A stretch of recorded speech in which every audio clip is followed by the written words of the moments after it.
Yeah. This is, we're going to a resort. So we're just gonna be. Thank you.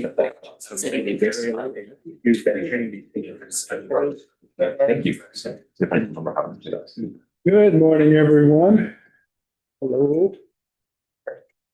I am Commissioner John Slutsky. This is the meeting of the Colorado Air Quality Control Commission. It is Thursday, May 21st, 2026, 9:01. And we are convening this meeting today at the Colorado Department of Public Health and Environment in Saban Claire Room and via Zoom. Please be advised this meeting will also be recorded and streamed live via YouTube. The recording will be made available for public viewing after this event. Public comment will begin this morning at or around 9:10 a.m. and the commission will offer 2 minutes for each public commenter and 3 minutes for elected officials. We have a quorum, 9 commissioners today, including myself, Curtis Reeder, Greg Thomas, who is online, Dan Blankenship, Jana Milford, Martha Rudolph, John Davis, Jim Sewell, and Shelley Miller. We are also supported today by commission staff, Jeremy Murray, our administrator, Robin Willey and Corey Holler, our counsel, and Jenny Ray, our program coordinator. I am now going to pass the gavel over to my colleague, Commissioner Blankenship, who is the hearing officer for regulation number 3 and 7, here in the hearing for regulations number 3 and 7, emissions and report. Thank you, Commissioner Slutsky. Members of the public will have 2 minutes to speak. We will offer 3 minutes to elected officials. The public is invited to provide oral public comment on any of our agenda items and on any other air pollution issue of their choosing, whether it's on the agenda or not. Please note that commissioners have read all written public comments, and these comments are part of the hearing record. In the interest of time and hearing all voices, if you have already provided written comments and were planning to read your comments in this session, please consider just noting you provided written comments and we will move to the next commenter. The commission may not take action on issues discussed during the general public comment period. Such matters may be scheduled for further discussion action at a later date. Spoken comments provided during this time and written comments submitted in advance will be incorporated into the rulemaking record and may be referenced during those meetings. I'll call on the names in the order shown on the screen. For those attending virtually, you may unmute to speak or press *6 if you're on the phone. If you have any technical difficulties, please send a chat to Jenny or raise your hand by using the raise hand function or by pushing *9 on your phone. With this, we will start now. Jenny, will you show the list of public commenters on the screen, please?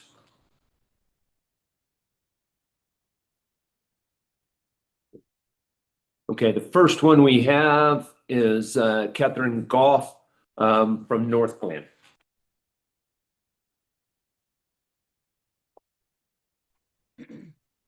Good morning, and thank you for hearing my comment. I'm Catherine Goff, City Council member for the City of North Glen, and I'm commenting today on the updates to Regulation 27, which this commission will finalize at your July hearing.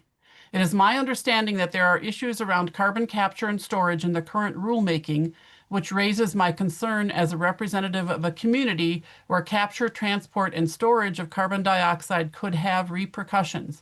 I urge this commission not to adopt new language related to carbon capture and storage in Regulation 27, and to reopen the rule once Colorado has clear, consistent regulations for ensuring safe and permanent sequestration of CO2. Carbon capture and storage raises many concerns related to climate and health.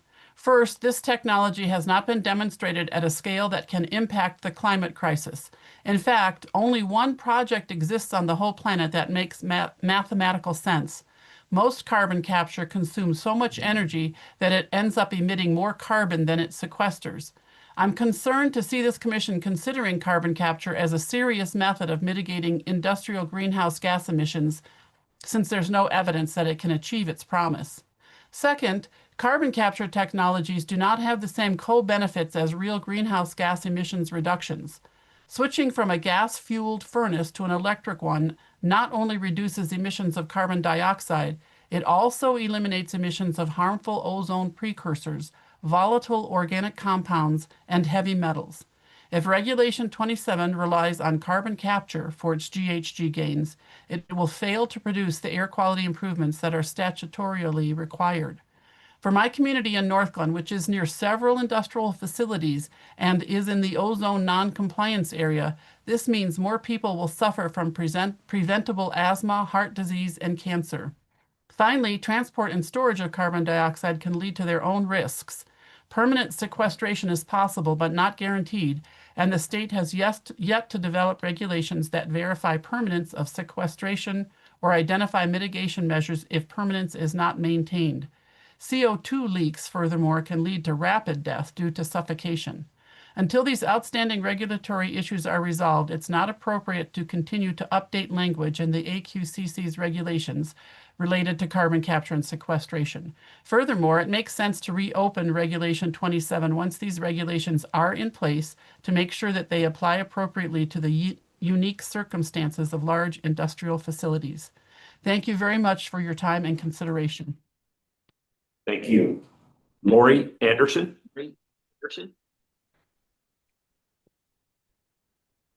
Thank you. My name is Lori Anderson, and I am a Colorado field organizer with Moms Clean Air Force.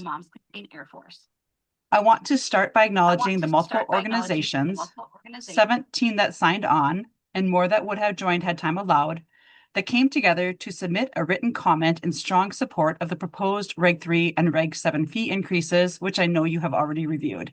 The importance of adequate funding for the division truly cannot be overstated.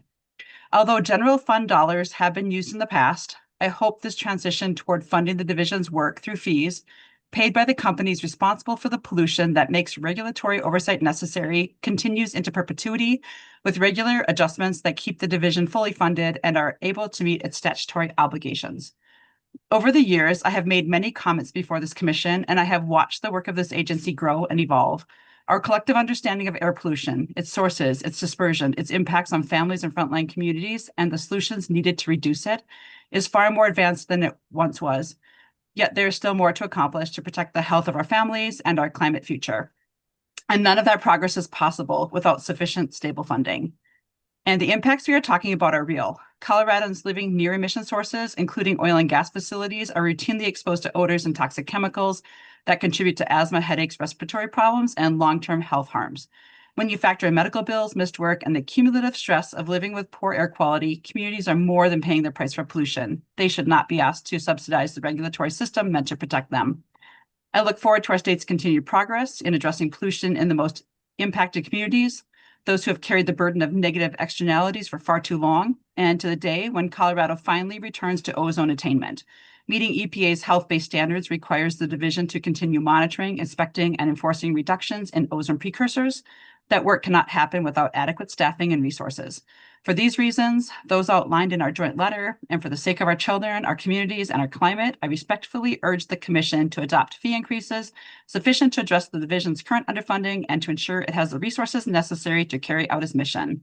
This is essential for protecting public health, supporting frontline communities, and ensuring that Colorado meets its air quality and climate obligations. Thank you. Thank you.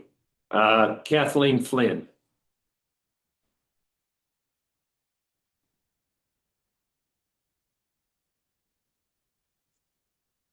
Kathleen Flynn.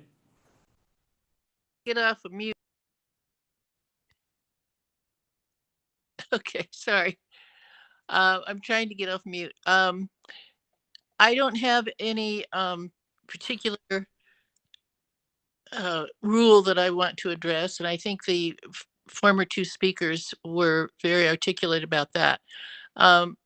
My issue is just overall air quality, and to state the obvious, our lives depend on it. If without a good environment of air and water, we can't live. So I implore you to continue with your work and continue asking the polluters to do their part. The fossil fuel, the last call I was on with CDPHE was they had some oil and gas people there that were concerned about the people who work in the oil and gas industry, and they can be easily retrained to work in a clean energy. And I think that that would be something we could focus on, not as a rule, but just as awareness issue. The other awareness issue that's really bothers me a lot is vehicles sitting and idling. I see it every day in every parking lot, on every street. The people are sitting there with their cars idling, regardless of the heat or the cold. And I wish that cities, counties, state could at least make people aware that they don't need to do that, that they're wasting fuel and they're polluting the environment. So thank you for taking my comments. Thank you. Jim Dennison. Good morning. My name is Jim Dennison, and I'm a staff attorney for the Sierra Club. Thank you for the opportunity to comment on the Regulation 27 or GEM rulemaking on behalf of the Sierra Club and its 18,000 members across Colorado. The division's proposed amendments make limited, mostly technical amendments and improvements to the GEM rules. Sierra Club supports these amendments as modified by the Health and Justice Coalition and the Local Government Coalition. In particular, we join these groups in urging the Commission not to add provisions for carbon capture and storage, or CCS, until the division has finalized a CCS protocol. The proposed rule text explicitly references and depends on CCS protocols that do not yet exist. This puts the cart before the horse, and it bypasses the Commission's role in ensuring that its rules incorporate appropriate guardrails on the use of CCS. While we otherwise generally support the proposed amendments, much more is needed to meet the objectives of the Environmental Justice Act and ensure that industrial emissions keep pace with statewide emission reduction targets beyond 2030. This commission has a statutory mandate to enact and update regulations to implement these targets, but the current GEM rule has nothing to say about the targets for 2025 or 2035, 2040, 2045, or 2050. To address these targets, we urge the Commission to adopt SBAP language directing the division to propose additional amendments setting emission reduction requirements for covered industrial facilities beyond 2030, with protections for disproportionately impacted communities, including a required minimum percentage of on-site emission reductions. Thank you. Thank you. Andrew Forkus Goodmanson. Thank you so much. That was perfect pronunciation of my name. I think that might be the first time ever. Thank you. You're very welcome. Members of the Commission. My name is Andrew Forkus Goodmanson. I'm the Senior Manager for State Policy at Earthworks. Earthworks is grateful for the opportunity to provide comments on the proposed revisions to Reg 3 and 7, which will increase fees to cover the direct and indirect costs of administering air programs. Earthworks is a nonprofit organization committed to working with frontline communities to address the adverse impacts of mining and energy development on public health and the environment, while promoting sustainable solutions. For more than 10 years, Earthworks staff have worked on the ground with local partners across Colorado, the US, and the world using optical gas imaging cameras to expose harmful hydrocarbon pollution from oil and gas facilities. This extensive field experience and the strong relationships with communities impacted by oil and gas production and processing that comes with it guides our advocacy and informs our engagement with local, state, and federal regulators and lawmakers across the country. It is absolutely vital that you approve this requested increase in fees for the division. Impacted communities across the state rely on the division for a broad array of essential work for protection against environmental harms. And even with all of the work that the division currently does, impacted communities and the legislature alike demand more of this agency. With proper funding, the division can and should do better. Better enforcement, stronger rules, and better community engagement are just the tip of the iceberg. As the recently released refinery report makes clear, there's a lot to do. And it is equally vital that the regulated community foot the bill for this work. The regulated community is made up of some of the wealthiest corporations on the planet, and the proposed new fees are a minuscule share of the revenue. Colorado in general, and the Air Pollution Control Division specifically, are often held up as models for other states as they seek to regulate the oil and gas industry and advance environmental justice efforts and expand access to data and regulatory processes. Much of the credit for Colorado's reputation in this regard is owed to the dedicated work of division staff. This proposal to increase fees ensures that this work can and will continue, and most importantly, that it will be expanded and improved upon to ensure that Colorado lives up to its ideals. Please vote yes. Thank you very much. Shania Oliver. Oh, can you hear me? Yes. All right. Sorry, I just got done dropping my son off and still in the car. Let's see. Uh, oop. All right. Thank you for taking this opportunity to allow comments. My name is Shana Oliver. I'm an Indigenous people's rights advocate and field organizer with Moms Clean Air Force and Eco Madres outreach coordinator. We're a national organization of parents united for our children's health against harmful air pollution with over 44,000 Colorado members.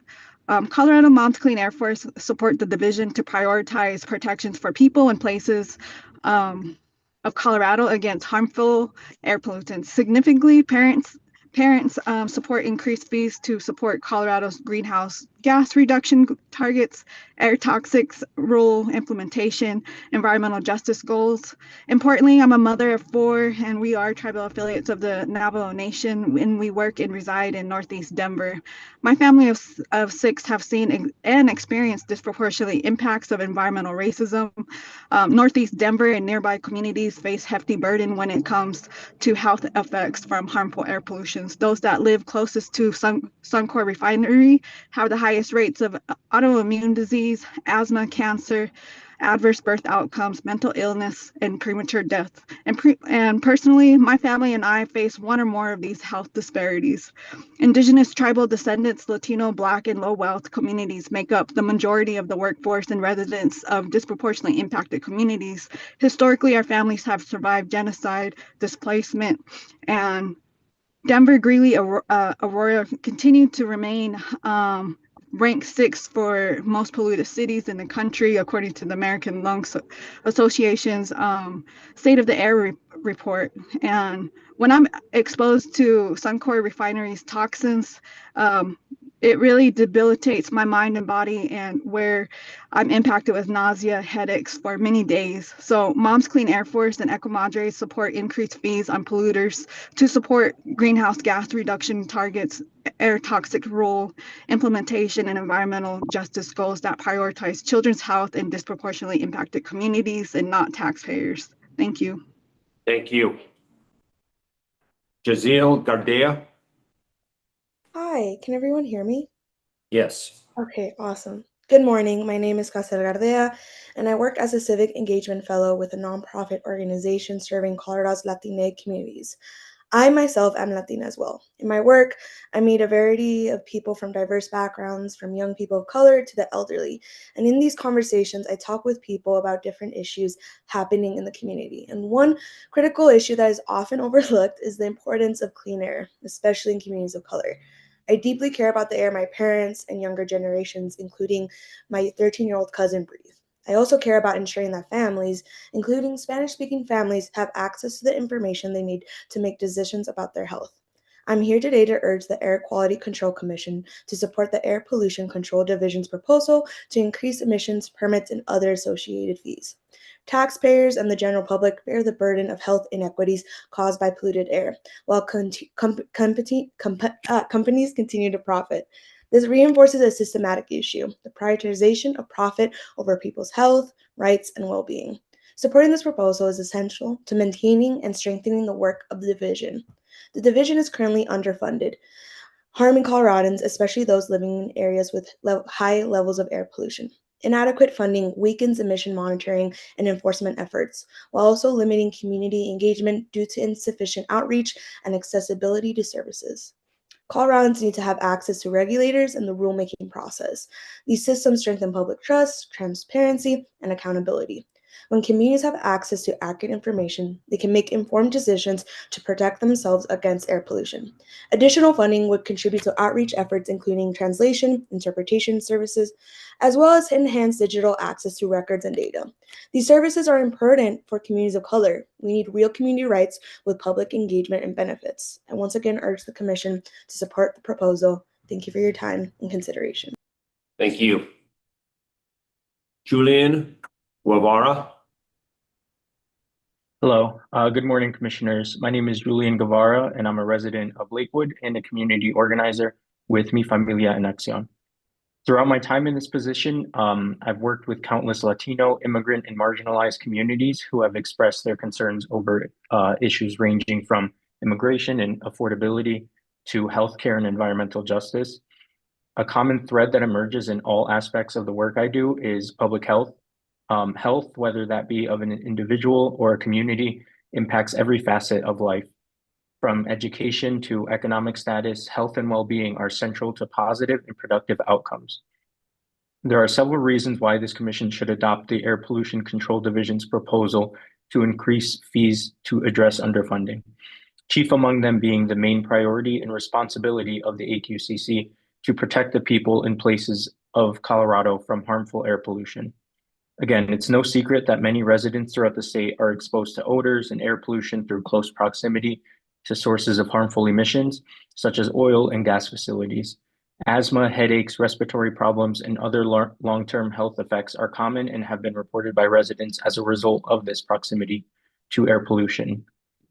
Increased funding by adopting increased fees can ensure critical monitoring, inspections, and enforcement happen quickly.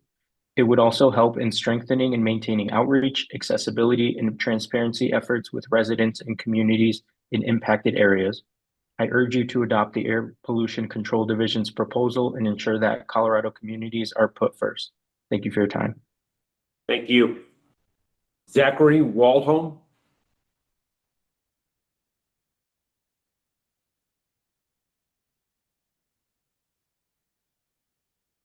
Zachary Waldholm.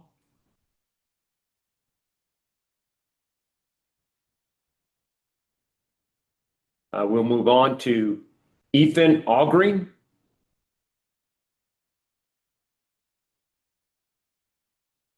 We're doing so well. Ethan Algreen. All right. Patricia Garcia Nelson. I am here. Can you hear me? Yes, we can. Thank you. Okay, great. My internet said it was unstable a minute ago, so I'm trying to make sure it's all good. Okay. Good morning, everyone. My name is Patricia Garcia Nelson. I am the Colorado Fossil Fuels Just Transition Advocate for Green Latinos. I was born and raised in Greeley in Weld County, one of the most impacted communities in the state by many sources of pollution. I support the division's proposal to increase emissions permit and associated fees for air pollution permits under Regulation 3 and 7. Latino communities in Colorado are not bystanders to pollution in this crisis. We live next to it. Counties with high concentrations of Latinos contain 58% of all oil and gas wells in the state. Yet only 24% of those counties have high quality air monitoring stations. More pollution, less monitoring in the places where our families live. Too many times, communities have brought their concerns to the division and that the division cannot do more because of limited staff time and resources. That answer erodes trust. This fee increase is a chance for the division to show for communities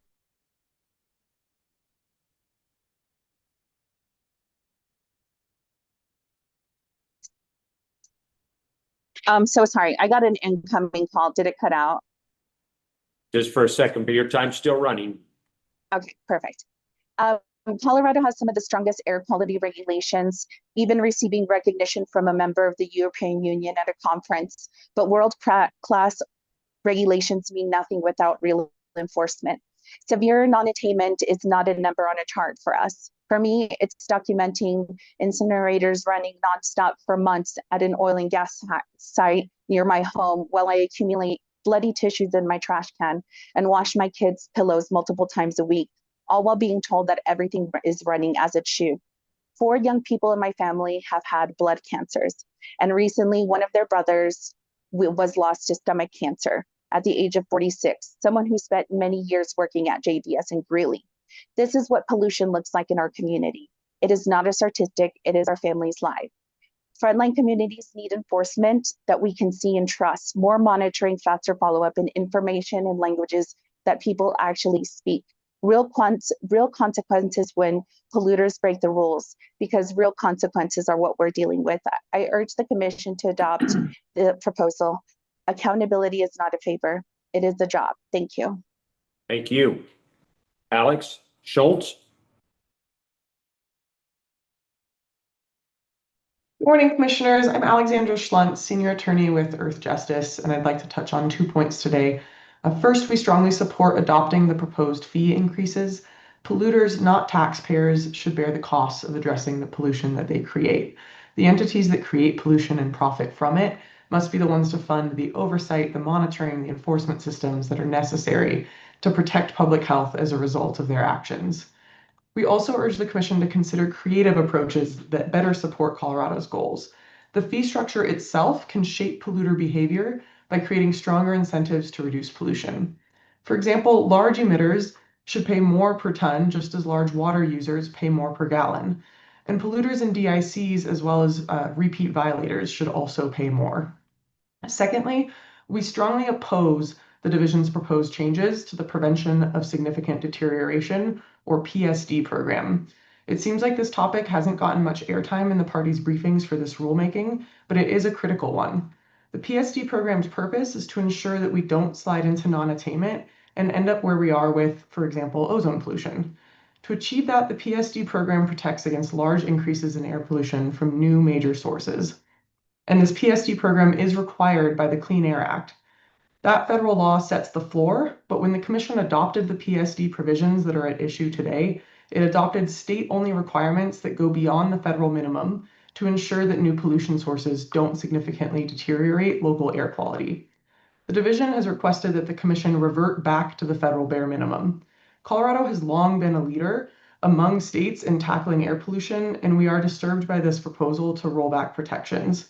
The proposal is especially problematic because it appears that the division hasn't undertaken any PSD increment studies since 1999. We shouldn't be in the business of weakening protections without proper study and consideration. So we respectfully urge the Commission to prioritize Colorado's air quality and Coloradans' health and reject the PSD proposal. Thank you. Thank you. Claire Birchinall. Hi. Thanks for adding me in. Good morning, Commissioners. My name is Claire Birchinall. I'm a pediatrician from Denver.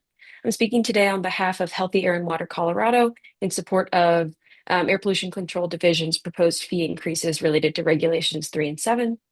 In my clinic, I care for children whose asthma is directly worsened by the air that they breathe.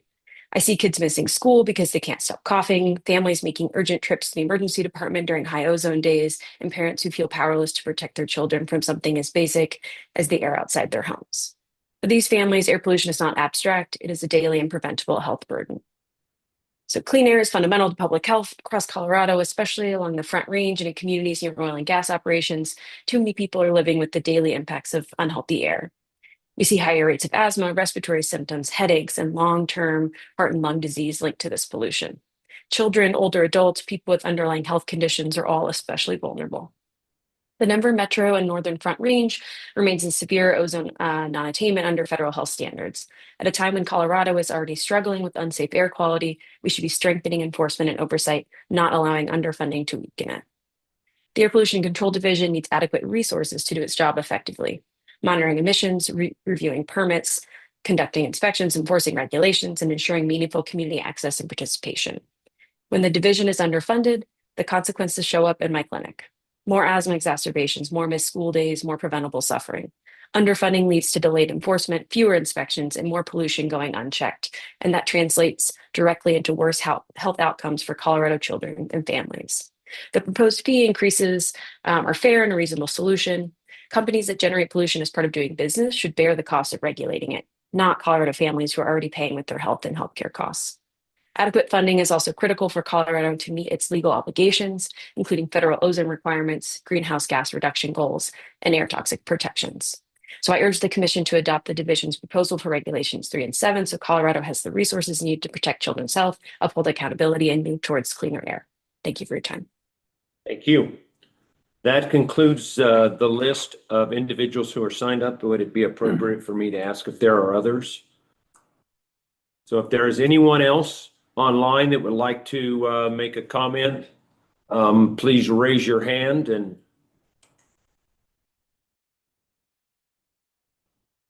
see none. Then I believe that will, do we select comments from? Oh, okay. Thank you, Commissioner Slutsky. We'll go back to the two individuals that we called earlier that did not respond. See if you are here. Zachary Waldholm, are you here? Or somewhere? Evidently not with us. Ethan Allgreen.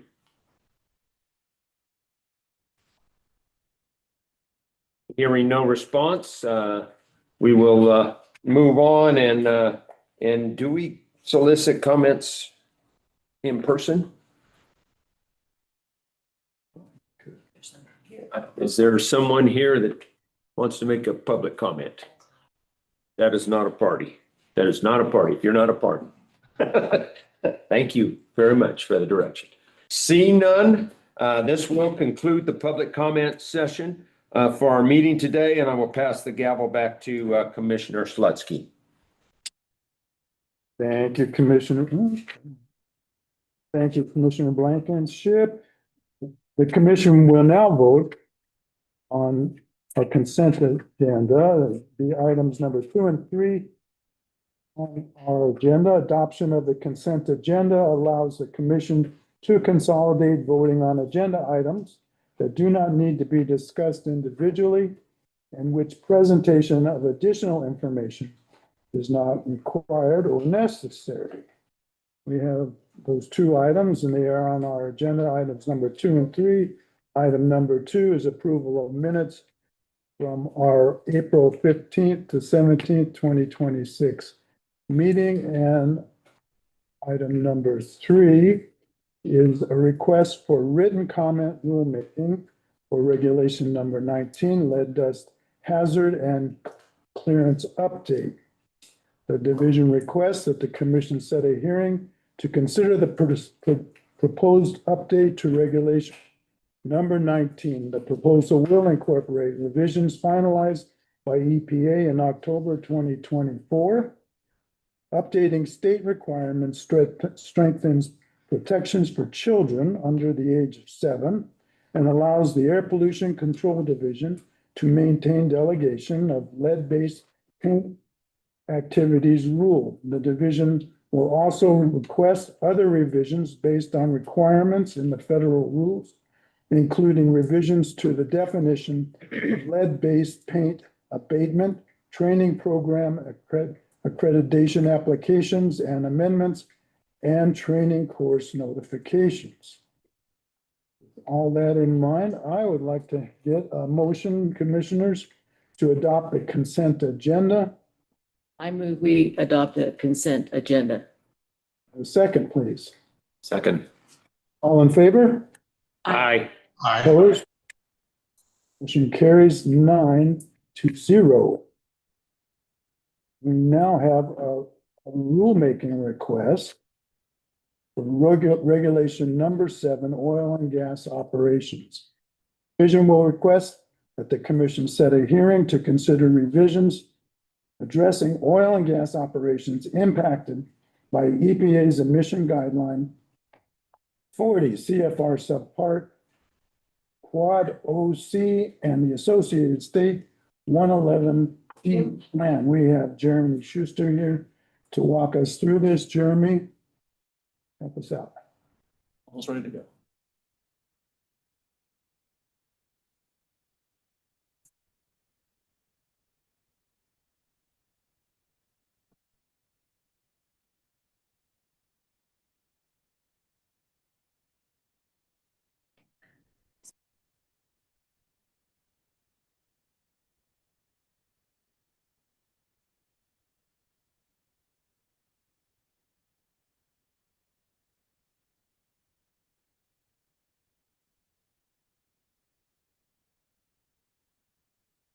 Good morning, Commissioners.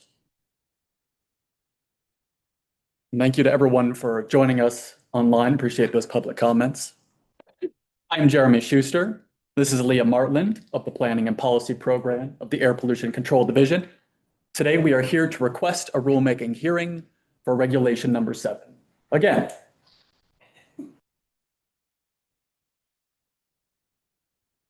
a quick overview of our presentation today. We'll cover stakeholder engagement, some background on the purpose of our rulemaking request, an overview of the proposed rule revisions at this time, and finally, some information about our 111D plan submission. I know you have a long and heavy day ahead of you, so I'll try not to get bogged down in too many of the technical details, but we'll refer you to the proposal materials we submitted on April 21st. To start with our stakeholder engagement, we had one meeting already with the public in April around the time we submitted our request materials. We had some great involvement and really appreciate all of those who attended that. We have two more opportunities scheduled, one in June and one in July for the public to be involved. Would highly encourage them to do so, to give us feedback on these rules. We always greatly appreciate it, and it helps us do our jobs much better. We continue to have periodic meetings with our stakeholders, particularly the regulated industries, as well as environmental groups, and where we can, consultations with the Environmental Protection Agency. So for some background on the purpose of our rulemaking request. I know some of you commissioners have been with us since the beginning, a year ago when we did the first of this series of rulemakings regarding the emission guidelines, but I know others of you have not been here the whole time or maybe new to the process. So to provide additional background, the rulemaking request today is based on a series of Environmental Protection Agency rules, some federal guidelines called emission guidelines, what we say Quad OC, which are guidelines for greenhouse gas emissions from existing crude oil and natural gas facilities. So what we have to do with these federal rules, all states, including Colorado, must adopt rules into our state regulations that are at least as stringent as those federal emission guidelines. So they must be at least as stringent or can be more stringent. We already have many existing rules in Regulation Number 7 for oil and gas facilities that cover a lot of these requirements for the designated facilities. So these series of rulemakings have been meant to really fill in those gaps where we still need alignments with that federal. So for those of you who were involved last year, we had our first rulemaking that was highly focused on pneumatic controllers. And then we had another rulemaking just a few months ago where we covered some additional alignments. So what are designated facilities in these emission guidelines? So this is any existing oil and gas facility which emits a designated pollutant, in this case methane, and which would be subject to a standard of performance in the New Source Performance Standard, Quad OB, if that facility is new. And by new and existing, the cutoff date is December 6th, 2022. When we refer to designated facilities, do you want to make it clear that we're not always necessarily referring to an entire plant? It may be a particular piece of equipment, a specific process, or a facility at large. So here are some examples of those designated facilities. So it can range from everything from the specific process, like well liquids unloading, to a small piece of equipment like pneumatic controllers, or a large piece of equipment like a storage vessel. So if you're familiar with our regulations, with Regulation Number 7, you know that we already have a lot of regulations, a lot of rules that cover many of these facilities. So what are we proposing in this rulemaking? As laid out in our proposed scope in our memorandum of notice, we have two primary goals. Our first goal is to align Regulation Number 7 with the model rule where we still need alignments. And this rulemaking will be particularly focused on requirements for enclosed combustion devices, flares, closed vent systems, and covers, storage vessels, associated gas, and vapor recovery units associated with storage tanks. Our second goal is to improve our program implementation and support additional reductions in methane, volatile organic compounds, and any other co-benefits that can be achieved through these meaningful rules.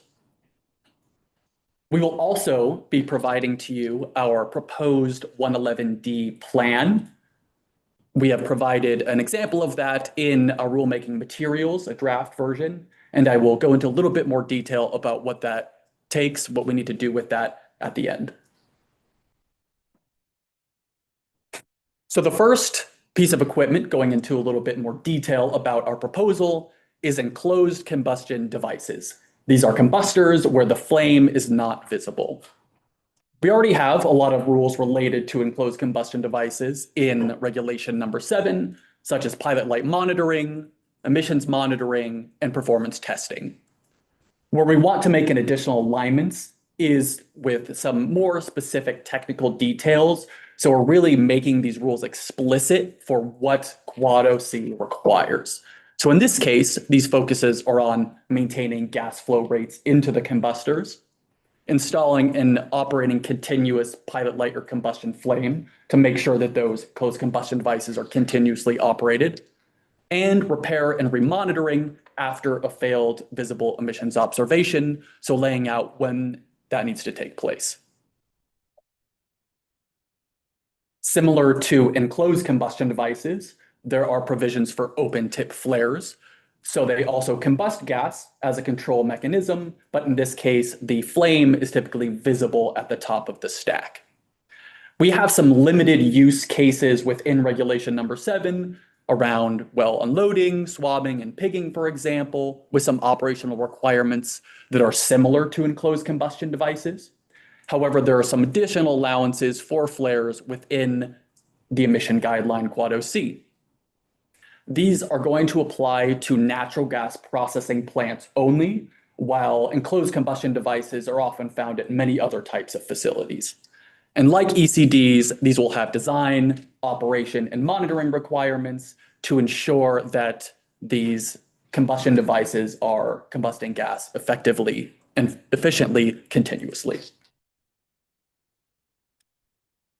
Our next area is with storage vessels. So like ECDs, we already have a lot of provisions in regulation number 7 related to storage vessels, control, capture, monitoring, and some liquids measurement and liquid loadout control. A few proposals here to align with the federal rule. We have a new definition proposed for storage vessel designated facility because they are a little bit more specific in what they're referring to. Storage vessel designated facilities have a higher potential to emit of methane gas. And so our definition lays out exactly how that potential to emit is calculated and determined. We're proposing closed vent system and cover requirements for these facilities, which I'll go into a little bit more detail later. And then some provisions related to vapor recovery units, where those are considered in the calculation of the potential to emit methane of these storage vessels. We additionally would want to propose some clarification of removal from service conditions, what that means for storage vessels. So for example, degassing, disconnecting, emptying out the tanks. Our next category is associated gas. This is the gas that comes after separation of the liquids from the gas from an oil well, for example. When we refer to associated gas, we're typically referring to the separator and the gas that comes from the separator. We have only a couple requirements currently in regulation number 7 for the separator gas, and it's currently a 95% control from an enclosed combustion device. The new proposal would affect those associated gas sources with a methane content in the gas stream of greater than 40 tons per year. So those higher emitting sources. Those separators that meet those conditions would not be allowed to combust gas, but would instead have to route that gas for beneficial use, to a process, to an on-site fuel source, etc. There are some provisions in the emission guidelines that allow for temporary flaring or venting only in certain necessary circumstances and only for very limited periods of time, for about 72 hours in most cases, and that's for safety and similar considerations. We'll also be proposing some client compliance record keeping for these provisions. Closed vent systems. These are not a designated facility, but these are a control mechanism that many of the designated facilities are required to have, such as the storage vessels. Closed vent systems help capture and collect the gases from these systems to prevent them from becoming fugitive emissions. We have a few requirements so far specifically for pneumatic controllers where closed vent systems are used. And our proposal for the rest of the facilities is to create a new standard section for closed vent systems with certification, design, operation, inspections, and record keeping that would be referred to in other sections where it is required for those specific facilities. Closed vent systems also have some considerations for if a bypass device is used, and there are conditions for the design, operation, and gas flow of those to ensure emissions are reduced as much as possible. Similar to closed vent systems, covers are another technical method for helping prevent the escape of fugitive gases. So they must form a continuous impermeable barrier over certain exits and entries where gas can escape. We do not currently have specific cover requirements in regulation number 7. So we are proposing, similar to CVS, a new section of standard requirements that have that design, the operation, the inspection, and record keeping. And in this case, all covers must be connected to a closed vent system. These covers only apply to storage vessels and compressors. So finally, we always aim to improve our rules and to clean up where we may have had mistakes or can better provide clarity in the rules, so we have some typographical and formatting corrections throughout. Additionally, you may see some kind of sporadic revisions proposed in sections where you've already adopted some alignments. And that's because as we go through this process, as we build off of these rules, we often find that we need to make additional corrections or revisions for better alignment with some of those provisions. The emission guidelines are very complex, and they have gone through some revisions over the last couple of years. So we need to sometimes update these rules to reflect some of those revisions in the federal guidelines. So we might make some additional proposals regarding some of those sections. And finally, we want to provide some clarification on when leak detection and repair may cease for well production facilities and compressor stations. This is based on established permitting section memo guidance, and basically states that these facilities can cease doing their AIM and AVO inspections when either the rolling 12-month emissions have gone to zero or those sources have been depressurized so that gas is not forced to escape. Now for the 111D plan submission. So states must submit a 111D plan that is a reference to 111D of the Clean Air Act that details how our regulations are maintaining alignment with these federal guidelines. We did provide a draft of our 111D plan in the materials. It is very lengthy, but it does have some helpful summary tables and comparisons, so you can see where the specific sections in Regulation 7 align with the requirements in the emission guidelines. So what we're going to do with this 111D plan is we are basically giving it to you for your approval to submit to the Environmental Protection Agency. This won't be a part of our formal rulemaking in the sense that we won't be debating it or going back and forth with parties during the rulemaking. It's mostly kind of for your blessing, for you to take a look at, for you to review, and let us know if we can send that to the Environmental Protection Agency for their final consideration. Our plan is to submit that in January 2027 when it is due. So hopefully we'll have plenty of time to make revisions, make refinements as we go through this rulemaking and whatever we need to do after that. So with that, we are requesting that you set a rulemaking hearing to discuss revisions to Regulation number 7 in September of this year.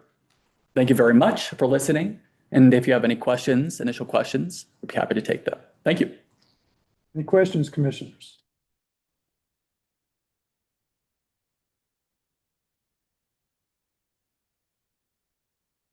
Me?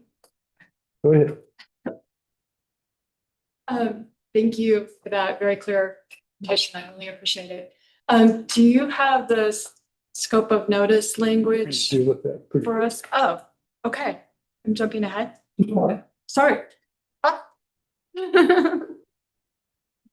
Well, if there's no other questions, why don't we just jump ahead to the scope of notice? If Jenny, you have that to put up on the big board here?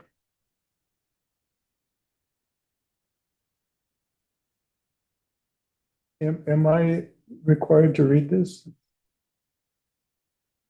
Required, I think is a strong word. Let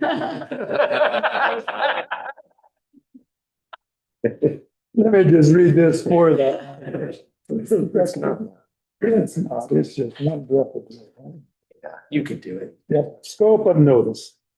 The Air Quality Control Commission will hold a rulemaking hearing to consider revisions to one, align regulation number 7 with the EPA's model rule in 40 CFR Part 60 subpart Quad OC, including requirements for enclosed combustion devices, flares, closed vent systems, covers, storage vessels, associated gas and vapor recovery units associated with storage tanks, and 2, improve program implementation and support additional reductions in methane, volatile organic compounds, and other pollutants emitted from the affected equipment and associated operations. The proposed revisions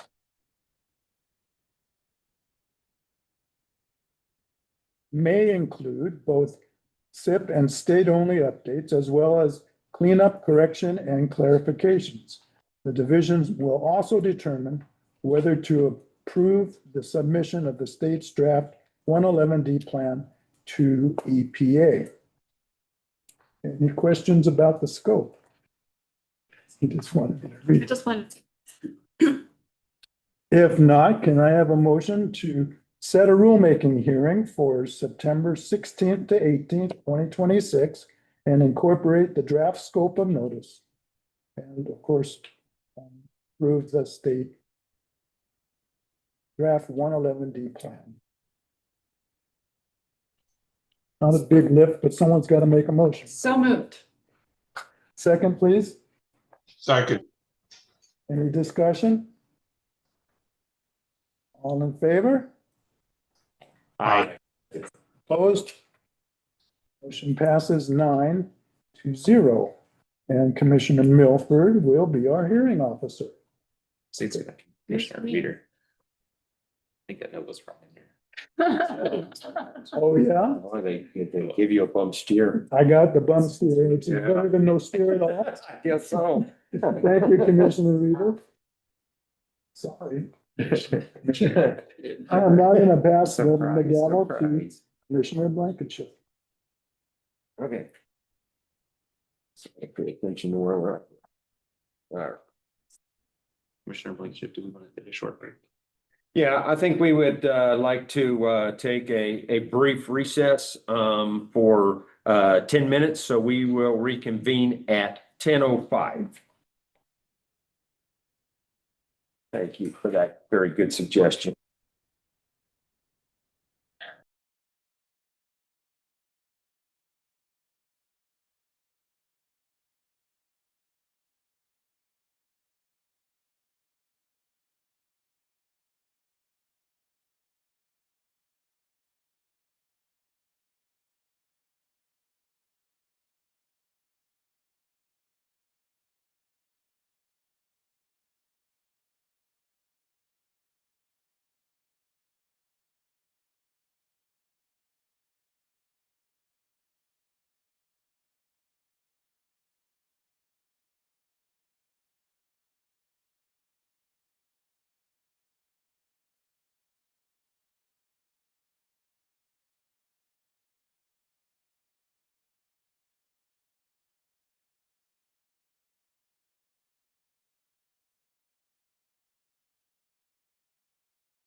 reconvene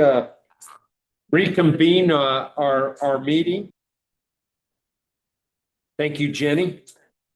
We are moving on into a rulemaking hearing for regulation number 3, permitting and emissions reporting regulation number 7, emissions reporting. The commission will consider revisions to the air pollution emission notice, APEN requirements and fees. We have some disclosures, of which I will start with my own. I, Dan Blankenship, am employed by the city of Fountain, Colorado, who has a wholesale purchase power agreement with Public Service Company of Colorado, also known as PSCO. PSCO serves as the city's agent in the Southwest Power Pool Regional Transmission Organization.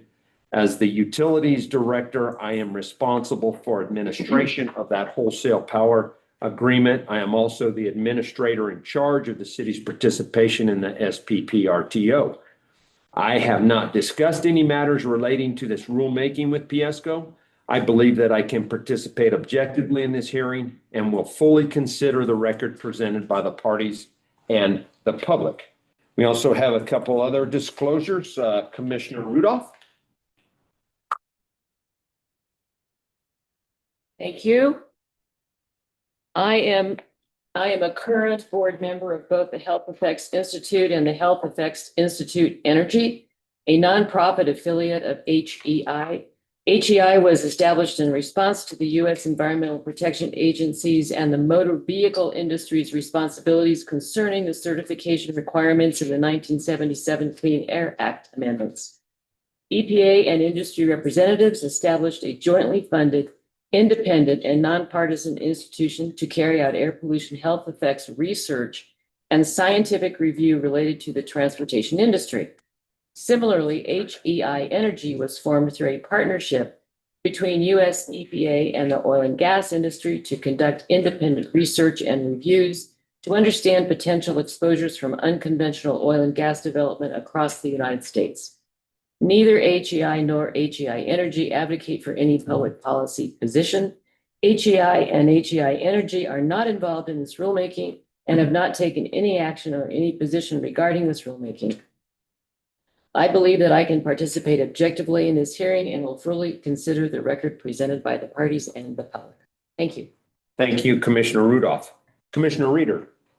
Thank you, Commissioner Blankenship. I, Curtis Reeder, am providing strategic consulting services on a part-time contract basis to Adventine Energy, a woman-owned firm that helps clients develop pragmatic strategies around decarbonization, ESG, DEI, environmental justice, stakeholder engagement issues.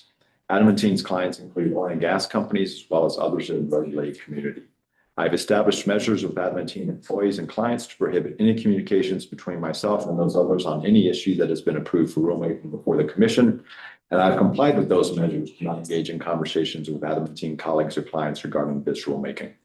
I'm here to serve as a commissioner with an open mind, to fully consider the record presented by the parties and the public, and to objectively participate in this matter before the commission. Thank you, Commissioner Reeder. Commission, are there any other disclosures? Hearing no other disclosures, does anyone object to myself, Commissioner Rudolph, or Commissioner Reeder taking part in this hearing? If so, please state your objection. And if not, we will move on then. Thank you. Hearing no objections, we'll move on. Are there any motions related to the conduct of this hearing that have not yet been submitted? Any motions related to the conduct of this hearing? Hearing none, I understand that the commissioners have questions that require advice from our counsel.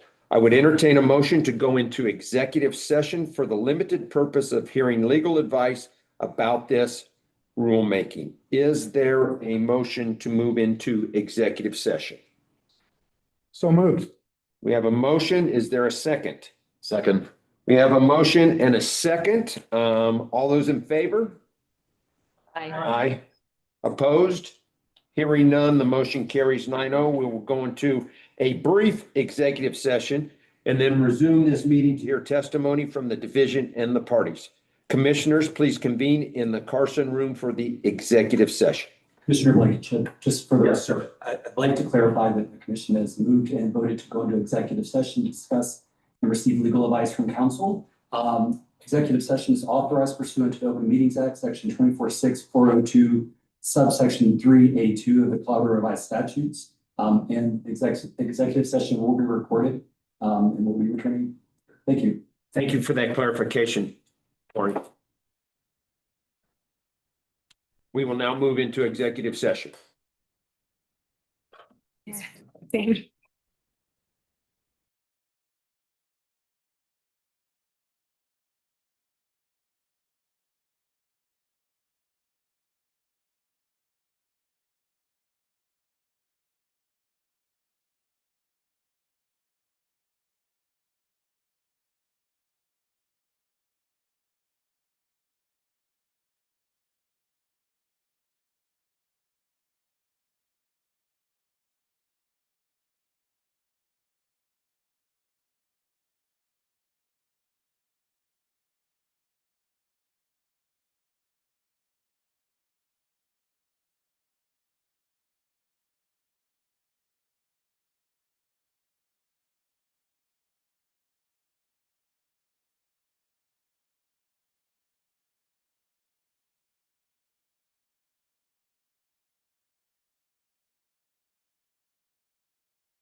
I can hear you, but I'm having a hard time with my video.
with your statement, please.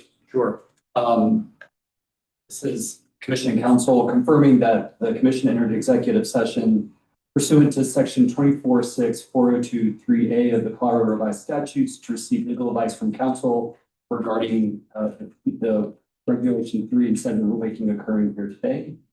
The session has been adjourned by a 2/3 vote of commissioners, and we're back in public session. During the executive session, the commission asked for legal advice related to the rulemaking and received that advice. No other topics were discussed. Council provided that advice and no formal action was taken during the executive session. Thank you, Corey. We'll move forward now with the hearing on regulation number 3, permitting and emissions reporting, and regulations number 7, emissions reporting. All direct and rebuttal testimony, as well as any cross-examination of other parties, witnesses, shall be covered in the allotted times as designated in the order regarding testimony and allocations. We have 7 parties testifying. Air Pollution Control Division is allotted 40 minutes, the JWIG 15, the Colorado Chamber 10, the Colorado Utilities Coalition 10, the Environmental Defense Fund 15, local government. Yes, sir. Those numbers, okay, I'm sorry. I'm reading thank you for correcting me. Yeah, Jenny handed me a corrected number. So I will start over with the corrected numbers. The Air Pollution Control Division, 40 minutes, JWIG 15, Colorado Chamber 15, Colorado Utilities Coalition 15, Environmental Defense Fund 15, Local Government Coalition 15, and the Western and Rural Government Coalition 5. So we will proceed with the Air Pollution Control Division. Ladies, the stage is yours. Thank you, Chair. My name is Stephanie Schaub. I am the Deputy Director for Regulatory Affairs for the Air Pollution Control Division here in Colorado. And I am here to talk to you all and answer any questions you might have about the proposed revisions to regulations number 3 and 7. With me is Leah Martland, who is head of our regulatory development program. And we also want to acknowledge a couple of our attorneys who have been so instrumental in helping us, Phelan Colress and Laura Steele, as well as Jim Reeser, who's here in the room as our business operations expert, as well as the Deputy Director of Business Operations for the division, who will be able to help answer any of your questions. A little bit of history to start. This is my favorite topic because I've been around for long enough that I was a part of a lot of this history. But what I really want to point out here is that there has been a lot that has been happening over the last 8 years. And so I'm going to talk a little bit about some of it. Some of the things to note is prior to around 2008, there were some different ozone non-attainment areas, but for the most part, the division was really focused on kind of the broader development of the Prevention of Significant Deterioration program, which is kind of the fundamental program of the Clean Air Act, specifically focused on criteria air pollutants. So that was really the bulk of what the division was doing for a very, very long time, was building that and developing that program out. In 2008, we became officially non-attainment for the ozone 8-hour standard. And that launched us into quite a bit of growth and necessary change within the division. And a lot of what happened with oil and gas, because oil and gas was also booming at that time. So our natural gas was booming on the western slope. And then in 2015, we had it switch a little bit where oil started booming in the non-attainment area here in Weld County. So you kind of see 2 different examples of oil and gas being really explosive in that time. And that caused a lot of work within the division to accommodate that additional permitting and that new work, as well as the fact that the ozone standard was actually changing over time in there and was lowering, meaning that our attempts to get to the ozone standard were becoming increasingly difficult as those standards were lowering and we were trying to chase them. So a little bit of history there. And then a lot happened starting in 2019, really a significant change to what the division was authorized and required to do under statute, which took us from having a primary focus on criteria air pollutants, which is a set of 7 air pollutants that we really focused our attention on, with some benefits or co-benefits of reductions of hazardous air pollutants or greenhouse gases. And now we were told to go and create entire programs that focused on the reduction of greenhouse gases in a way that was never authorized under statute prior to that, and developing a toxic air contaminants program, which again was never authorized under statute prior to that. And instead, and at that point in time, was the authority was created and we were directed to go and do those things.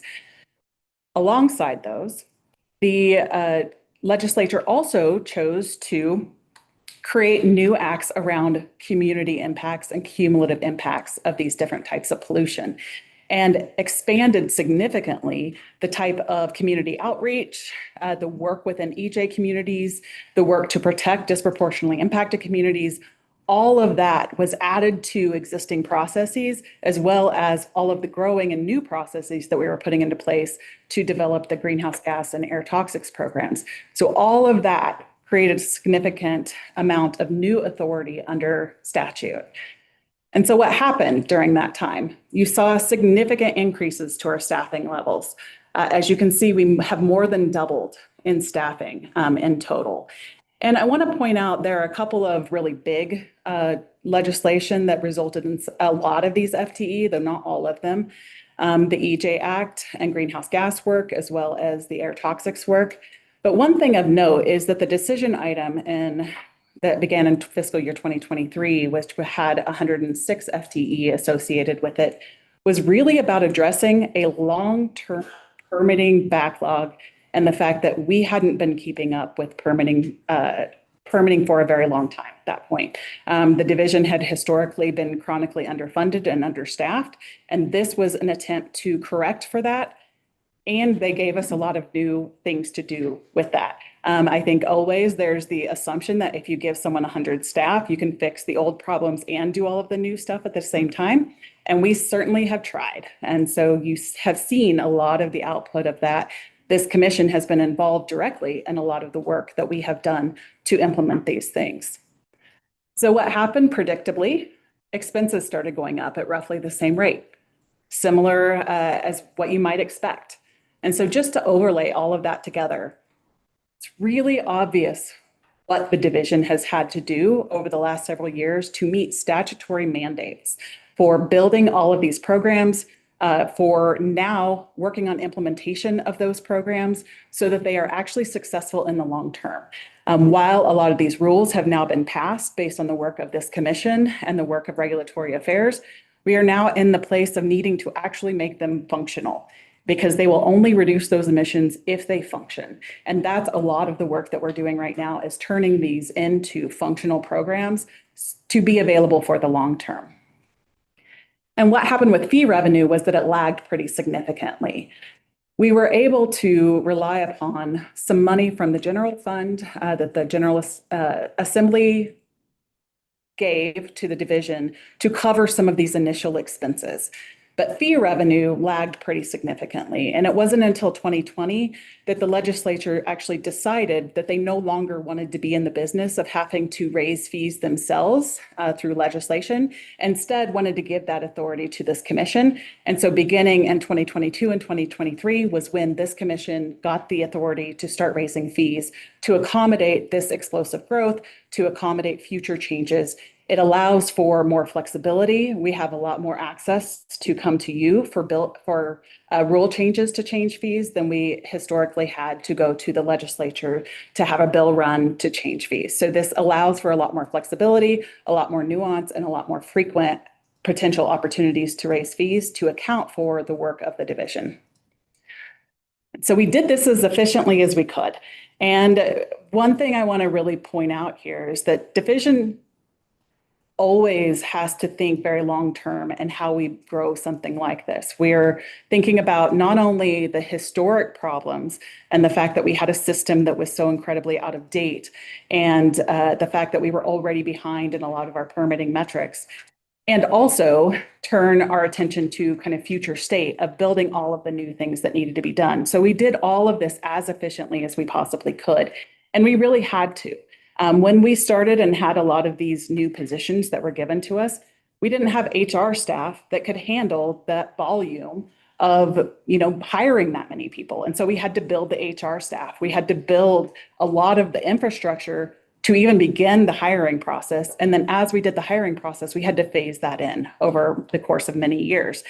And that did allow us some savings, right? It allowed us to be very intentional about which positions we hired first, and be really mindful about the monies that we had that were in the fund because of the general fund, that allowed us to kind of be selective there. We tried to maximize our hiring pool. So anytime that we could hire multiple people out of a pool, we did.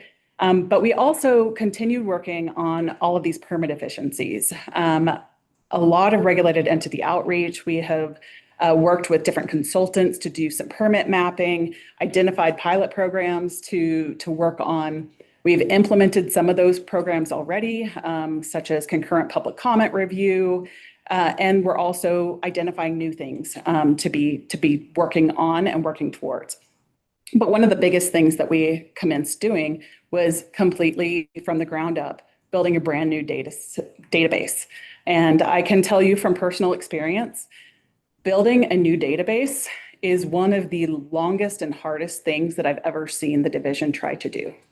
It takes a significant amount of upfront work before it can even get to the contracting phase. And then the contracting phase itself is pretty extensive. And there's a good reason for that. Data security is incredibly important. We don't want to create a system that could have opportunities for private information being leaked because it's connected into our data systems. And that takes a long time. And so a lot of what we've been working on over the last many years was setting that up and then beginning the build process. And just here in March, we were able to actually turn it on, so to speak, and start using that new data system that is going to be the future of how we do the bulk of our permitting and inspection work around stationary sources. We haven't necessarily even thought of all of the other things that still need to happen. So a great example of this is you might think we might have a really sophisticated way of accepting all of the reports to the division that are various parts of different rules or requirements. And I will tell you, this is how that's done. We create a spreadsheet, we put it on our website, they take the spreadsheet, they fill it out, and then they email it to us. And there are a lot of different reasons for that around security concerns, the way that Google screens things if we get it via email, that we couldn't get it if we had a certain portal, and building it in that way. And we were focused on these other things and using a lot of OIT resources over here. But those are the kinds of things that are still on our list of things we would like to be doing. And we keep looking for, okay, how do we do this? So one of the things that we have gotten a little bit of money towards is building OnGare and revamping how we do annual emission reporting. So some of these things are in process. Some of these things haven't even really been started yet, but we definitely have always been keeping an eye towards efficiency as we did that growing. And so that leads us to this rulemaking proposal. I want to stop and give a little bit of background on the amount of work that we've done to do outreach to stakeholders. This has been a tremendous amount of outreach for what is, when you look just at the rule language itself, a fairly insignificant amount of rule language or changes that have to occur. But it's also an incredibly emotional topic. Money always is. Money is always something that triggers people to feel frustration or annoyance, and we completely understand that. And so we dedicated a lot of our time and resources to working directly with fee payers, to sharing information, to helping people understand how our budgets are reviewed and determined through the General Assembly, and what it is that we have to do for these kind of fee exercises going forward. And one of the things that that was so important to us in trying to share this and sharing these calculators that we were building was to help all of us understand where we can change things because we don't have a lot of control over the General Assembly. While the division puts forward what we think our budget should be, that first goes through the governor's office and then it goes on to the legislature and they make the final decision. And so we don't have a lot of control in that process ourselves. But here's something where we all have a little bit of control. How do we want to allocate fees to be able to fully fund the division is the conversation that's in front of us today related to fees. On some of these other topics, we also did outreach to environmental community groups. And what you're going to see is we've engaged specifically thinking about how do we be more efficient with our time. And so some of the changes that we are recommending making here to reporting, as well as reporting out to other agencies and the PSD increment provision, those are all us thinking about how do we use our time the most productively and effectively and efficiently so that we are focused on the things that will make a benefit to air quality and less focus on things that are just administrative. And so here's a little bit about what those proposed provisions are. So duplicative emissions reporting, this is kind of a long-term effort. This is just one of the steps to get us from the historic methodology of relying on individual air pollution emission notices for every emission point into a system that would allow for these company-wide annual emission reports with all of their information kind of in one central place. And this is one of those steps to get us there, is trying to streamline this. So you will see us come back and bring this to you again and again as we get all of this into line and get the data systems where they need to be able to accommodate that. So really, this is one of our really important efficiency revisions, both for the division, but also for regulated entities. We also have a compilation report that we put in 2021, and I'm going to put my hand up as the person who was the rule writer on that particular piece. And, you know, at the time, I just want to point out that 2021 was a very different time in terms of our relationship with ECMC than it is today. And our data systems are very different than they were then. So we're trying to streamline that effort. And then around permitting efficiency, we're trying to align with what is actually required in the Clean Air Act so that we can make sure we're using our time appropriately as we move further into looking at increment related to PSD. And then we're going to talk a lot about fees. Fees, we have a number of changes. All of the fees are anticipated to go up, but I'll talk a little bit more about exactly how we have made those changes and what we think they should be. All right, so for emissions reporting, we're kind of looking across the board. As we've mentioned before, criteria pollutants historically are where we have focused. Adding in greenhouse gas emission reporting has been something over just the last several years, as well as toxic air contaminant reporting is relatively new. We have historically required HAP or hazardous air pollutant reporting, but that has been at a high enough threshold that when we are focusing on some of the toxic air contaminants and we have priority toxic air contaminants, we may actually have reporting thresholds that could be lower than those. So evaluating kind of across the board, what kind of reporting do we need to have for what types of pollutants? And we're doing this to improve our efficiency, to avoid duplicative reporting, to be more clear and accessible to the public when we can have a company-wide report that has a compilation of all of this information versus individual APINs that are available individually in our on-base data system.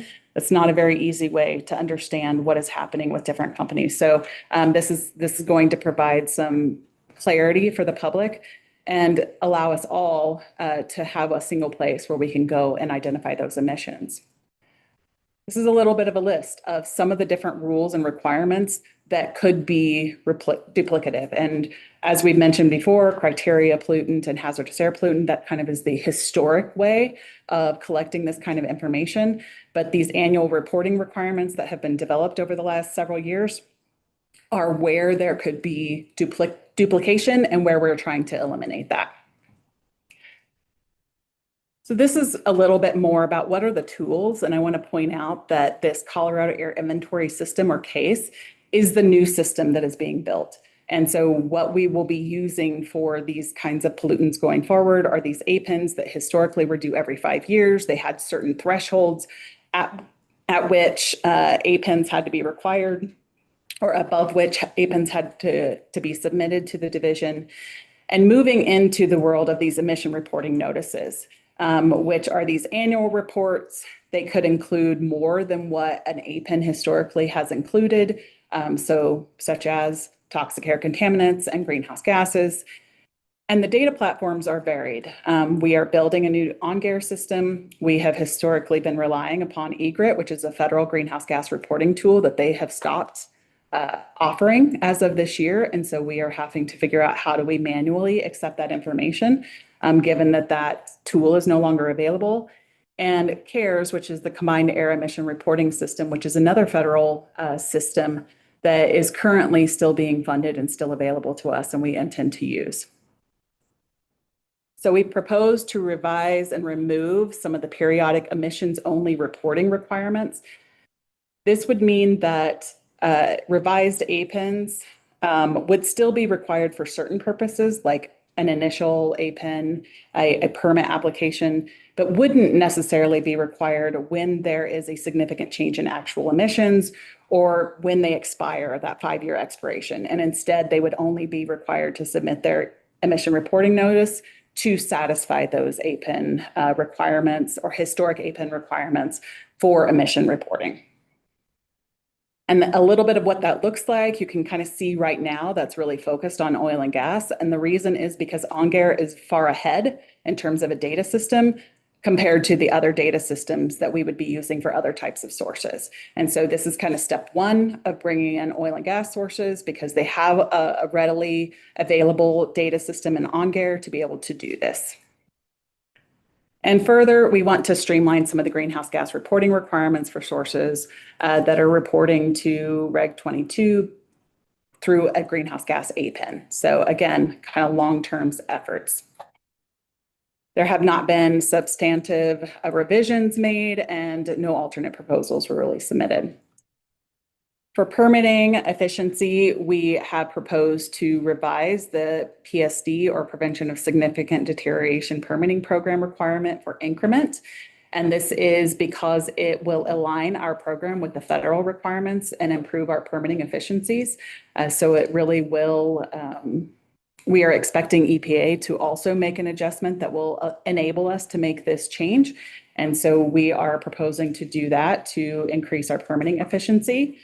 And for our reporting efficiency, as I mentioned, we have a report out requirement from the 2021 oil and gas rulemaking at a time when the relationship between the Air Quality Control Commission and the Air Pollution Control Division was not the same as it is now with ECMC. And we needed to make sure that we were providing all of the information that they needed to develop their cumulative impacts program, because they were also subject to a lot of those legislation that I mentioned earlier. And we wanted to make sure they were getting the information they needed. And at this point in time, we are actually working directly with them as we build the new OnGAIR system. They are also revamping their database, and we are trying to align them wherever possible. So this information no longer has to be pulled by us and then shared, but instead it's a lot more readily available to ECMC, but also to the public. Again, no substantive revisions made related to this one. So let's talk about the one that's probably the top of everyone's mind, fees. So fees are collected for a number of different reasons, but essentially it's to cover the entire work of the stationary sources program for the division. And that is permit applications, that is compliance and enforcement, that is your rulemaking staff. That's really kind of across the board, the bulk of what the division does is in the stationary sources program. And just to give you a little flavor of that, I said earlier there are around 407 division staff. Around 350 of those are for the stationary sources program. So significant amount of the work that the division does is what these fees are meant to fund. So we are required to implement all of the things that I talked about earlier, all of these different programs. We have to meet the federal requirements as well.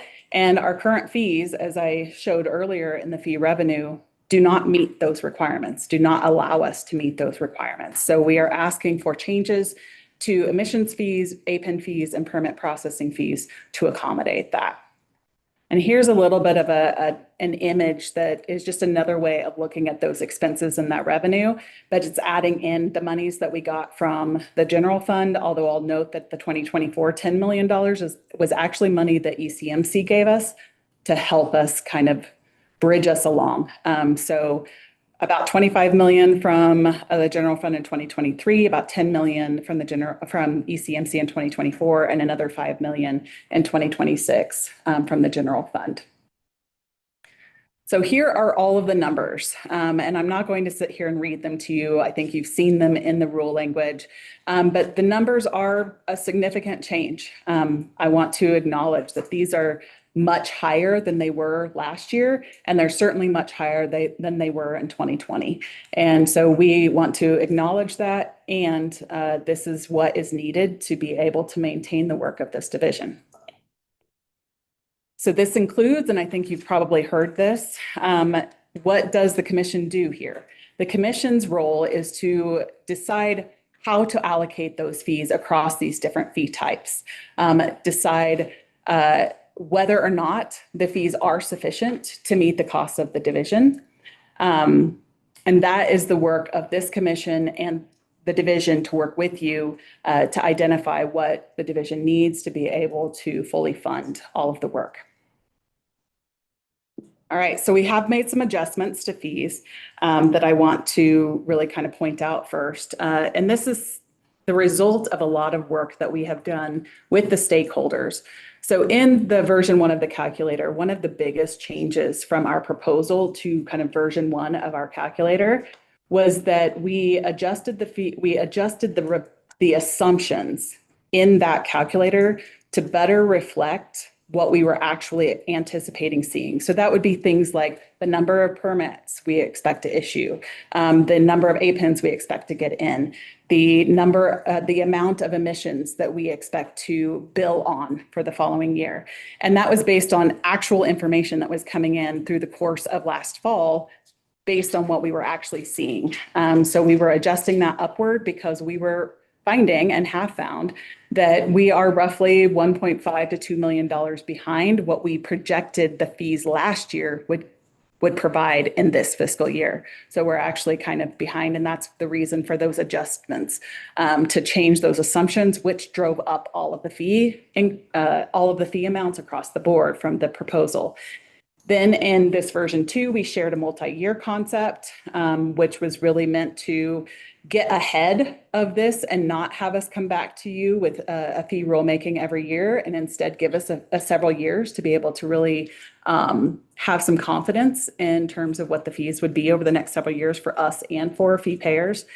And we accounted for the fact that when we invoice fees, so when we send out emission bills, around 2.5% of that is never collected. And that is true of any kind of invoicing system where you are going to not have a certain amount is never going to be collected. So we wanted to account for that.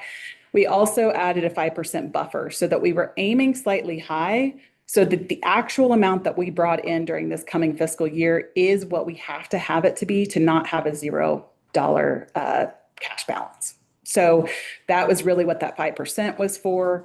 And we wanted to, since we were doing a multi-year, we wanted to adjust to account for the fact that emissions are,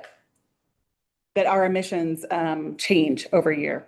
And then the last one was we needed to adjust the ERN fee as a result of conversations with the parties to be less than the amount that they wanted specifically for the ERN fee.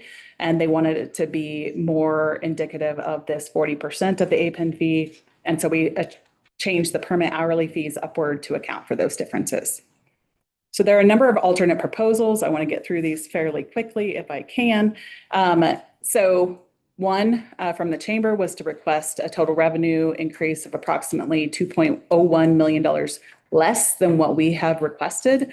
And this is not functionally possible. The division would not be able to cover our costs were you to go with this alternate proposal. We were able to support some language from the statement of basis and purpose that was proposed by the CUC and JWIG. They had the same language in both of theirs.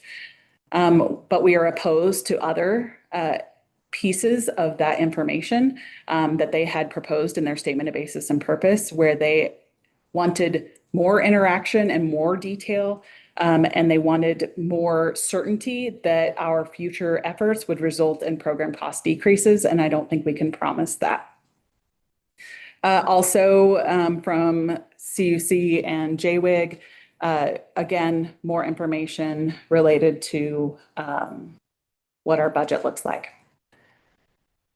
Alternate proposal language from JWIG, we oppose changing anything here, specifically because this is state-only language and they would like it to be in the SIP and therefore remove the state-only provision, and we disagree. Clarifying the language that JWIG has proposed in this particular section, we can support that particular change. We oppose the change to clarify the timing and data sources for emission fees, in part because we can't promise that all future rules will not result in immediate fee increases if the division absolutely needs that. And so we don't want to set that into the expectation of these rules, of this rule going forward. And we can support this other change in addition to the statement of basis and purpose from JWIG. And we have some additional language we want to talk about, and we will bring back in rebuttal, but we will support with some revisions, some concepts around the increment provisions. And so in summary, a little bit about government. We have services that are mandated in statute. We must do those, and the way that we fund those programs is through the fees. And so that's really what we're here asking for you to do today.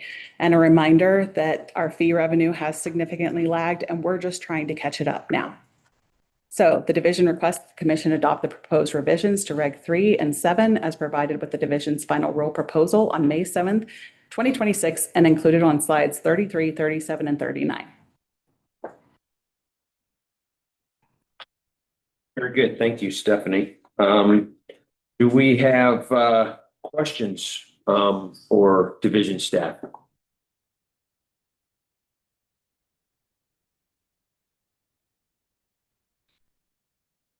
Commissioner Milford? Commissioner Reader looks like he has one. Oh, you're fine. So, Commissioner Blankenship, Yes, ma'am. I have some questions about that are not related to the fees portion of the proposal. And I wondered if you wanted to let commissioners who have questions about fees go first. Do you have a question about fees? Yes. I guess. Okay, well, we're gonna go to Commissioner Thomas, and then we'll come back to Commissioner Reader and then back to Commissioner Milford. Go ahead, Greg.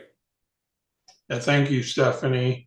On your last figure that you showed with fees, expenses, and staff, I noticed that in fiscal year 27, your expenses dip, your fees are rising.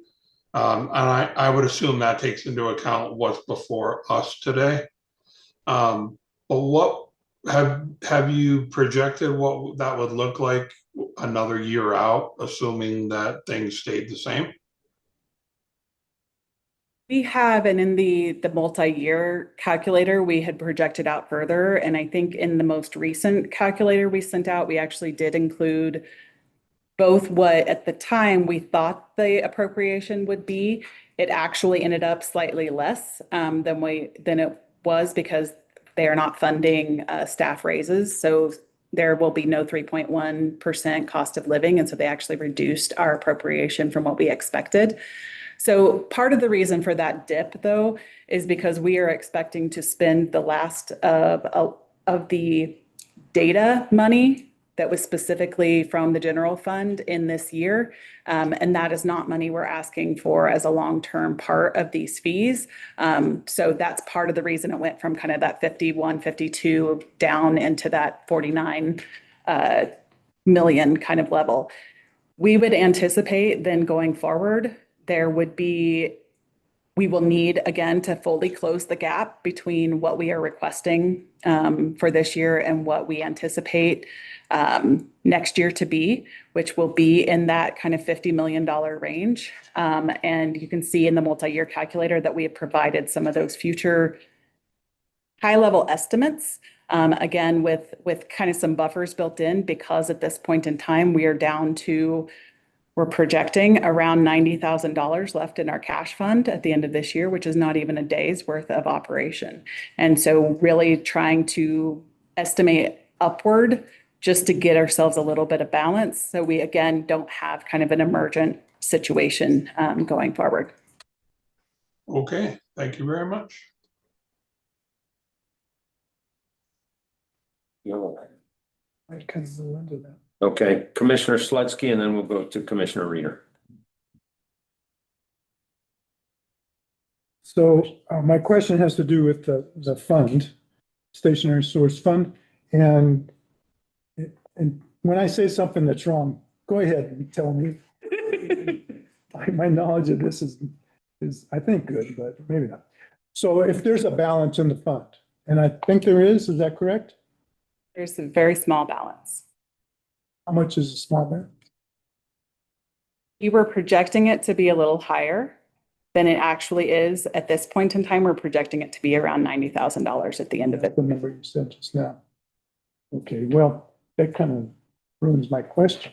But I'll continue for future reference if it's all right. So that would impact the appropriation. Is that correct? The legislature would use that maybe as a credit? They would. So just like any kind of bank account, it would exist there and we would only be allowed to spend whatever is appropriated. So it's part of the reason fees kind of have to happen first, because then the appropriations are, you can spend the money that you have or don't have. And so we're kind of always with these fees going to be projecting out and trying to get enough money in there that we can then fulfill the appropriation. That balance needs to be spent first. I don't know that we track it in that kind of way. Well, Yes. I mean, over the last several years, we've just had a fund balance because we got so much money from the General Assembly that it's just been sitting there and it's been slowly ratcheting down. So we haven't asked for fees over the last several years because between that fund balance and the fee revenue that we were bringing in, we were able to cover all of our expenses and continue into the next year. So it doesn't need to be, I thought that the legislation was that money needed to be spent first before current appropriations, excuse me. I don't know that I fully understand that question in terms of. Well, I was wondering how you justify all that. I mean, here you've got some money in the fund, you're assuming that I'm right, and you have to spend it first. How does that affect your allocations? How do you just start with that and work your way to the appropriation money? I mean, the appropriation money is just the amount we're allowed to spend. It's not really. So there are two limits on our spending, right? Whether or not we have the money in the bank account and whether or not we have the authority to spend it. And sometimes we have money in the bank account, but no authority to spend it, or at least not all of it in that particular year, which is what's been happening the last several years. We've only been spending something lower than what was in the fund. And sometimes, as historically has been true, we possibly have an appropriation that's above what we actually can bring in revenue or is in our fund, and therefore we can't spend more than what we have. So I think both are true in terms of the order at which we have to spend down money. I'm not sure that I know the answer to that, but we can come back to that in rebuttal if helpful. Right now, I'm not sure it's pertinent. Yeah. Commissioner Reader. Okay. I have to ask a fee question. My fee question is, we heard testimony and public comment this morning, for example, about creating an emission fee structure that would incentivize larger sources to reduce their emissions. My question is, since we're just spreading the cost over the amount of the emissions, say if all sources reduce their emissions by 90% uniformly, the fees would just go up a commensurate amount to maintain the division's funding. Is that correct? Unless we chose to switch that into other fee categories, or unless there was a change to the legislation and what's in statute or what we're allowed, then yes, that would be what would have to happen. Right. So trying to create that kind of incentive. Is creating that kind of incentive really practical under current law and fee structures? It is, and this is not just a Colorado problem. This is a problem that has been identified. Sorry, I said, is it practical? You said it is. Sorry. It's not. Is what practical? Maybe I've lost your question. Is creating this structure to incentivize people to reduce emissions through the fee structure, is that something that's practical under our current funding mechanisms? I think historically that concept was really important. Whether or not that is helpful now, I think is a decision that this commission can weigh in on. And if we need to, potentially the legislature would have to make any ultimate changes.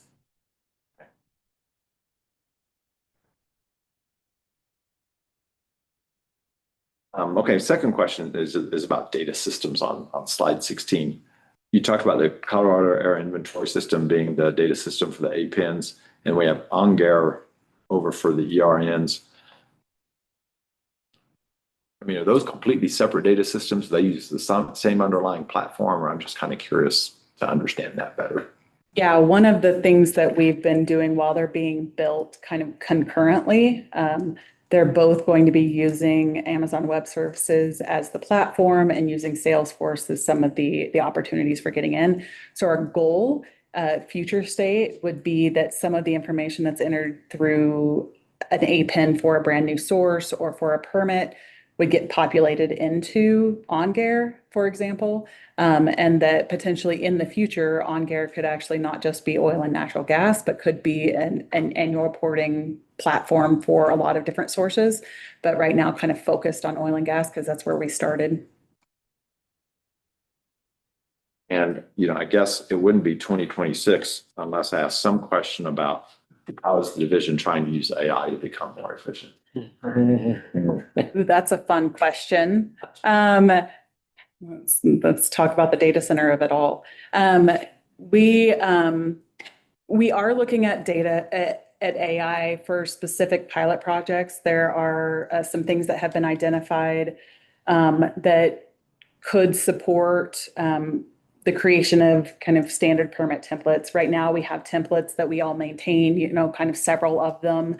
Are there options for how we could use those to streamline how we develop a brand new permit and not have to go and maintain, 20 or 30 different templates at all times. So that's one thing we are working on. We're also working on how we could better, now that we have the new case, better pull information that has been entered into that system. Like, once an APIN, air pollution emission notice comes in, if it's automatically uploaded into that system, and then the data can be captured and directly pulled into our documents as opposed to manually transposed because everything's on paper, is another aspect of how can we use machine learning AI to improve our ability to kind of access that data and use it and cut out some of the manual work that goes into our current process. So yes, we are looking at that.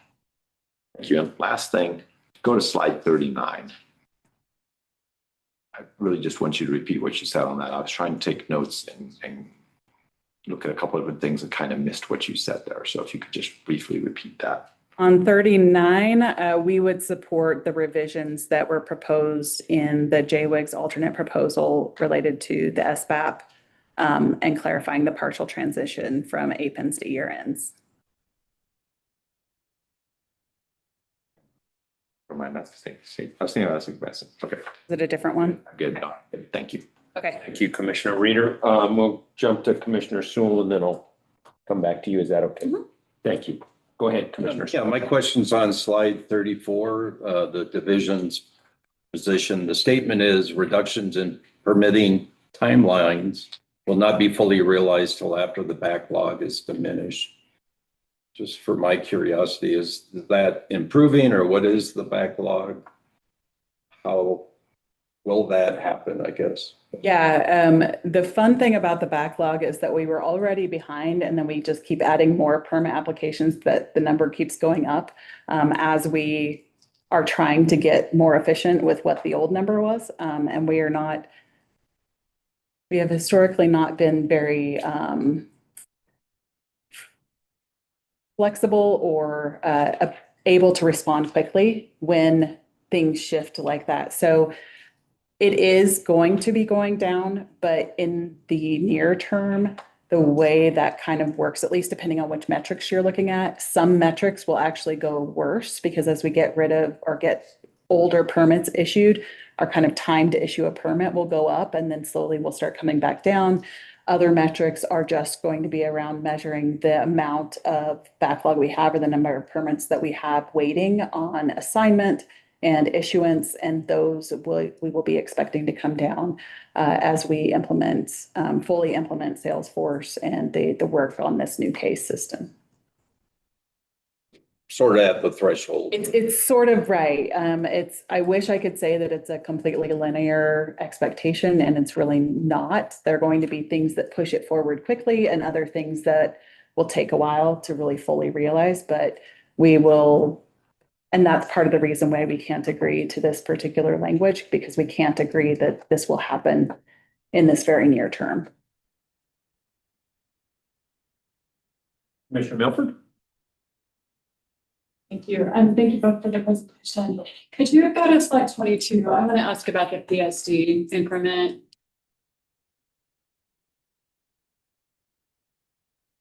So if I may, just to make sure I have the right provision in the regulation, this is Regulation 3 Part D, Section NA5, and it's labeled the increment consumption restriction. And it's short, it just says no new major stationary source or major modification shall individually consume more than 75% of an applicable increment. Correct? Is that the right one? Okay. So I understand the reasoning why you want EPA to take it out of the SIP. It was never meant to be there in the first place. It's an extra requirement that the state has had longstanding, correct? I don't understand why we need to take it out of Reg 3 and why we can't just make it state only. So that's my question, if you could address that. I will certainly try. Thank you. So as you mentioned, this was adopted decades ago in 1990, and the next was first on the commission. You adopt this one because you forgot the state only part. And so maybe the universe of the NACS was different in that time period, and so from what we can tell from the history of it, it was a value add. But the NACs have changed along with the analysis that go with them. And so it isn't the same value add anymore. It's just an extra exercise that isn't providing any information that is either changing the project or being more protective than what is the current federal basis, which is what our program is based on. So in one of the many steps to try to improve permitting efficiency, now that we are getting a lot more interest in PSD permits that we haven't historically had, this is an area where we think we can take out a non-value add provision and rely on the federal program, which we will have to comply with regardless, and to reduce some of that additional back and forth between us and the sources. Nobody else has this that we've been able to find, and so for people coming from other state programs aren't familiar with this, and so that is the primary reason why we are wanting to take it out, and then the confusion of EPA having put this into the SIP in the early 2000s, mid 2000s, That's just requiring an extra step to be able to take it out. But the reason for it is because it isn't a value add anymore. So I want to get some clarification on that. I assume that part of when we talk about the increments, we're talking about increments for SO2, NO2, and PM10 and PM 2.5, right? And the NACs have changed for NO2 and SO2 in particular. We have these hourly standards now that I assume are pretty restrictive. But I don't see how that helps with the PM10 or PM 2.5 increments. And particularly, I have in mind, what if a new mine would want to locate close to class 1 area? Wouldn't we still want to make sure that that new facility was not consuming the full increment that's allowed to be located there? So isn't there maybe not something that comes up every day, but potentially some value add in my hypothetical? There are more recent PM 2.5 NACs, as you mentioned. The PM 10 NACs has kind of been in limbo, but there are the more recent, more stringent PM 2.5 NACs, and they come with that same analysis. And so again, that wasn't the state in 1990, but it is now. And so we think that those NACs, those PM 2.5 NACs and the analysis that goes with it, in part because they are more comprehensive, does protect against that situation that you're describing. But maybe not for PM10, is that correct? PM10 would include PM 2.5, so if you're meeting PM 2.5, we think that would still be protective. Well, no, I can come back to a facility like a mine that had a lot of PM10 emissions and not much PM 2.5. I may have to come back. Okay, I'll let you come back with me in that. And then the question on the efficiency argument. It seems like they have to evaluate the increment consumption anyway. And this is just a question of checking whether that consumption is greater than or less than 75%. So I thought this doesn't seem to me like that's a big requirement for the permitting process, and just in terms of time. That's a fair point, but it is an additional modeling evaluation that they would have to undertake that, again, pending the 2.5 question, I'll come back to, we don't think is a value add to the other analysis that they have to do. And so it's like putting a jacket on top of a jacket. Is it actually a useful jacket to have a second layer on it? I mean, to me, who is always freezing, I wear all the jackets. And so that's one part of it is the extra exercise on the permittee, but also then again, because it's specific to Colorado, it's requires we're finding a different level of engagement, even within an explanation, even within our own staff, as we've been building out some of these staff that are familiar with PSD permitting in another state, and they come in. And it's not that they can't learn what this is, but they're like, what is this, and why are you guys doing this? And so there's that additional explanation time, and I don't have the metrics, but a lot of the extra time that happens in permitting is that back and forth. And so we would be taking a little bit of that out in not having the second jacket. I want to turn to the next slide. This is another provision that was adopted when I used to be on the commission.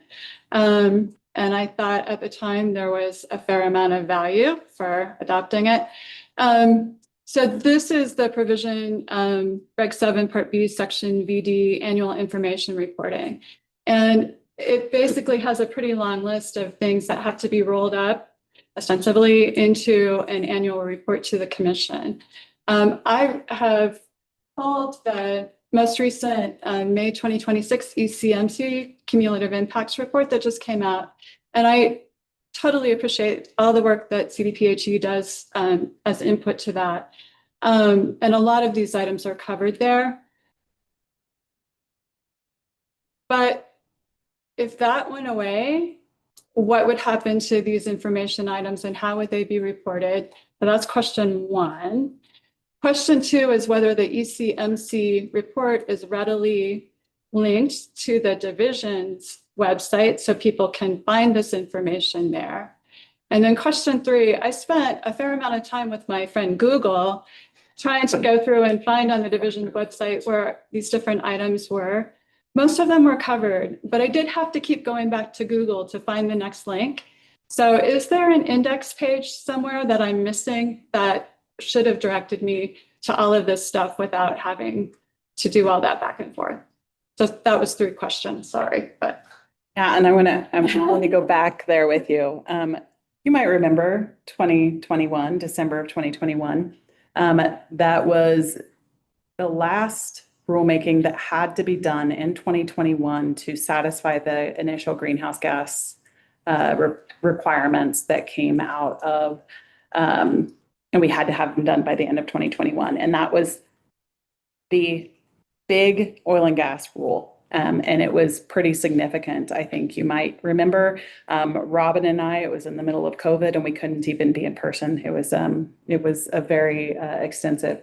And this was something that came up primarily to satisfy the concerns about how we were providing information to ECMC. And we wrote a lot in the statement of basis and purpose at that point in time about how we would comply with this. And it included that we would be doing this report and this report and this report and this briefing and this briefing. And then it would be in these disparate places. But the way the language ended up, it implies an annual report. And that particularly came up with the audit that we participated in last year, specifically on oil and gas emission reporting. And that audit was primarily focused on ECMC and emission reporting, but included what we do as well as one piece of it. And one of the findings that they had was, if you're not doing it the way you could read this very prescriptive single report, then you need to change the rule to be more reflective. And so what we have done, and we did come out with a single report kind of the first year, because that was the year when a lot of these different databases and different briefings weren't fully developed out at that point in time. But what we continued to do over the years was develop out the briefings and develop out the Tableau interfaces so that people can go and find the data, and to refine our process with ECMC. And so a lot of the work that went in was to build out the ways all of that information would ultimately be available to the public. And now this requirement kind of still exists. And it's a little bit awkward because it's a requirement on the division in regulation language that is really about regulating entities. And so it was always a little bit of an awkward thing to have in our rules. And so now we're proposing to remove it because all of the reporting processes and the briefings that we do and the information that we're providing is so much more extensive than what we provided before. And it's not coming out in a single report as could be interpreted in the language, plain language itself.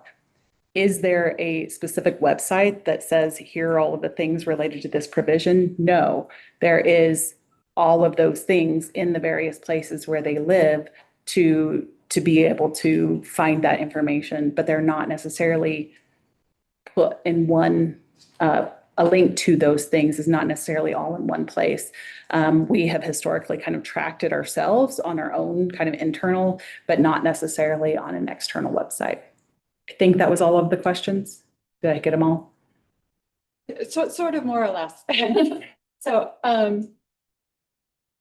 I'll tee you up for a question on rebuttal. Is there a way to think about modifying this provision so that the information is still provided, acknowledging that it's going to be on the website and not wrapped up with a bow, but that we still have some assurance that it's going to be forthcoming, because I think these are all important elements and I'm not supposed to deliberate right now, but that's the question to think about for rebuttal, please. Okay, I'm going to go ahead and I've got a question for you. Jenny, can we go to slide number 30, please?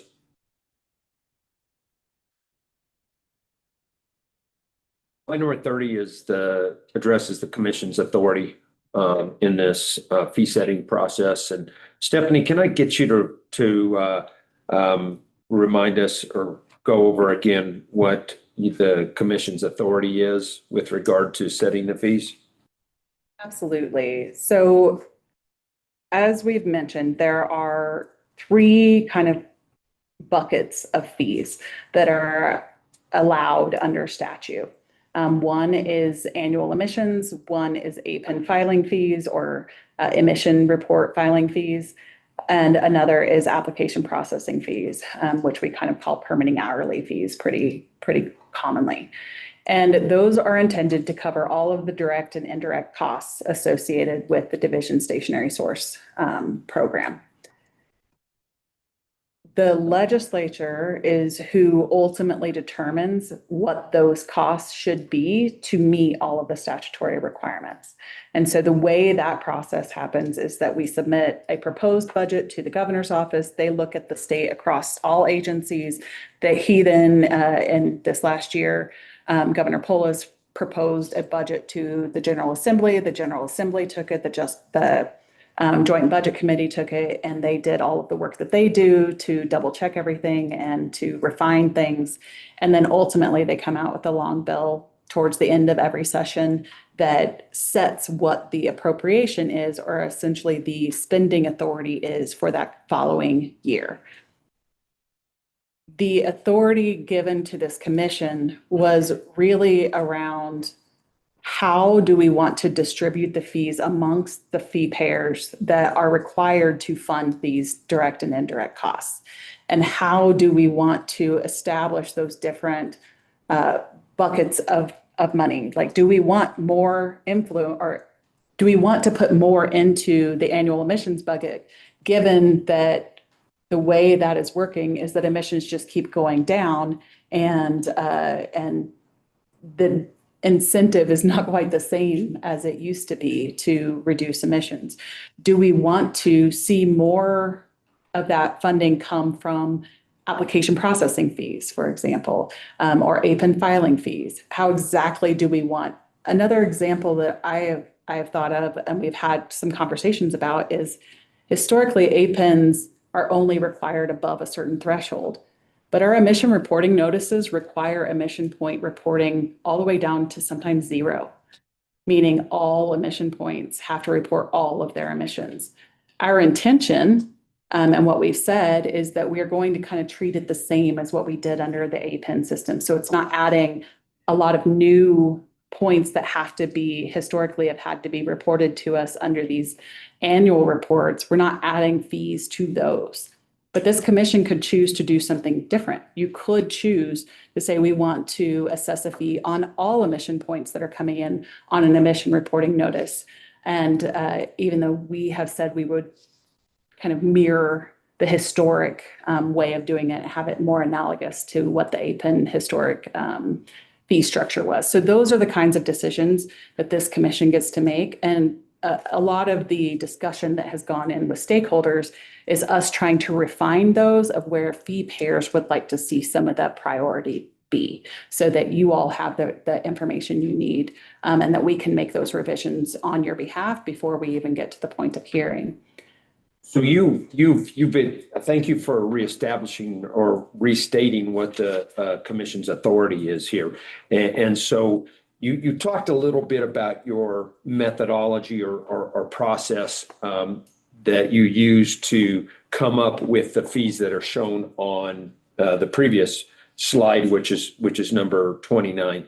Can you tell me maybe where, or have you included somewhere in the record that kind of elaborates on that process of how you allocated the costs and then eventually established the fees that you have presented to us? Yeah, a little bit of that is on, let's see, on this slide where I talked in a lot of words. So I apologize. I don't like when I have too many words on a slide, but this one got to be very long. About how we were thinking about it, but kind of in general to come up here. When we looked at annual fees for criteria pollutants and hazardous air pollutants, we had a lot of discussion with parties about some of the same issues that Commissioner Reeder has mentioned, and how much emphasis that we wanted to have on those. But where a lot of the changes happened was around permit processing time and putting a lot of the needed funding that the division needs to increase into that bucket. And the reason why was because we were trying to, at first, just get the permit processing fee to fully cover just the permitting and modeling programs. So not necessarily everyone in the division, but get them to cover at least all of the permitting staff and all of the modeling staff and the costs of their programs. And so that was the initial thing that we did, was increase that to cover all of those. We have then initially, we kind of distributed the rest of it between the reporting fees, and initially had the reporting fee for the ERN report be something much higher, more like 75 to 80% of what the APIN filing fee was. And sources, requested that we reconsider that, because the change from an every 5-year requirement to an annual requirement meant that cost was significantly higher. And so they wanted to see that ratio to be a little different. And one of the considerations we had there is more work associated with an annual report than there is with an every 5-year APIN. And we have also consolidated some of this by having it all in one report instead of disparate APINs coming in. So it's a little bit of both. There's some efficiency benefit and some efficiency disbenefit. And so we made that adjustment to be more like 40% of the APIN total to account for that, and move that money into the permit processing area, because that was the request of JWIG, was to make that adjustment and move it into permit processing. All of these affect the different parties and the different source types a little bit differently. Oil and gas tends to do a lot of permitting, and so you tend to see a lot of the permitting changes be pretty significant. They also have a lot more emission points than some of the other source types, which have maybe smaller facilities or very big facilities, but fewer emission points. So just kind of the way they're broken up, or the way they are built can be a little different. So we took that into consideration as well. So is there anything in this plethora of documents that articulates that in what you have just said verbally in writing, so that we could actually look at it and look at the methodology, how the costs were allocated, and then ultimately how the fees were designed? Because as I understand it, that's really what we're looking at as a commission. So I don't know if I didn't find anything in the record, or if there wasn't, that level of detail in the record. I think there was. I think it just was not maybe packaged in the way that I just said it. Okay. There certainly was a lot of that information in the position statement, but at that point in time, we were still looking at a multi-year, considering a multi-year. Then we refined that in the cover letter and the cover sheet that came with the final rule proposal. A lot of this could also be seen, or at least inferred, in the different versions of the cost calculator, where you can kind of see the different things. And I tried to put a lot of notes in there about where the changes were and why those changes happened.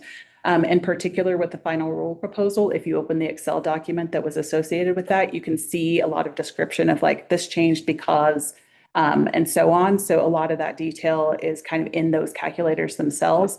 And then, of course, on this particular slide, where it's, again, a lot of words and maybe not always super intuitive what it all means, but trying to write out exactly that information. Okay.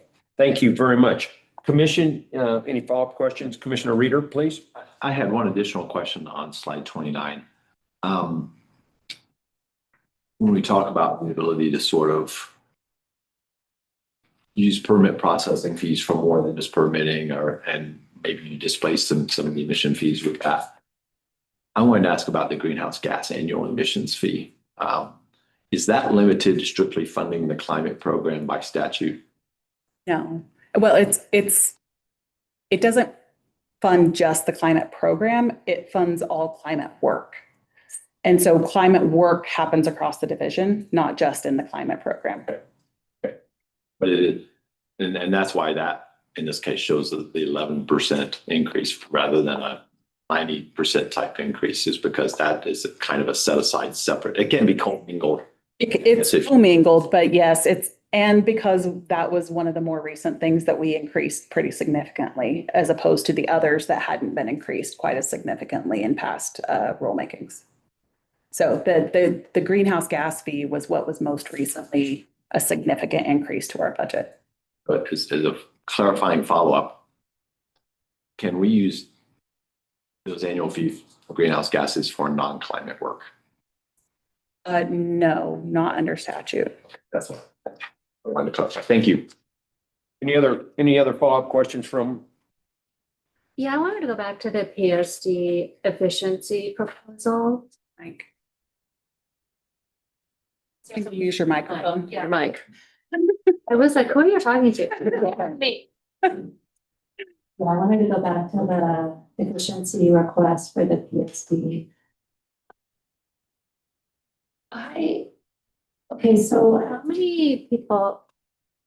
Can you still hear me? I'm sorry. It's goofy. So in one of the public comments, there was a comment that said not that many parties request you to do this analysis. I'm interested in knowing, because then you also said, well, it's the back and forth, and then there's a lot of putting on jackets, and I was like, I don't know if there's only two people, meaning industries that wanna say open a mind.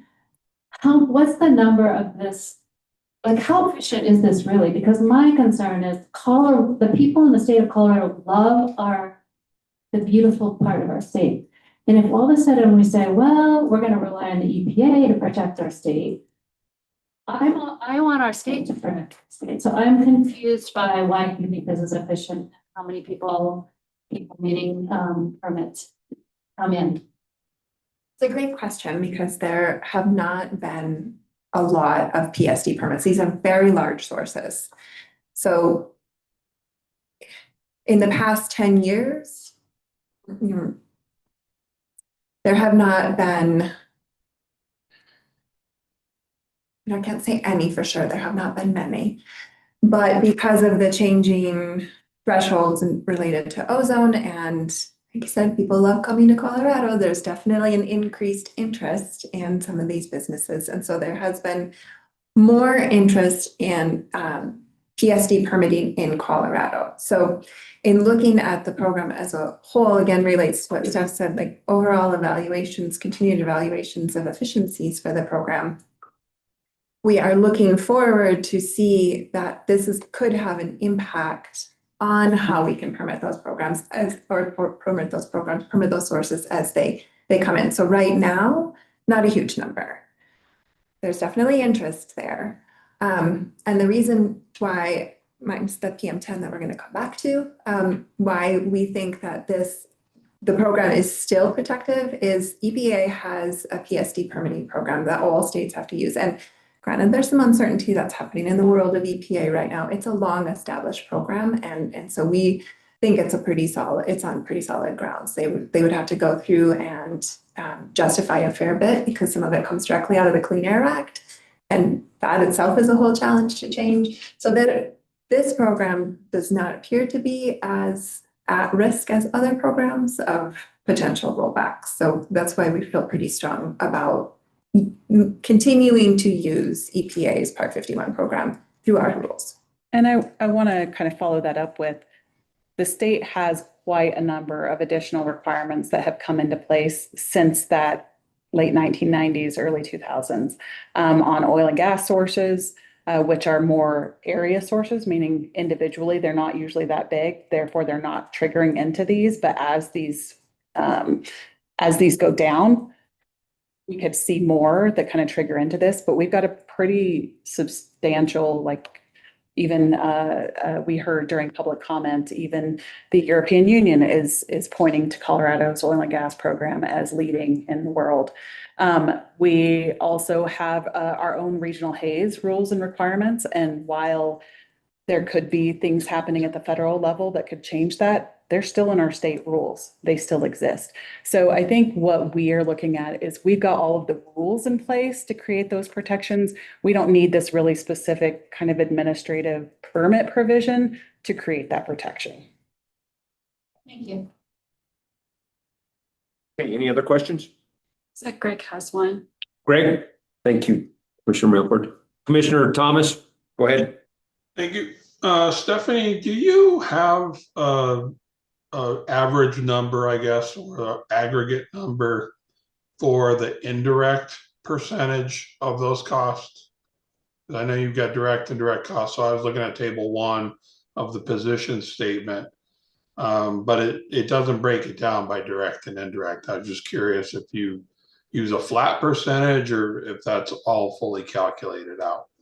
So it's not a flat percentage. It has over the last several years, due to, there were a lot of downsides to COVID, but one of the upsides, at least in terms of funding, was that the division was flush with a lot of extra federal funding.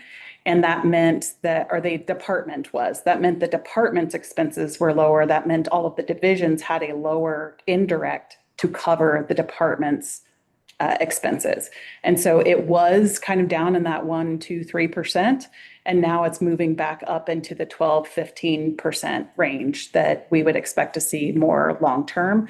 And that happened mid this year. And so part of the reason why our projected fund balance is not as high as what our actual fund balance is because that changed pretty extremely. It tripled. And so went from a few $1 million to almost $10 million of cost. So that's kind of what we're looking at. And we don't know what to predict necessarily going forward.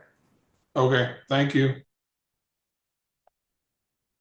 Okay, I believe that wraps up the commission's questions for this time for the division. The next group on the agenda is Cross-examination. Oh, cross-examination. Okay. Thank you. Both of you keep me in line. Any cross-examination of the division? Seen none. I guess this will conclude the division's presentation, direct presentation. Yeah, I'm getting there, but thank you. We have lunch scheduled for 12:30. It's 12:10. What is the commission's pleasure? Do we want to hear from the JWIG before or after lunch? Lunch is here. Lunch is here? I go after. We should. Okay. Because I feel like it would be rushed and then I'd be starving. Okay, well, we're going to go ahead and break for lunch. We'll hear from the JWIG after lunch. And we will come back at 12:45.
the commission meeting and the hearing, and the next party to testify is the Joint Industry Working Group. Do we have the Joint Industry Working Group here? Tell him his time's up. Start the clock now. There they are. Yeah. They're coming at the door. There are. Let's give them all. Does he have a sense of humor? Yes. Okay. I'm gonna ask him if he knows what 12:45 means. Just like you. I have a sense of humor. Should.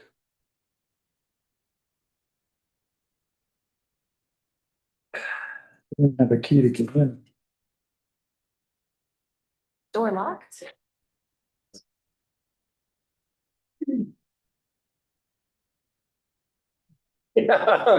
Can we make the clock roll?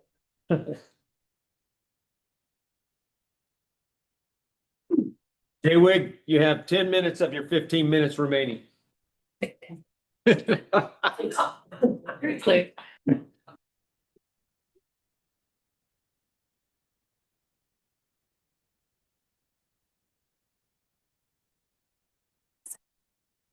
So you just do that, okay? Good afternoon. Thanks for making me wait. Glenn Garbanzo. Floor is yours, gentlemen. Yours, all right.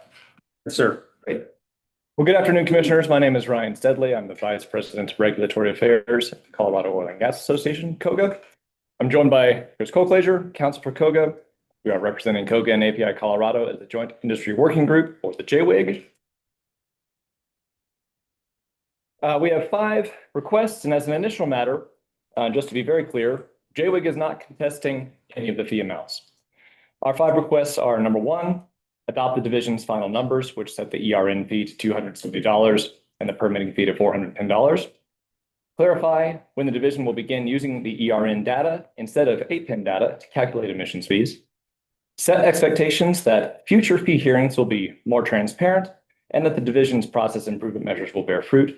And then lastly, we have some minor administrative requests. Now, throughout the rulemaking, JWIG has worked closely with division staff as well as other parties to resolve issues, and we thank them for the collaborative engagement. And as seen here, we are no longer seeking a sunset for this fee increase to return fees to current levels. We had proposed a sunset as a backstop for cost-saving initiatives, and it might be worthwhile to consider the potential utility of a sunset in the future, but in this rulemaking, we are only seeking SBAP language on transparency and efficiency.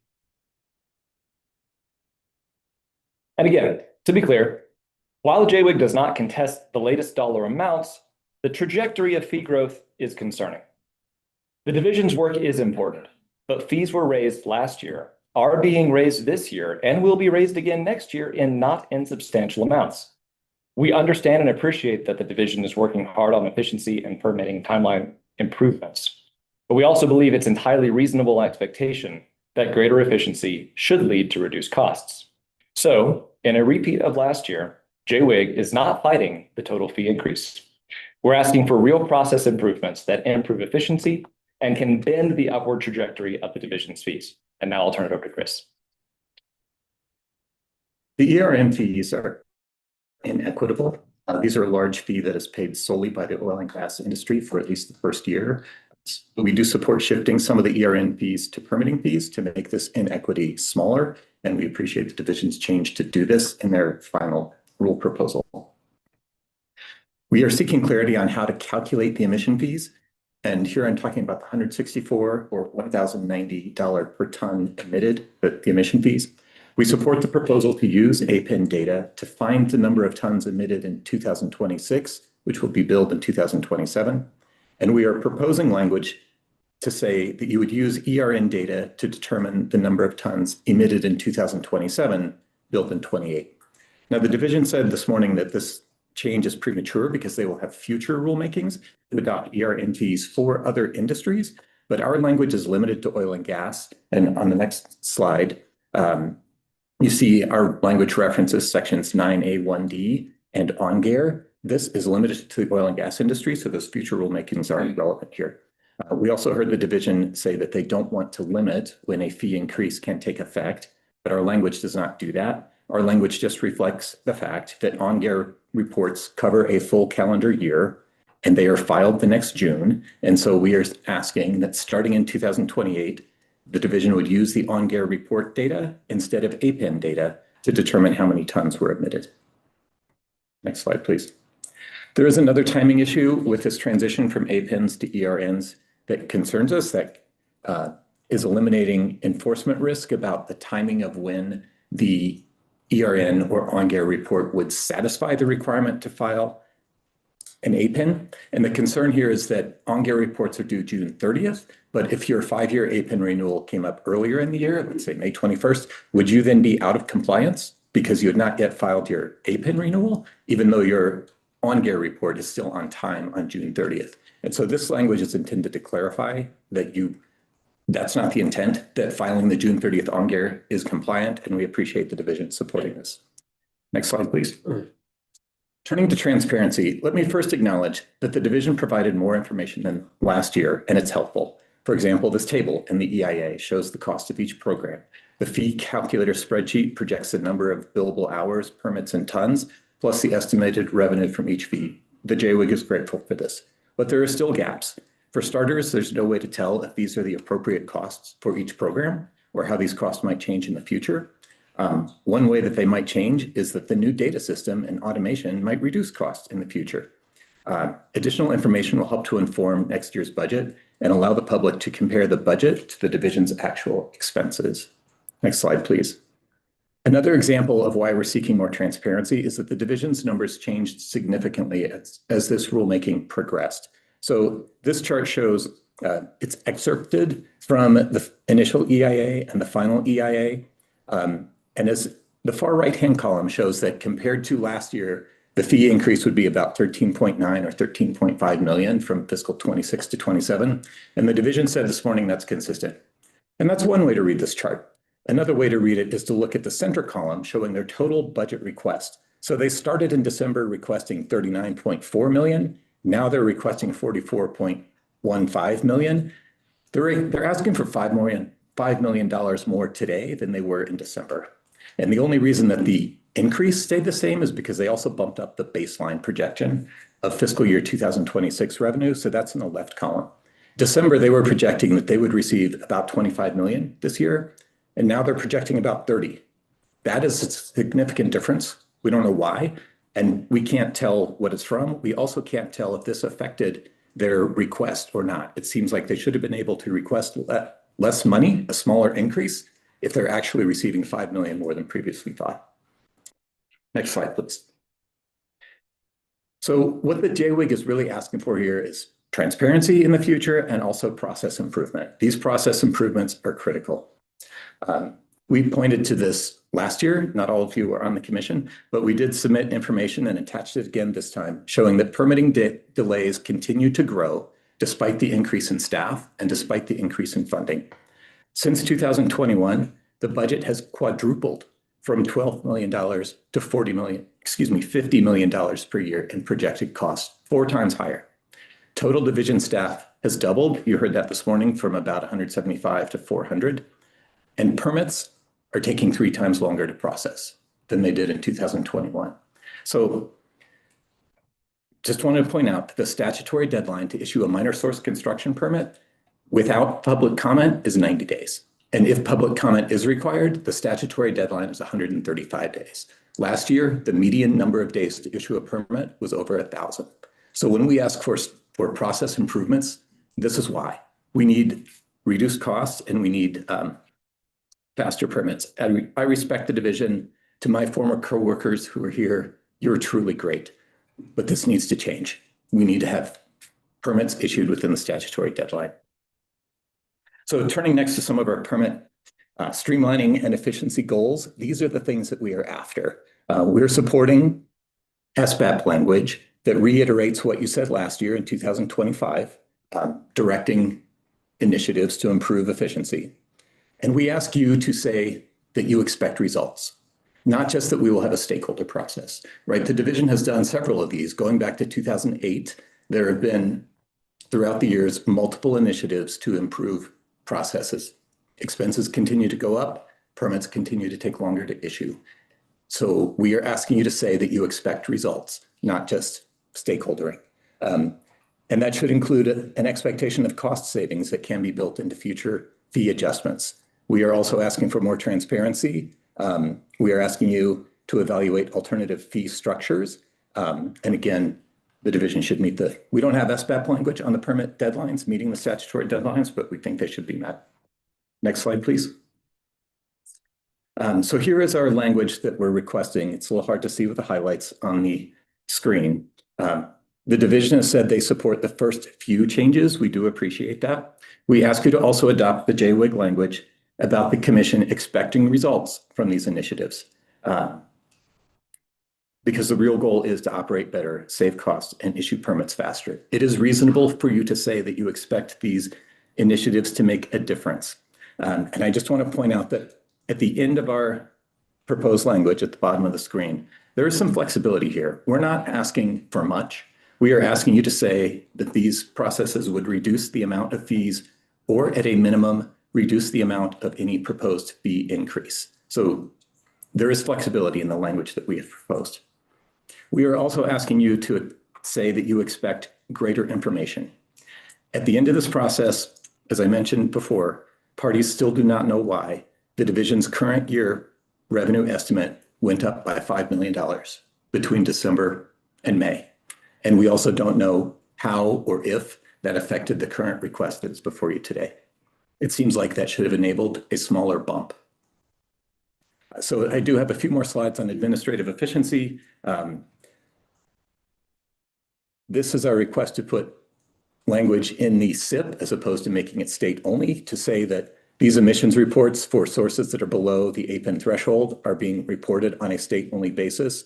We believe this is important so that everyone can understand what the SIP means when they read it. We normally do leave state-only language out of the SIP, but this is a little bit different because it's more like an exception to something that is already required in the SIP, and we think it's appropriate to include that in the SIP itself. The next slide has we're just moving a word, applicability. The division says they support this. And finally, we had language in the SBAP about the PSD increment repeal. The division has made a revision to it in their slides. We take no position on the merits of the division's latest language about the PSD increment repeal. But we do want to flag this as an example of how all parties are still working out the details of the new procedural rules, including how to address issues that come up at the last minute on the eve of hearing, now that the errata process has gotten narrower. And so we look forward to having the chance to iron out these procedures as we work with the division. And that is my last slide. I'll take any questions. Does the commission have any questions for the JWIG? Commissioner Reader. Thank you, Commissioner Blankenship, and thank you for the presentation. I guess I am curious on a couple of things.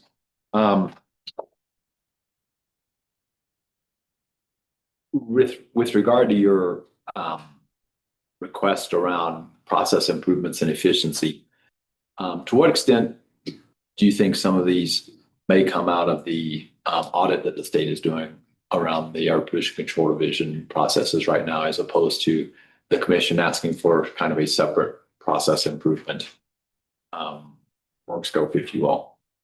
Thank you for the question. I would first recognize that there are several initiatives underway, right? There's the audit, there's your SBAP language, there was language in the statute that appropriated another $5 million last year that required reports. So there are several things that are all pointing in the same direction of demanding process improvement.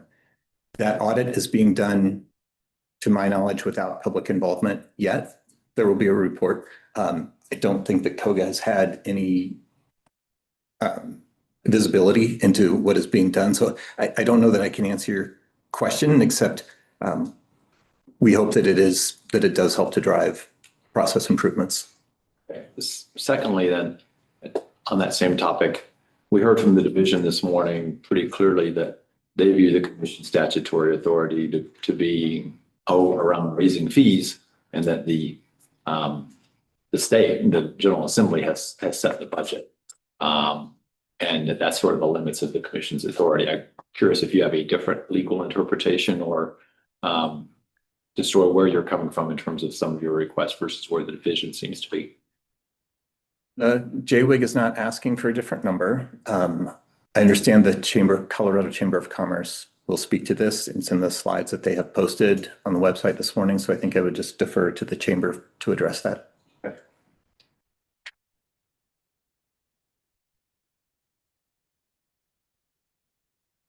think that's it for me. Commissioner Rudolph.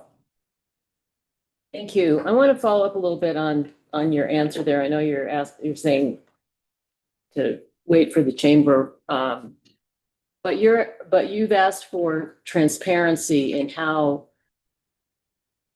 and what I was understanding, and correct me if I'm wrong, was as much the transparency in the actual number needed and the expenses, total expenses, and then what the budget is, as opposed to how the fees are distributed between the three groups. So can you tell me what, I understand that the desire for transparency, but wouldn't the desire for transparency be more relevant in the long bill process? I think it's relevant for both. I think it's also relevant to how the division is running its operations in terms of what the costs will be. The JWIG has requested language in its SBAP for information that would help the public compare actual expenses to budgeted expenses. I mean, the JWIG supports these process improvements. To be clear, that's broader than just issuing permits faster, although that is important. I think it comes down to sort of the priorities of how the division is using, how they are choosing to spend their funds. And, we hear them say that they need the funds to carry out their statutory obligations, certainly, but there are a range of ways that an agency can fulfill its statutory obligations, and they make choices in their discretion about what to emphasize or where to spend their money and how to prioritize things. And so having that additional transparency would help on that front as well. Okay, and thank you for that. And then a different question. You've both been involved in permitting on both sides of the issue. The permitting timeline has gotten quite lengthy. Do you have any position on why it's taking so long to issue permits? What do you think is the issue here? I think there are multiple causes. Some of it has been additional requirements, and you heard the division say it this morning. We've become a severe ozone area. We have additional state level requirements, everything from EJ to greenhouse gas requirements at the state level. So all of that needs to be analyzed when the division issues a permit. They've revised their modeling procedures. So there are more requirements in place. I would say also that the way CDPH as a whole, and here I'm going to say all of us together, right? The division, the commission continues to impose new obligations. And I think that there could be a greater emphasis on the cost benefit of those and prioritizing the ones that will make the most difference to really focus on what matters with the permits, as opposed to digging through line by line to make sure that absolutely every I is dotted and every T is crossed. So one example that comes to mind is that operators have told me, and this is secondhand, but as they are going through their permit processing with the division, they will receive questions back about running down differences in the hundredths or thousandths of places in the decimals. And the operators question why that's needed. Yes, there is a difference in the numbers, but at that point, would it not be enough to say, we've got the 10th place correct, and that's probably as accurate as this information is to start with. So there could be a mindset of looking at these permits from a a method where you sort of audit the information that was submitted, make sure that it seems like it went through the proper process without recalculating every number. And that could allow the permit to be issued quicker. So I think that, again, there are many reasons why the permits are taking longer. We do think, industry thinks there are ways to issue them faster, that there may be steps on the flow chart that could be removed, not just working through the flow chart faster, but really reviewing the process and saying, do we need to do every single one of these checks before issuing the permit? Or is it enough to look at, more of a programmatic audit and make sure the application is in good shape and you could issue the permit? All right, thank you. Any other questions? Commissioner Davis? I just was wondering, if you've seen a increase in applications for permits and since 21, has that gone up 4 to 10-fold? Can I either take that back or maybe suggest you ask the division? I think they have those statistics at hand. I don't want to take a guess.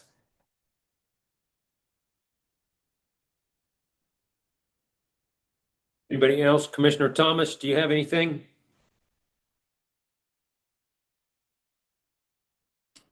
No, sir. I think we're good for now. Thank you very much. Thank you. Okay. Any I'm gonna need a reminder of this. Yeah. Any cross-examination? Seeing none? You guys are good. Thank you.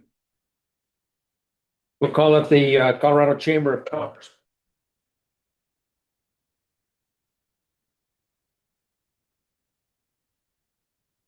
I feel like I asked you a second time, just get down here, all right? Yep. Okay, thank you.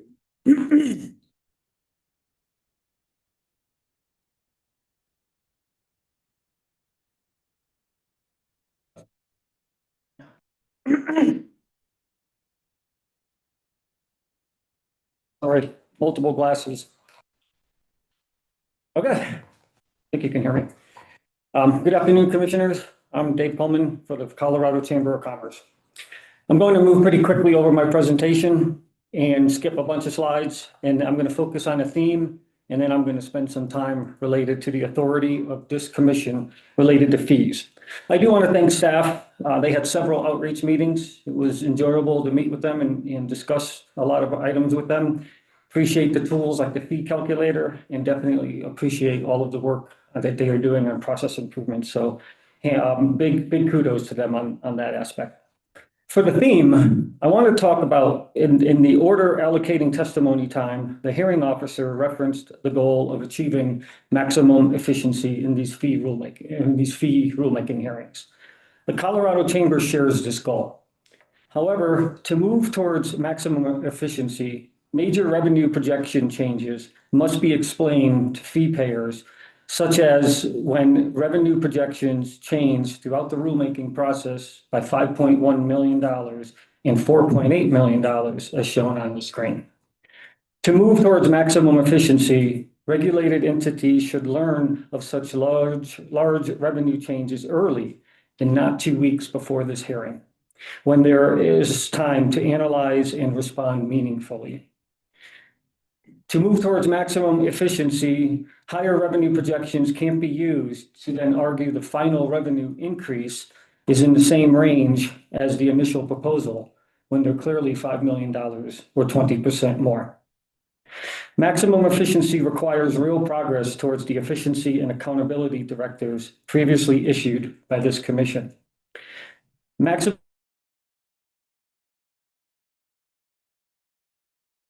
the projects that staff mentioned on slide 8 of their presentation today. For maximum efficiency, regulated entities must see a detailed program-wide evaluation of division costs, including cost containment measures that are published instead of simply providing high-level budget summaries. I do agree they have definitely provided more this year than last year. And again, kudos. We're moving in the right direction. Most importantly, to move towards maximum efficiency, we must address the overarching issue of whether this commission can approve a top-line fee revenue number different than what the division proposes. I want to emphasize something here. The Colorado Chamber is not typically in the position of supporting, let alone proposing, fee increases. Yet our alternate proposal does just that. Our proposal would increase fee collections from 30.6 million in fiscal year 2026 to 42.1 million in fiscal year 2027. That's an $11.5 million increase. I ask you all to reflect on that for a moment.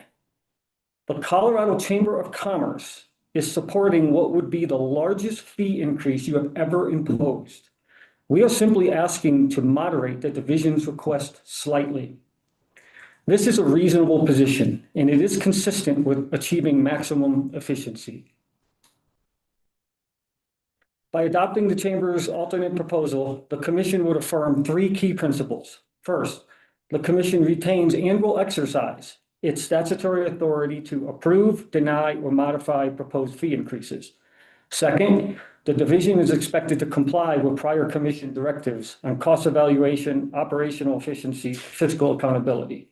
And three, future fee requests must be supported by transparent, well-documented data on both revenue projections and cost. If the Commission takes those steps, I think we can begin the important work necessary to achieve maximum efficiency in future rulemakings. Now I'll turn to the big topic. I'll turn to why the Commission does have the authority to approve a different top-line revenue amount than the division proposed. You heard from the division earlier on what they think your role is. I'd like to give you a different take. The law changed in fiscal year 2023. Starting then, the Commission is able to adjust fees through a rulemaking. The division's position statement argues at length that the General Assembly sets their budget and you must set fees to cover their budget. But the division has confused revenue with their spending authority. They're different. There are two steps to funding the division. First, raising revenues. Second, appropriating the dollars to spend, called spending authority. Revenue is raised mainly through taxes and what we're doing here today, fees. Once revenue is raised, there must be an appropriation granting the division spending authority. This is done by the legislature under the long bill, typically in April. These appropriations are what the division is calling a budget. The word budget has become confusing in use during this rulemaking because I think different parties are using it differently. So I'm going to try to stay away from the word budget except when quoting a party. And I'm going to use revenue to reference the first step of funding the division. And then I'll use either appropriations or spending authority for the second step. Under the two-step process, it's important to note that revenue raised does not equal spending authority. To write a check, the division must have both. The division argued at length that the Commission does not decide their budget, or rather, to use the formal term, spending authority. We agree. No debate there. No party is asking for you to set the division's budget or spending authority in that way. But here is one of our key points. Raising revenue is not about spending authority. Just like your paycheck is different from how much your spouse will let you spend. And how much tax revenue the state raises is different from how much the state can actually spend. I'll give you an example. In fiscal year 2025, the state of Colorado raised the following revenue: $17.2 billion in general fund, $30.4 billion in total cash fund revenues, and $12.5 billion in federal transfers for a total of $60.1 billion in revenue. However, that same year, they only spent $42.9 billion. There's a difference. So to expand, the General Assembly gave this commission, you all, the initial job of deciding how much revenue to raise, not spending authority, revenue, with a legislative backstop. This commission must take the first cut at deciding how much revenue is required to cover the division's costs, indirect and direct. The JBC will look at that number when it passes the overall budget for the state, and the JBC will then decide the division's spending authority and adjust accordingly. Let's look at the statute because the Colorado Chamber respectfully believes there is confusion here between budgeted and required. The division says in their testimony and in their position statement, the commission sets fees necessary to cover budgeted costs. But the statute uses a different word.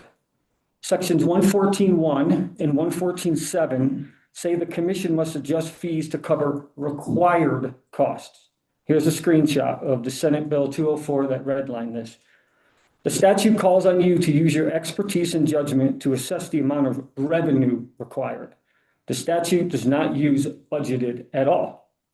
The division's position statement and testimony today basically says all you can do is, move stuff around. So the division argues that you can only move the number around the buckets, but not set the total revenue amount to be raised. But the statute does not support that. The statute specifically says, it's on the screen, that the commission may adjust the fee by rule to cover the costs required to develop and administer their programs.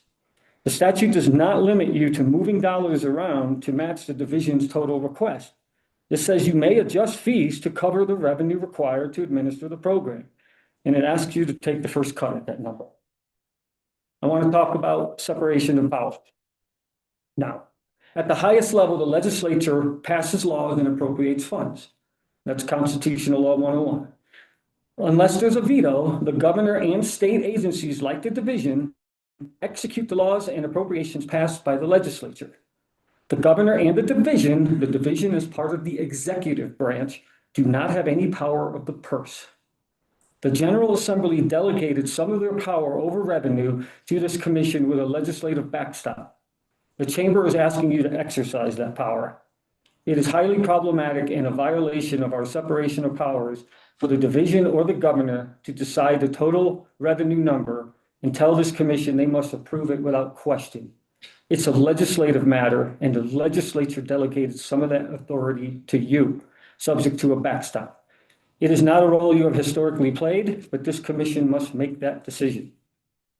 There is some accountability I want to talk about. If you accept the division's assertion that you have no authority in setting the overall revenue numbers, then no one will have to take ownership of deciding how much revenue to raise.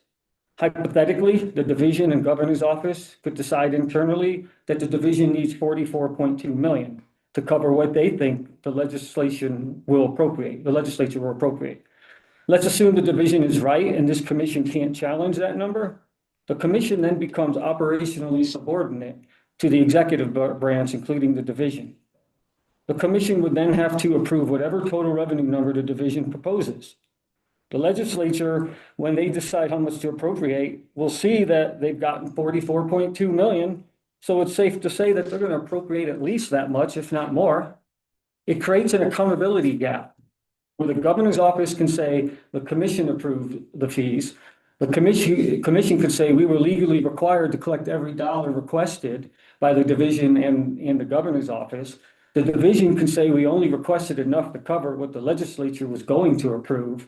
And then the legislature can say, well, the commissioners, you are the experts, and they decided to raise this much revenue.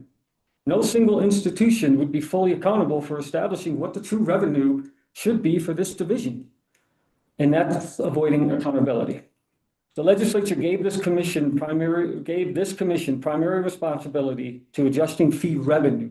For better or worse, you didn't ask for it, but you got it. So we're asking you to do it.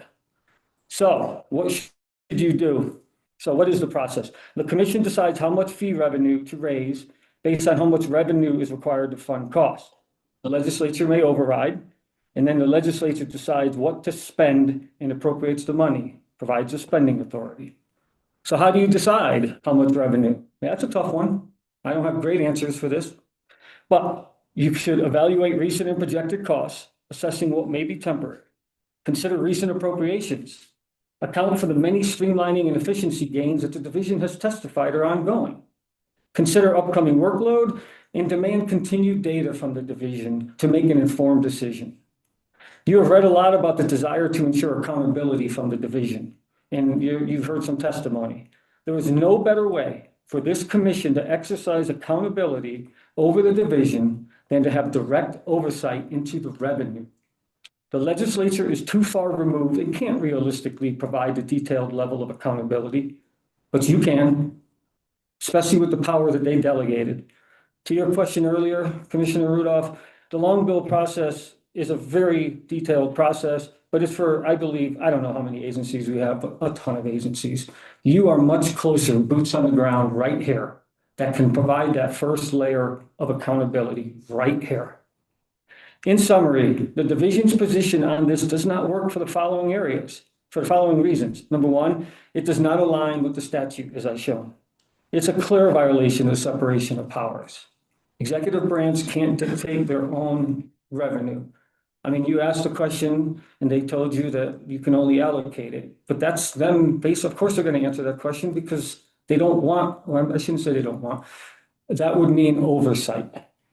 And number three, it eliminates the accountability related to who is responsible for setting the revenue to raise. This is an important decision for you all to discuss and fairly assess. And maybe it's not possible to do today in this rulemaking, but it needs to be addressed before future rulemakings to ensure we have maximum efficiency in these future rulemakings. But we feel strongly that the commission can approve a top line fee increase and total revenue that's different than the proposed by the division. And we ask that if you like the arguments we're making, you consider our alternate proposal, which is $2 million less, and it involves a 4% cut that they would be required out of the $50 million budget for this year. And in a time when the state is having to cut $1.2 billion and entire programs are going away, I don't think that's too much to ask. And that's why we kept it at a very low and reasonable $2 million. Totally understand the position you're in. You're not in a great position, but at the very least, the Colorado Chamber wants you to address this issue before the next fee rulemaking next year to ensure the maximum efficiency. Thank you for your time, and I will take questions. Thank you, Mr. Coleman.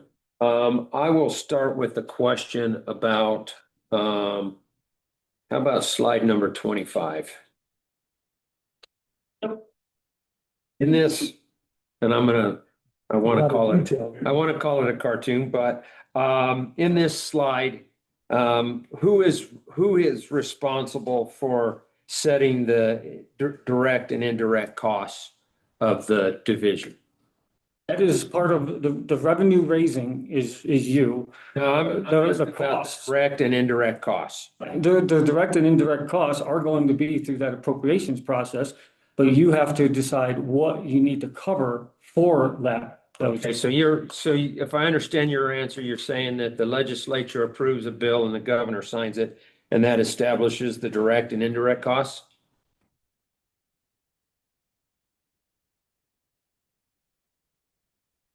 I believe that influences what the costs are. And you are getting input from the division, as I said earlier. You're going to demand the data and you're going to get quite a bit input from them. But you are determining what they need to cover their costs, and you will challenge, and you should challenge. If they say our costs are 45, whatever their cost was, $50 million is what they said. This commission should have oversight role to say, does that make sense based on what you're telling us, based on the information you provided? And then you say, okay, yes, we believe you. Yes, we think that maybe you could cut in some areas, and we don't think it should be 50. We think it should be 45. Did I hear you say that this commission should have oversight? This commission does have oversight. The legislature has delegated that to you in the statute that I showed on the screen, and you should, I'm using the word should, nicely, but yes, you have that oversight, and we ask, and we think you should exercise that. So, are you familiar with the language in the statute that says that when we establish the fee by rule, that it's in an amount that is sufficient to cover the direct and indirect costs? Yes, I think I had that on the screen. Yeah, so we have an obligation to do that. Right, but you have to question those assumptions by the division on what their costs are to provide that accountability. If they came to you today and said, we need $3 billion, you're not going to question that? But they did not come to us. I understand that. The legislature and the governor signed the bill that established those. So but they also signed bills giving you oversight on what these revenues should be. I mean, you're playing an important role as I understand it's a volunteer commission and you have other things in your lives that you have to do. But, I mean, it is a role that you have been given in that statute that I have shown on the screen here. Okay, any other questions for Mr. Coleman? Yes, thank you for your testimony. I guess I was wrestling with your separation of powers argument and wanting to understand your point about the executive branch does not decide revenue. Makes sense. And you're saying we decide the revenue. And I think you're saying, well, the division's part of the executive branch and then they can't just set their budget. But didn't the General Assembly approve their budget? So isn't, even though the governor signs off on it, I mean, they submit their request, but it is going through the legislative branch. And as I understand your testimony, the legislative branch has delegated the fee revenue piece to the commission. So I think you made a good argument for me. Yeah, I mean, yes, the legislature ultimately approves the spending authority. But as far as the revenue, they under that bill, and you're in this commission where you have some, which are appointed by the governor, confirmed by the Senate.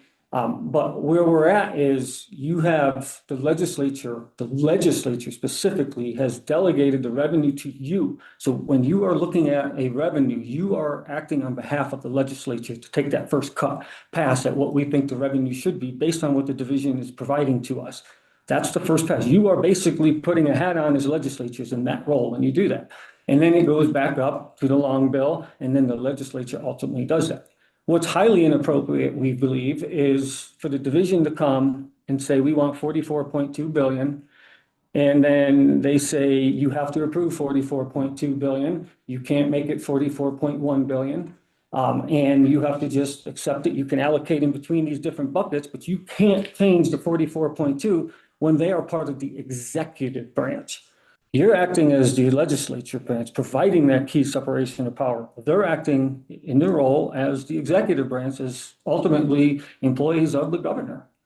And that's what we are saying is inappropriate, which is exactly what they're doing in this rulemaking. I believe they did it last rulemaking.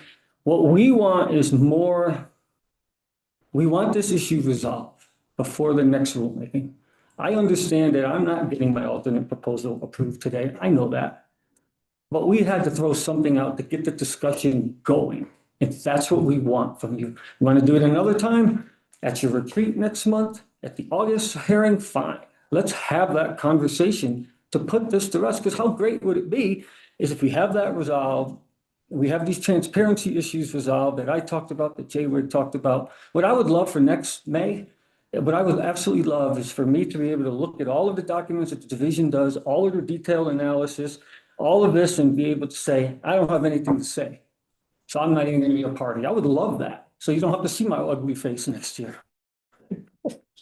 So if I go back to a world, Senate Bill 2204, all the fee increases had to be approved by the General Assembly, along with the budgets. And the division would obviously present its data to the General Assembly. Parties such as those here at this rulemaking would send their lobbyists to the General Assembly, and all that would be decided by the General Assembly. Is that still the case today with regard to the budget piece? And they simply said, you guys set the fees, but all that other part with a lot of the transparency and efficiency, couldn't that still be accomplished by the parties at the General Assembly the same way it did pre-2020? And you're talking about the spending authority now. Spending authority. I mean, yeah, of course. And I think that does in some areas, but I think the legislation changed for a reason. They made those changes for a reason to hopefully improve the process. And I think what they wanted to do, I don't know, I wasn't here when the bill was passed. And I mean, I was here, but I wasn't involved in it in full disclosure. But I suspect the whole reason The whole premise of that bill was to make it easier, to delegate down to you all who are closer, boots on the ground, if I'll say, for use a corny term, boots on the ground to come and be able to give the legislature that's so busy in that process, they got so many agencies they're working with, some information. So you say, oh, the commission who's this close to it said, yeah, this $44.2 billion makes sense and they approved it. Great. We have to do little. We don't have to do as much. Thank you. I think that answers all my questions. Thanks. Commissioner Thomas, do you have anything? No, I don't. Thank you, though. Other commissioners? I would like to, I thank you. Your points are well taken, Mr. Coleman. I would like to maybe get some clarification on a distinction between, maybe, and this is semantics, but that's maybe important, that do you believe or would you agree that there's a difference between asking the division to prove that their costs are correct versus that their costs are appropriate? Is there a distinction in your mind? Yeah, there probably is. And I don't know what term I used earlier in my testimony, but I think appropriate would fill a enough of a oversight role. I suspect the premise of the question is appropriate seems to be a good accountability check, but higher level than correct, because that might need a little bit more digging. So yes, I think there could be a difference in those two terms. In that same note, on one of your slides, I think it's number 20, you indicate that the fees to cover required costs, not budgeted costs. And I know you've talked about this, but how do you distinguish between required costs versus budgeted costs? And when I'm presuming that when we say, but when we're referring to the budget, we're referring to the action that the legislature has taken to establish the expenditure budget. Yeah, absolutely right on that last point. That's the spending authority. I'm trying not to use the word budget, but yes, spending authority. That's how do you determine required costs? So yes, that is the hard one, and that's where you have to come and get data from the division and really assess, forgot the terms you already used in your last question, are they appropriate? Is their FTE appropriate? Are they, do they have a travel budget that's sky high, which I suspect it's not. I'm not claiming that, just using it as an example. Are they, cutting where they can cut? Are they having community meetings where 3 people from the community show up, but they have 9 division staff there? Again, not saying that's happening, throwing examples out. So that's the type of stuff and type of questions that should be asked in maybe an annual budget, an annual revenue and cost review between you and the division. That's open, that quite frankly should be open to any party. Like any party here should be involved in that, to have the transparency, because you guys are asking questions of the division that they didn't have the answers to right off the bat, or it was difficult to understand the indirect and versus direct costs. I think Commissioner might have been Thomas that asked that. We struggled with that too. And there's a lot of data, and I'm not faulting the staff. There's a lot of data. They have a lot on their plate. I'm not trying to be critical to them. Again, I really like them. Just like Chris said earlier, they're great people. It's just we need more accountability. We appreciate the chamber's, I guess, support of the concept or proposal. Do you acknowledge that, or do you agree with the staff that a big, huge component of this increased cost is a result of the large number of directives, legislative directives, which have resulted in rules that we have been mandated to create, directives from the government or from the governor, executive directives, and directives from EPA rules and regulations. Do you feel that that is, I mean, is commensurate or somewhat commensurate with the level of funding increase that's being contemplated? Absolutely, 100%. You're 100% right, and they're 100% right to say that. I mean, they gave you the stats. I can't deny those stats. I'd be a hypocrite. And that's why the Chamber of Commerce is proposing in our alternate proposal the largest fee increase that you would ever implement on some of these. Some of them are our members. A lot of them are our members. So that's why. So yes, 100%, Commissioner. So if you're looking, you're talking about transparency. Are you looking for something like a cost of service analysis where there's a detailed analysis in which the division comes in and identifies all of the costs of services and they allocate those costs to the different I guess the different permittees and then calculate the fees based on that with something with detailed analysis, including description of the assumptions and things that they made. Is that the level of detail that you might be looking for future rulemaking? Yes, that would be part of it for sure. And then, of course, the process, how they go through that, how they explain it, and some oversight and accountability built into that.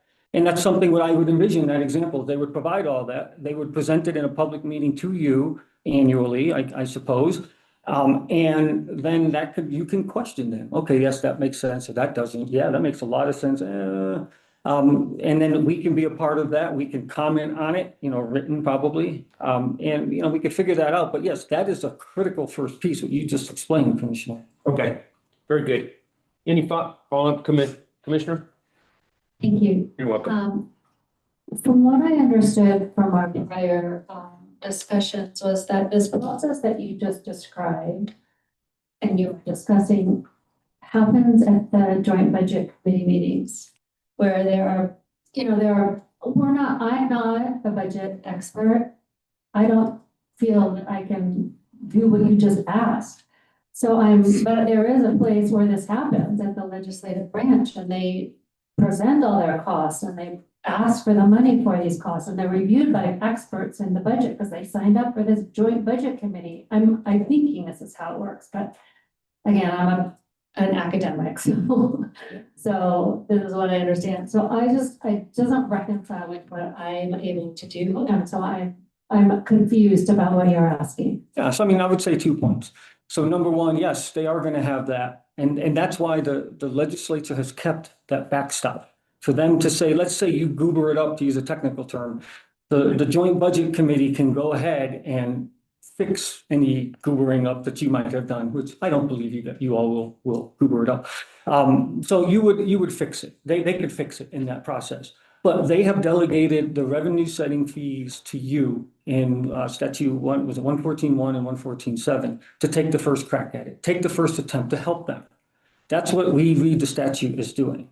So that's why there's still, that process isn't going away. We're not advocating. We do not want that process to go away. The long bill process where they go through that and the legislature formally approves it. It's the first cut. It's the first step that they want you, again, people who are closer to it. Now, as far as you feeling you don't have the expertise, I suspect many of you don't have expertise on ear toxics, but you just approved some pretty significant regulations on ear toxics over the last couple of years, including two months ago, last month. And you're going to have a GEM rulemaking in 2 months where I suspect not all of you are experts. You're not put on this commission to be an expert on everything. That's impossible.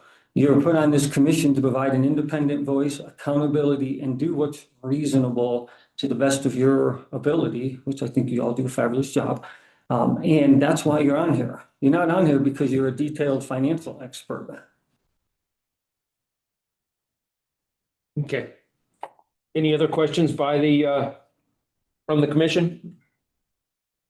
Any cross-examination? How about that, our Man. Okay, seeing none, thank you very much for your presentation. Thank you. We'll move on to the Colorado Utilities Coalition for Clean Air. Do we have representatives? Oh, yes, we do.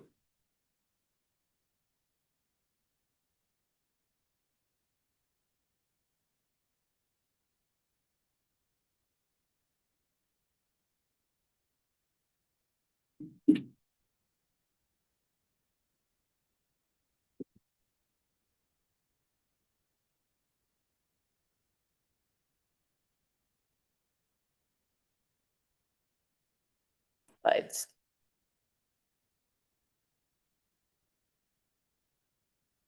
Good afternoon, Commissioners. I am Julie Rosen, an attorney at Wellborn, Sullivan, Mecca, and Tooley.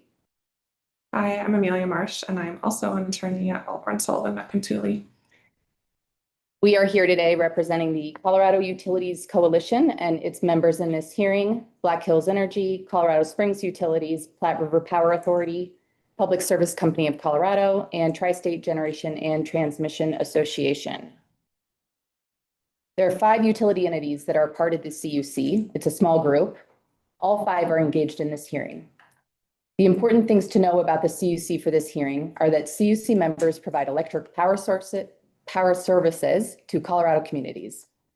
Some CUC members also provide natural gas, wastewater, and clean water service. 2 CUC members are nonprofit municipal entities.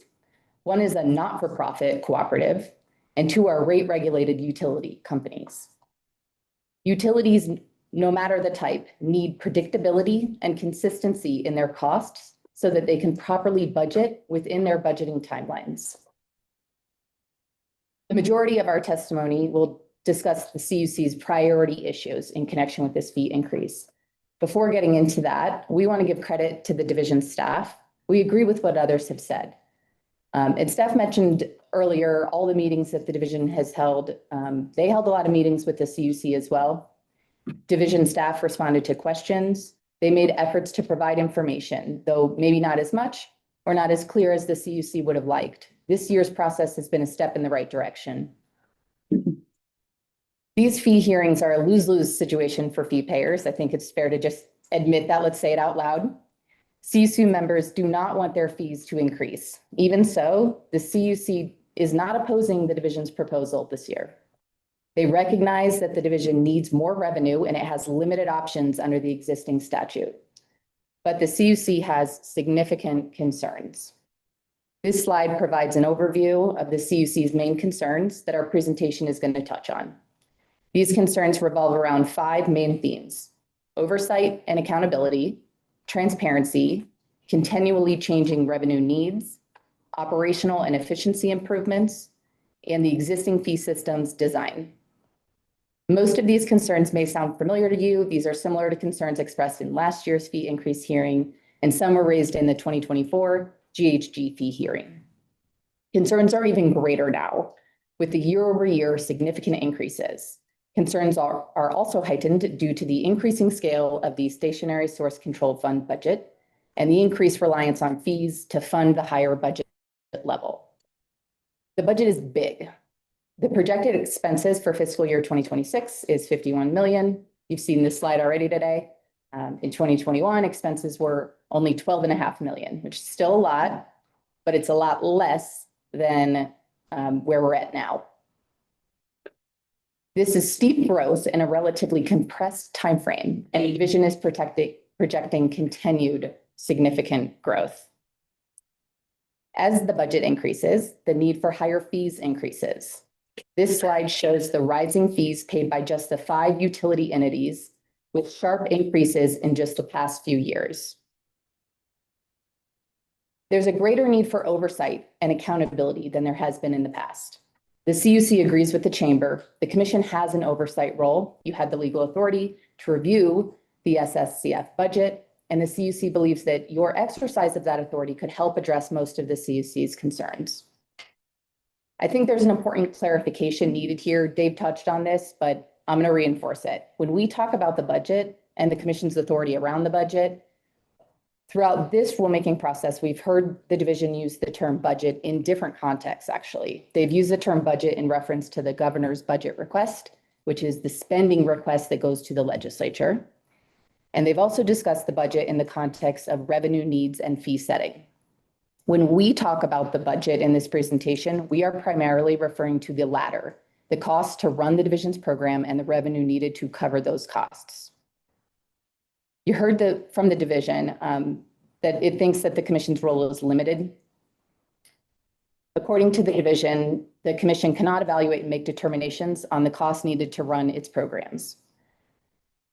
If we understand correctly, the division's position is that you can only determine how to set fees equal to the amount that the division says it needs or that the governor requested from the legislature for appropriation.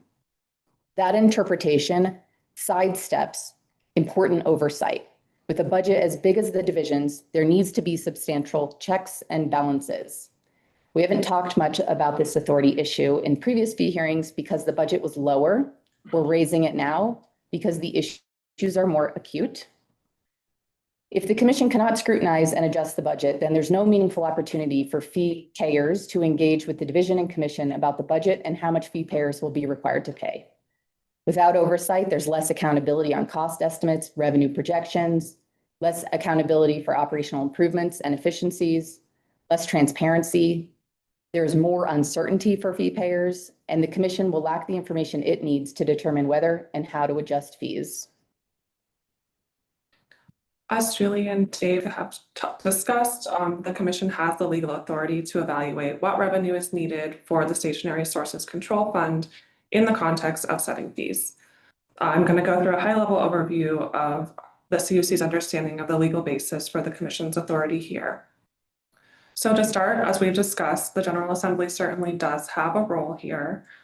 The CUC agrees with the division that the General Assembly annually or more appropriates money from the SSCF to CDPHE that may be necessary to fund the stationary source programs.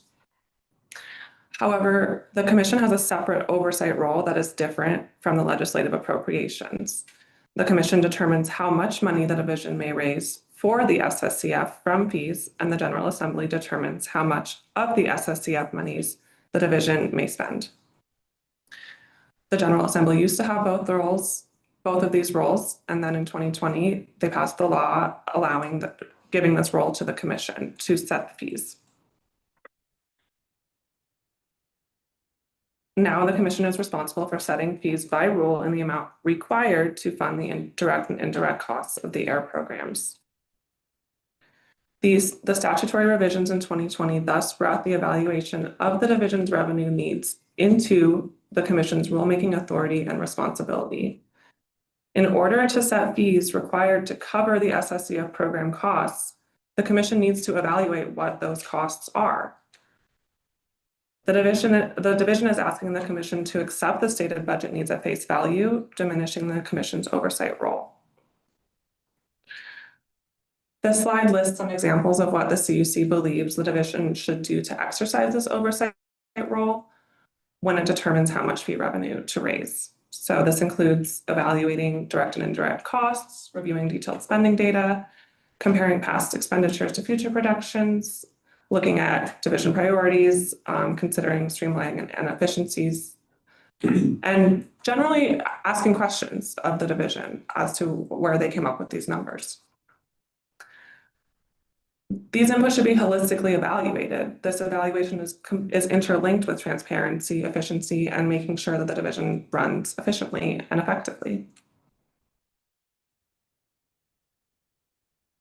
Another reason to exercise oversight is to facilitate more transparency. As fee payers, you want to know how your money is being spent, especially when the state keeps asking for more and more and the increases are large. In this rulemaking process, the division has taken steps towards providing more information as compared to past fee hearings, but we are not where we need to be yet. The information in this rulemaking still does not enable us to assess whether the division's total costs or program by program costs are reasonable and required to cover the division's direct and indirect costs to operate its programs. Fee payers also do not know enough to understand the basis for their fees or to inform the fee payer's own budgeting projections. One of the most challenging issues for the utilities is the inability to predict their fee amounts. Utility entities need predictability and consistency so they can plan for these fees and incorporate them into their own budgeting processes in a timely way. The current landscape does not foster this. It's difficult to estimate your fee liability when the revenue needs and the revenue projections keep changing. And the scale of the fee increases makes it especially challenging. The big increases may not fit within a fee payer's existing budget, Depending on when the increase becomes effective, a fee payer may not be able to budget for it in advance. The CUC would like to get to a place where they have more certainty on their fee amounts so they can know what to expect and again, properly plan for it. So the need for operational and efficiency improvements has been discussed quite a bit today, so I will be quick on this one. I also want to acknowledge we understand the division is making efforts. You've heard the division's long list of things that they're doing. But the issue is that regulated entities still have not seen meaningful improvements, and meanwhile, their fees have sharply increased and are continuing to sharply increase. So there's a real disconnect here. This is another oversight where more transparency and oversight will be valuable. The last of the CUC's main concerns is the fee structure itself. The CUC would like the fees to be allocated in a more structured way, again, to provide that key term, predictability. One of the reasons for the division's changing revenue requests is the difficulty the division has had when projecting revenue under the existing fee system. We don't know for sure, but we think this has something to do with the fact that there are multiple variables in the existing fee system. Another issue with the current fee system is that it is heavily dependent on the dollar per ton emission fees. The system relies on a decreasing pool of emissions to fund an increasing budget. Sorry, that's bad.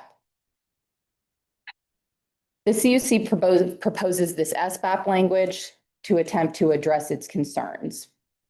As you know, the commission adopted an SBAP last year that called for the division to address some of the issues we discussed.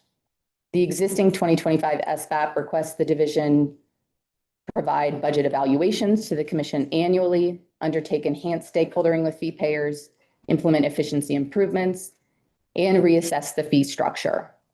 The CUC's proposed SBAP here emphasizes the need for accountability and transparency and sets an expectation for real improvements that achieve results, like minimizing the need for future increases. So our goal here was to build onto the existing SBAP and take it a little step further, which we think is reasonable. The CUC requests the commission adopt the proposed SBAP, and we thank you for your time today. Thank you. Any questions from commissioners?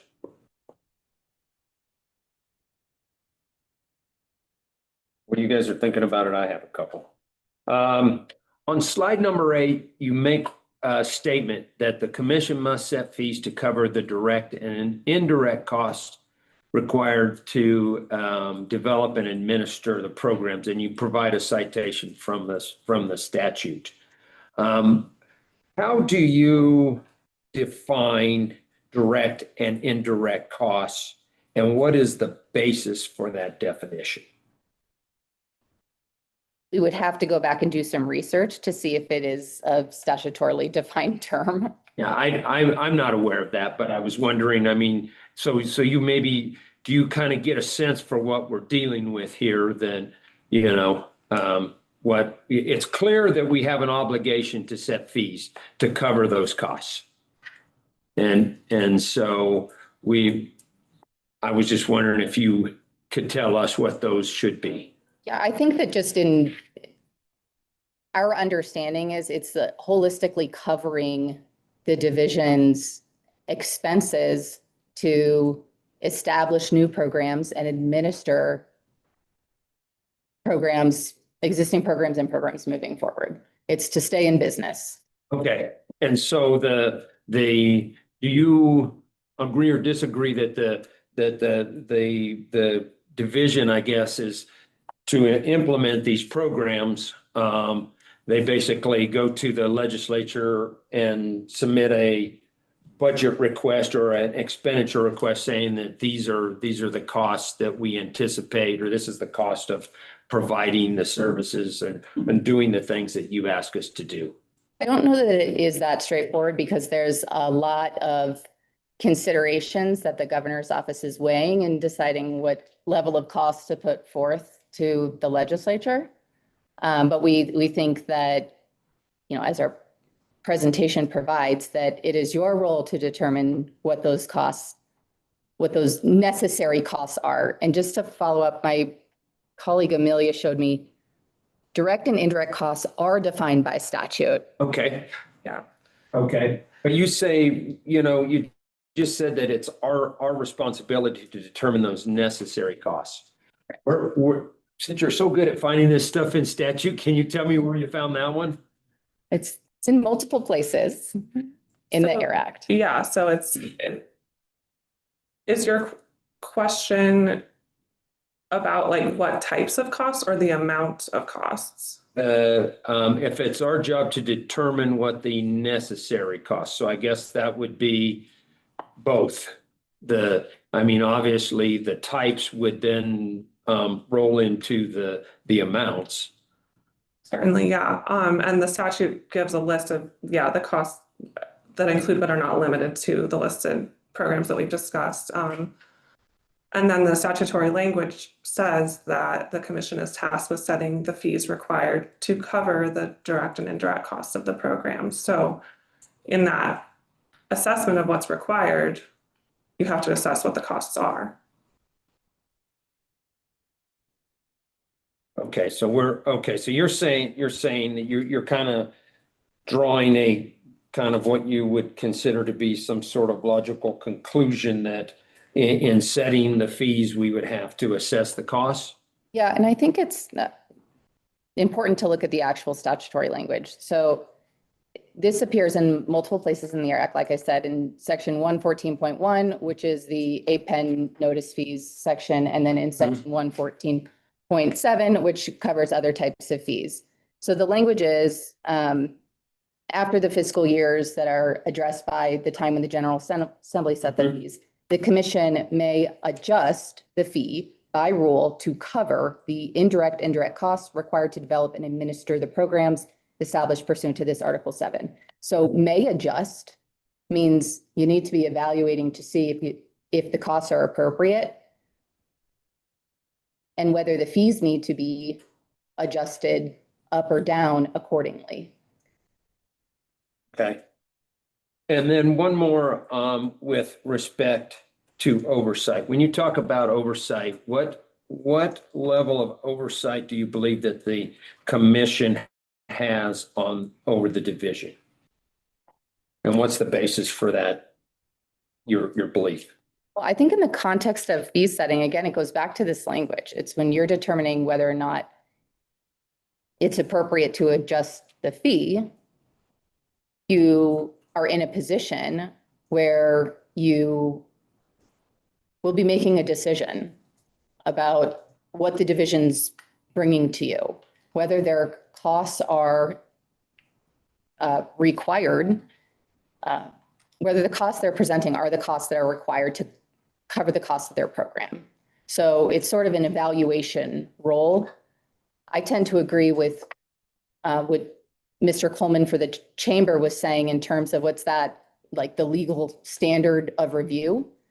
We draw from the statutory delegation language to determine what that legal standard is. And in reality, if you're doing a rulemaking, like the division's going to bring a proposal to you. So there will be a set of estimated costs that you're starting from. You're not working from the ground up. You're evaluating the reasonableness and appropriateness of those and sort of peeling back the layers and asking questions to get a feel for whether they seem, about right, a right fit to cover the necessary costs. Okay, thank you. Okay, Commissioner Slutsky? I don't want to beat this horse because I think it's already dead. Feed a fed horse. Feed a dead horse? Feed a fed horse. A fed horse. Not like dead horses. You don't want to feed. Please, sir. Where did it say that statute? We're not gonna feed anybody. I really, we've heard this from a couple parties already, and with regard to cost, both direct and indirect. And you are suggesting, that's a question, so hear my tone. You're suggesting that the commission is going to decide what is necessary or required or whatever your adjective is. How are we going to do that? By asking questions. No, that's just not going to. Well, and the legislature put you in this position. They delegated this authority to you.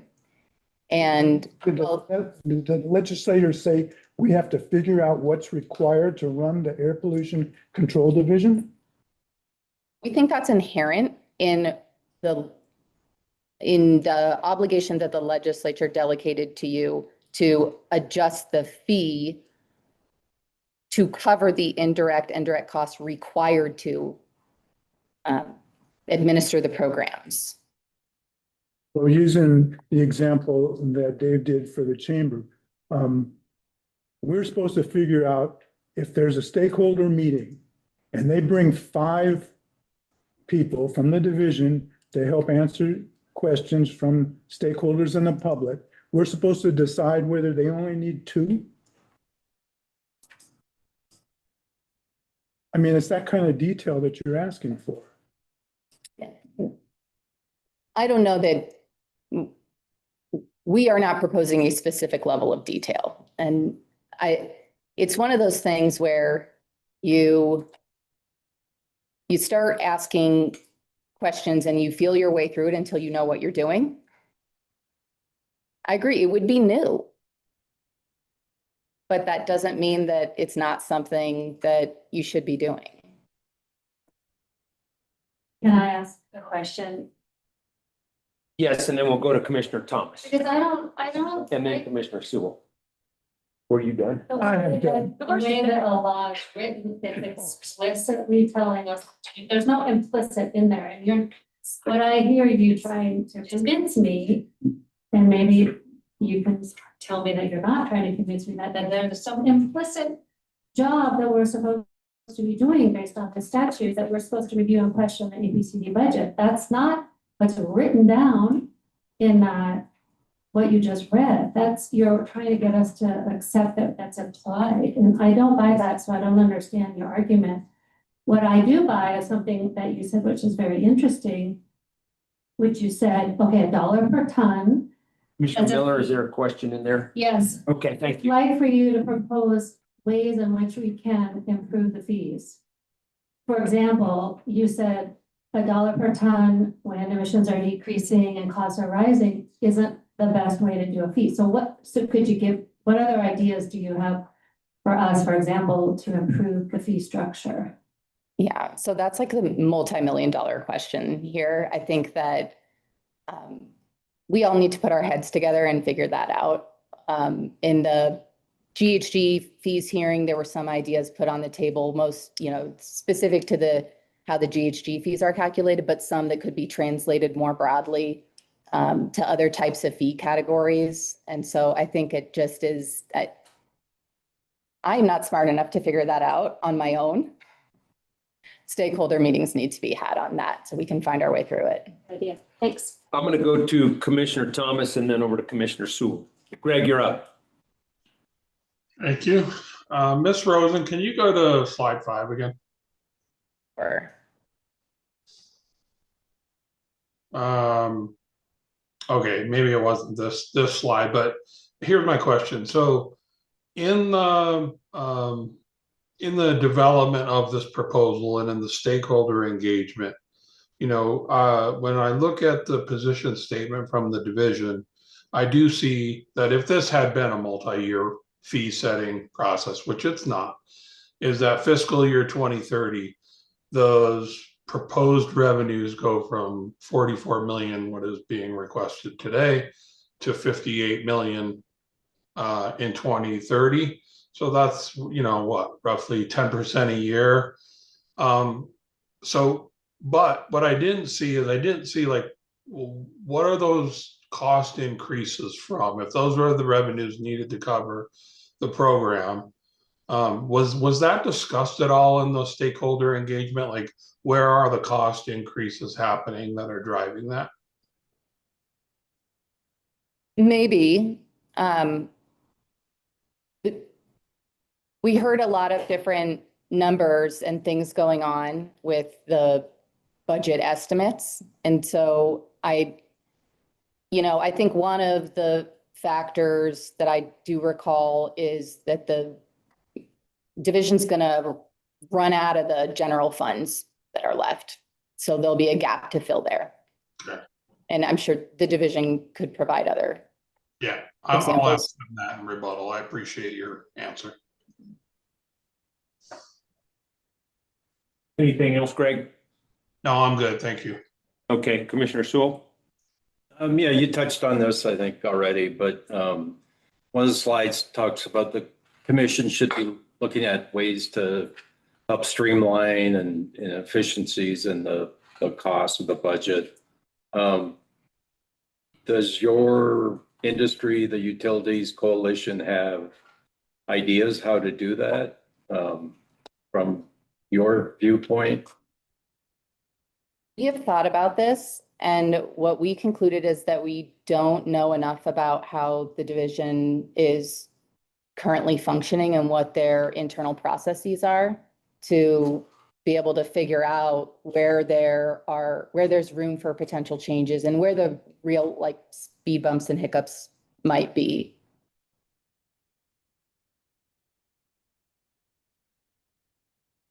One final question. And would you agree that every time we ask the division to do something, it essentially adds to the cost of their programs? It has the potential to.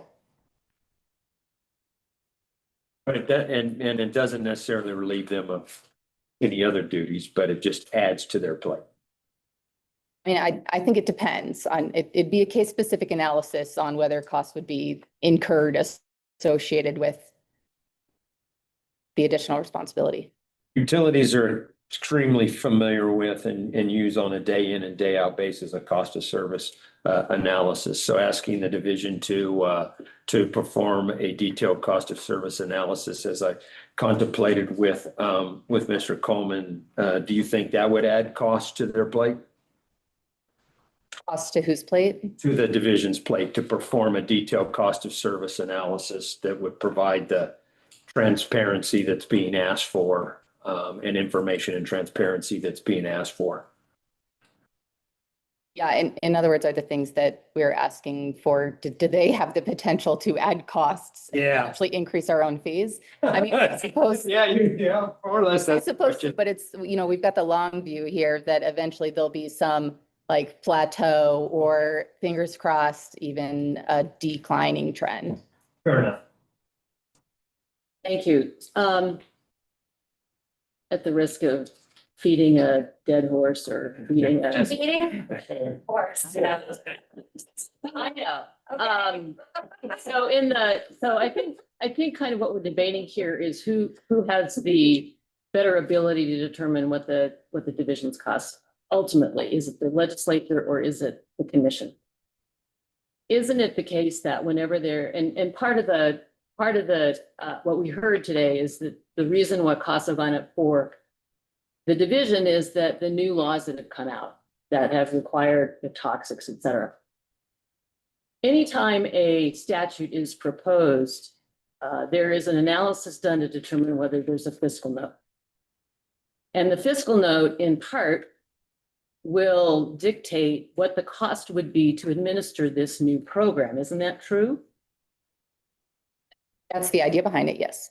And the legislature often, if it hates fiscal notes, I understand that anymore, but it has to have a fiscal note if there is one. And if there is a fiscal note, the legislature will also include an appropriation in the bill to cover the potential fiscal cost of implementing that bill, right?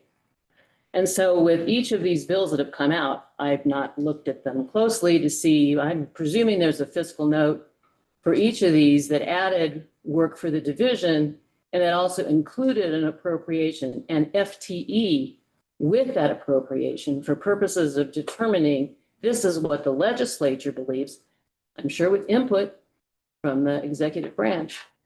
But what the legislature has determined is necessary for the division for these bills to implement those new programs. Isn't that right? For the new programs, I think that's how it's supposed to function, but I think it's important to keep in mind that like there's no, where's the check and balance on the fiscal note? Like the division's providing the information. I'm not intimately familiar, so maybe there's a review process by the JBC, or, I mean, I don't know, but. Well, okay, I don't mean to put you on the spot. Perhaps in its rebuttal, the division can talk a little bit about how does the JBC work on fiscal notes and new work. And I understand the concern that there's existing work that's not getting done, but and there's an ongoing cost, like, so that's the cost, the initial costs for the new program, but then what? Then how much is it going to cost? I understand that. And I guess the fiscal note is for the anticipation of the bill as it is written, as it would be passed. Right? I think that's right, but I really need to take this back and do some research. Areas that I have enough dangerous background in that I just better leave it alone. Thank you. Any other questions from the commission? Hearing none, any cross-examination? Hearing none, thank you, ladies, and we'll move on. We'll move on to the Environmental Defense Fund. Oh, you. Oh.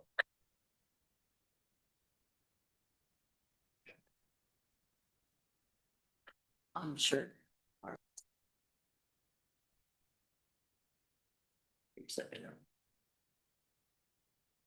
This one is a snap.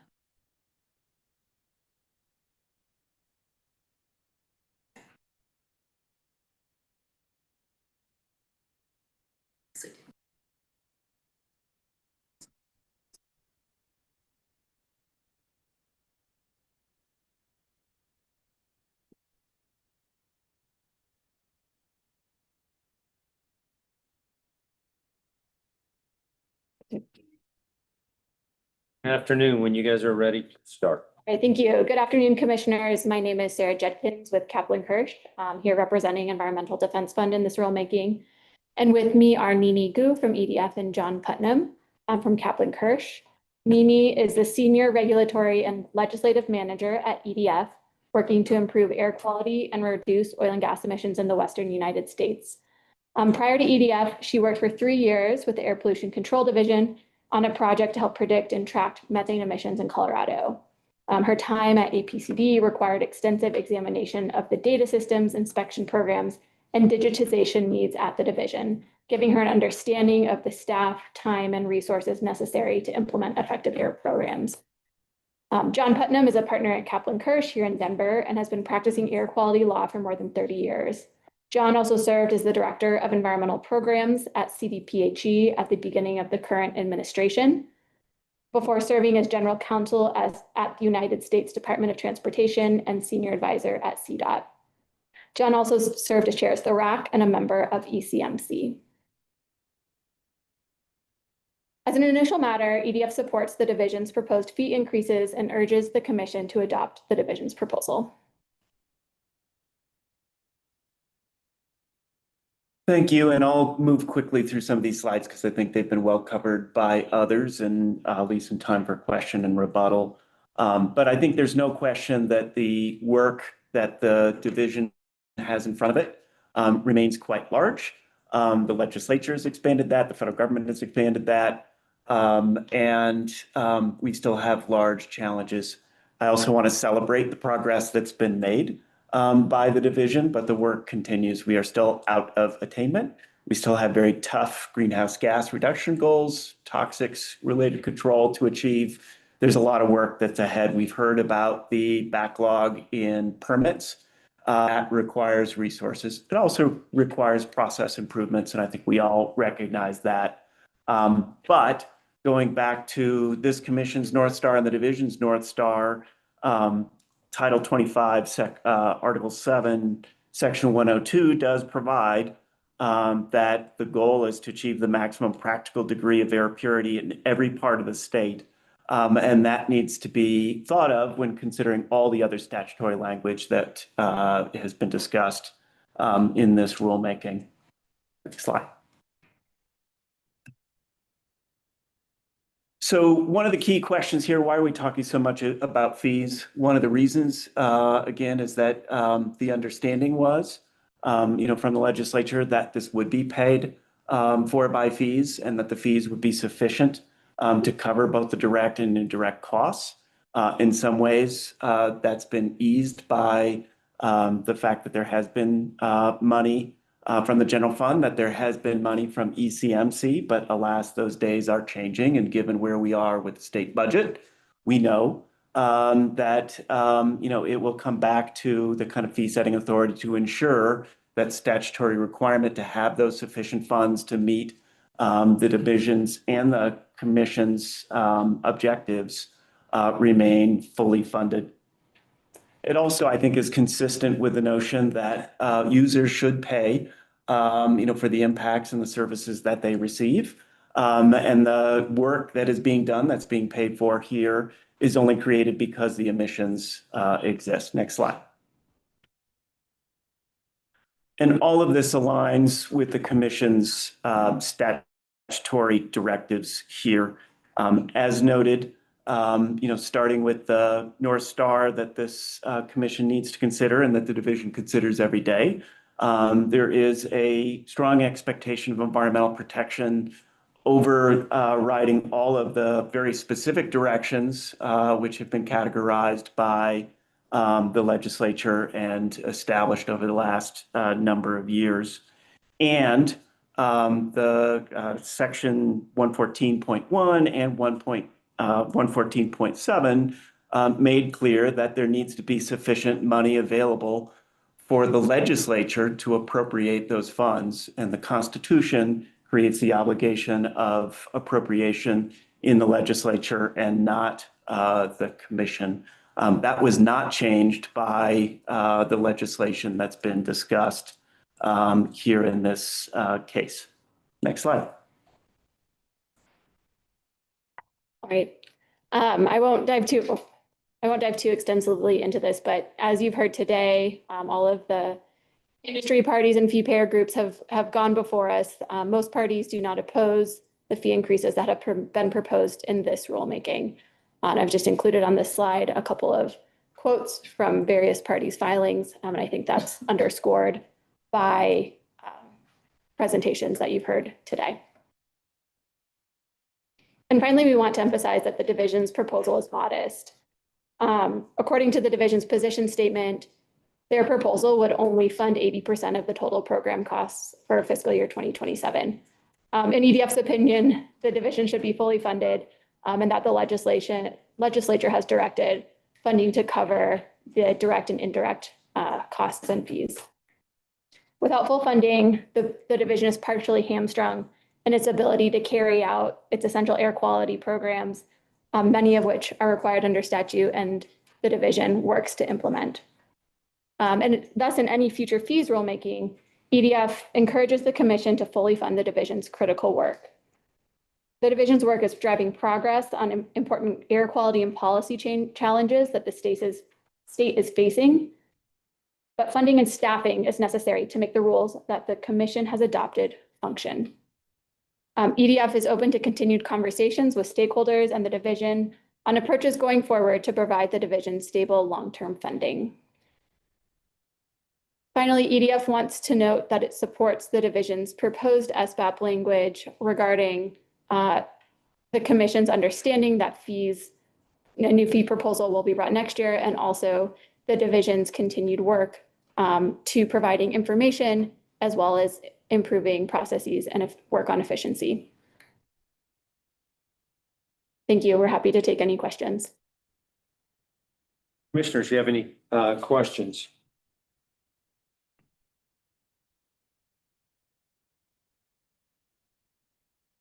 Commissioner Thomas? Nothing from Commissioner Thomas? I have nothing today. Thank you very much. Well, oh, we do have, okay.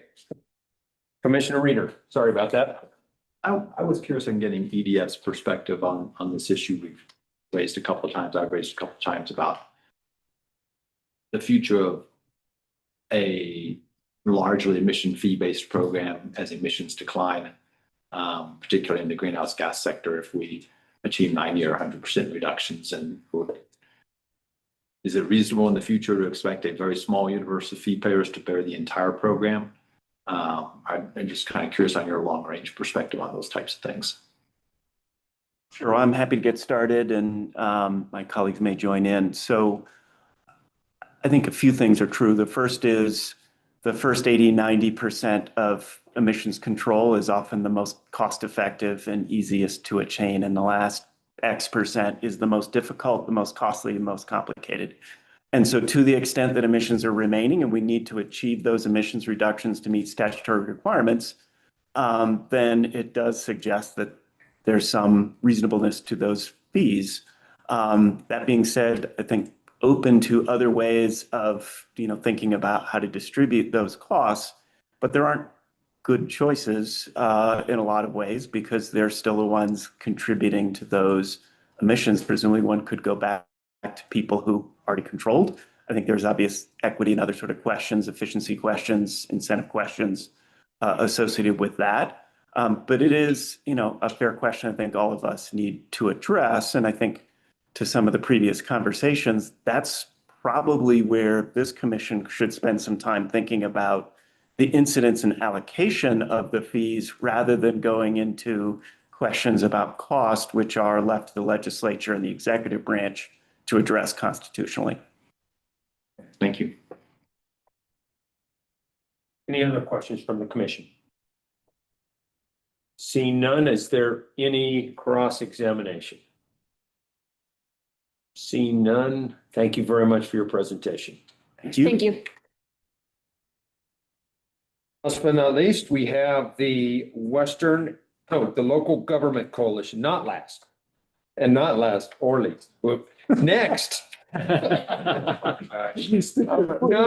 maybe I need a break. Line of them. Yeah, the local government coalition, please.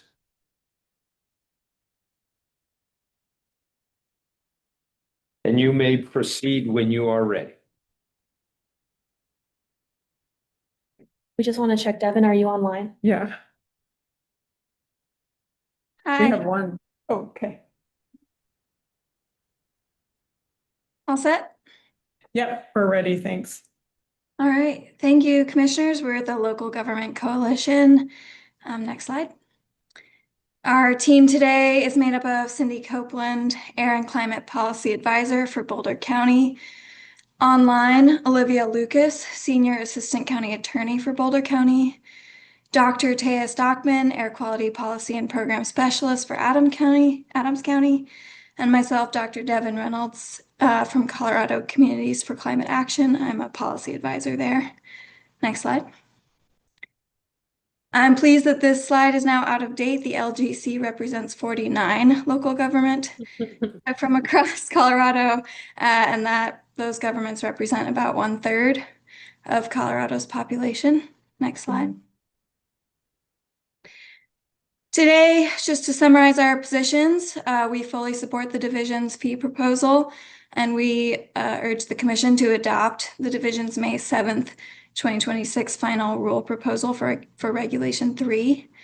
We believe the proposed fee increase is modest and needed, and additional work should be done in the future to fully fund the division's work.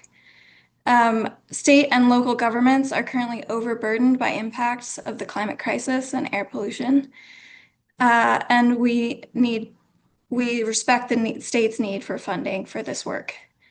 The Local Government Coalition takes no position on JWIG's or CUC's alternate proposals.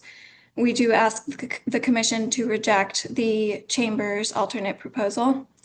And we support the division's other proposed Regulation 3 and 7 revisions. And I'll pass it off to the rest of the team. Yeah, thank you. Good afternoon, commissioners. I'm Cindy Copeland. So one of the key reasons that the LGC is supporting the fee increase is because fee increases are necessary, as you've heard earlier today several times. Colorado's budget is not in the shape right now to support the division's work. We have a combination of unfortunate federal funding cuts. We have Tabor. In 2026, the state had a $1.5 billion shortfall for the entire state. And so as such, there were cuts to education and healthcare and many other really critical services for the residents of Colorado. And all state departments were asked to decrease their budgets for the FY 26 through 27 budgeting year. So then we've talked a lot about the JBC already today. As you know, the JBC has already informed CDPHE that the general fund money can no longer be put towards the division's work. And that the division's work needs to be fully funded by the Stationary Source Control Fund. And then just in contrast to the real difficult problem of the state's budget is that many of the fee payers are large companies with immense profits. So another key factor here is that, you know, we're involved in this rulemaking as local governments because we want to really advocate for the work that we do for our residents and, you know, then the important work that the state does. And just to highlight that, you know, you know, we shouldn't have to pay for this pollution burden. You know, we have a worsening climate crisis, and we've seen that Colorado's average temperature keeps increasing. We have significant costs to the state and to local governments from the climate crisis. And when we have climate disasters like the Marshall Fire pictured here in Boulder County in 2021, we have huge increases to our infrastructure and operational costs. And that results in less funding for other crucial services for our local governments and for the state as well. So we also have continued ozone non-attainment in the Denver Metro North Front Range ozone non-attainment area. And we have more than half of Colorado's population residing in that non-attainment area. So we really need to continue protecting that population and improving our quality. And we also have high air toxics exposures in many communities across the state. So then just to go into a little bit more of why the division's programs need to be continuously funded. Yes, there are recent statutory changes that increase the needs, but those were not meant to be temporary programs. The GHG reduction directives under statute, the air toxics directives, and, you know, continuing to address ozone and building decarbonization, environmental justice, those were all not meant to be temporary. They're meant to be continuous programs. And so another factor is that the Colorado legislature has appropriately directed the division to implement and include environmental justice measures in all areas. And the division also is working on continuing outreach and stakeholder work that's really critical to us local governments. So just a few points on the alternate proposal that the LGC objects to is the Colorado Chamber's proposal that would decrease the fee amount by 2.01 million below the division's proposal.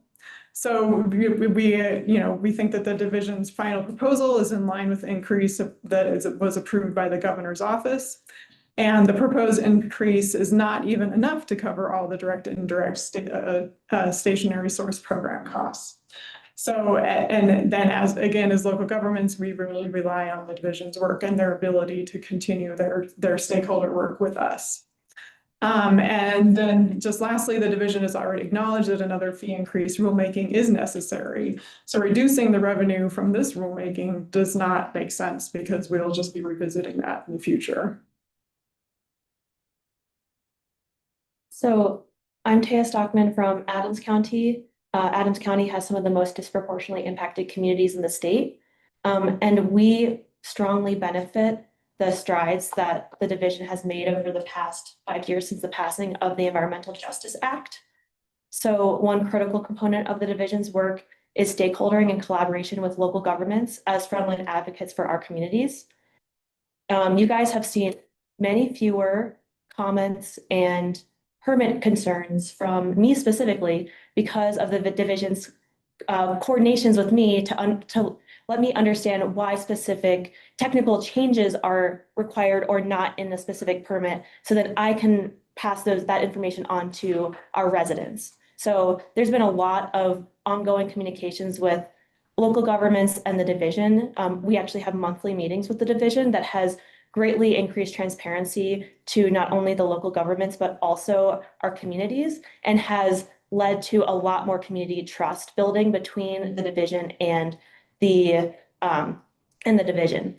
And I would argue that this is actually a benefit to fee payers because you're getting fewer people like me or our community members who are concerned about things that maybe we shouldn't actually be concerned about because there are technical reasons for specific things.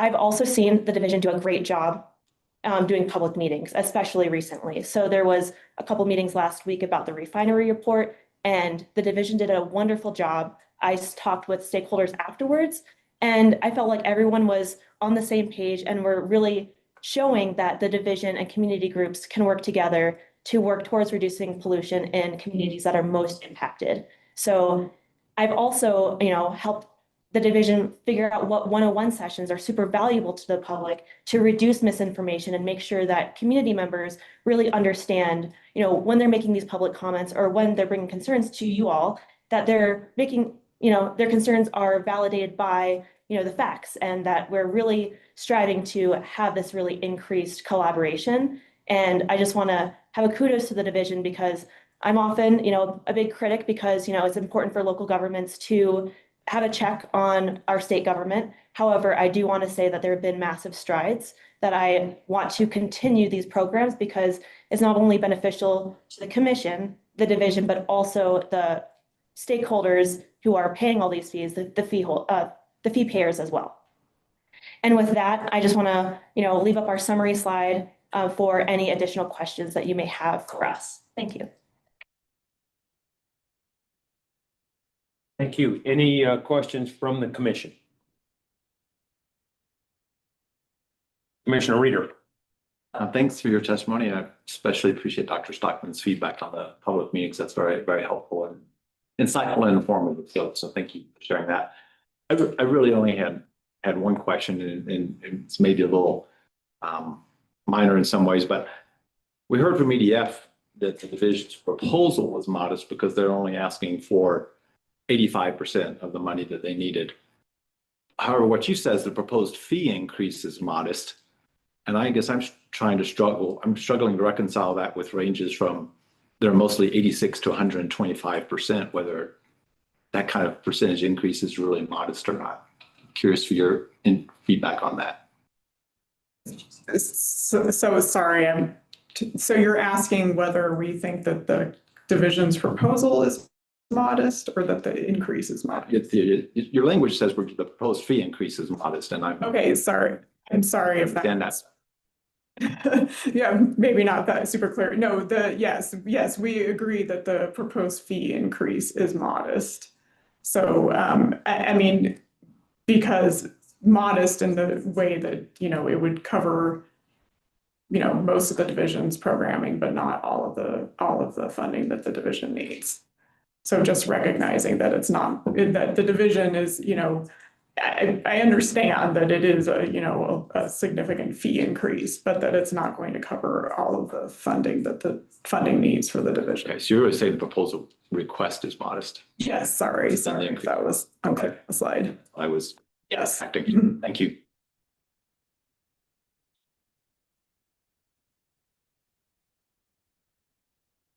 Thank you for helping us with this.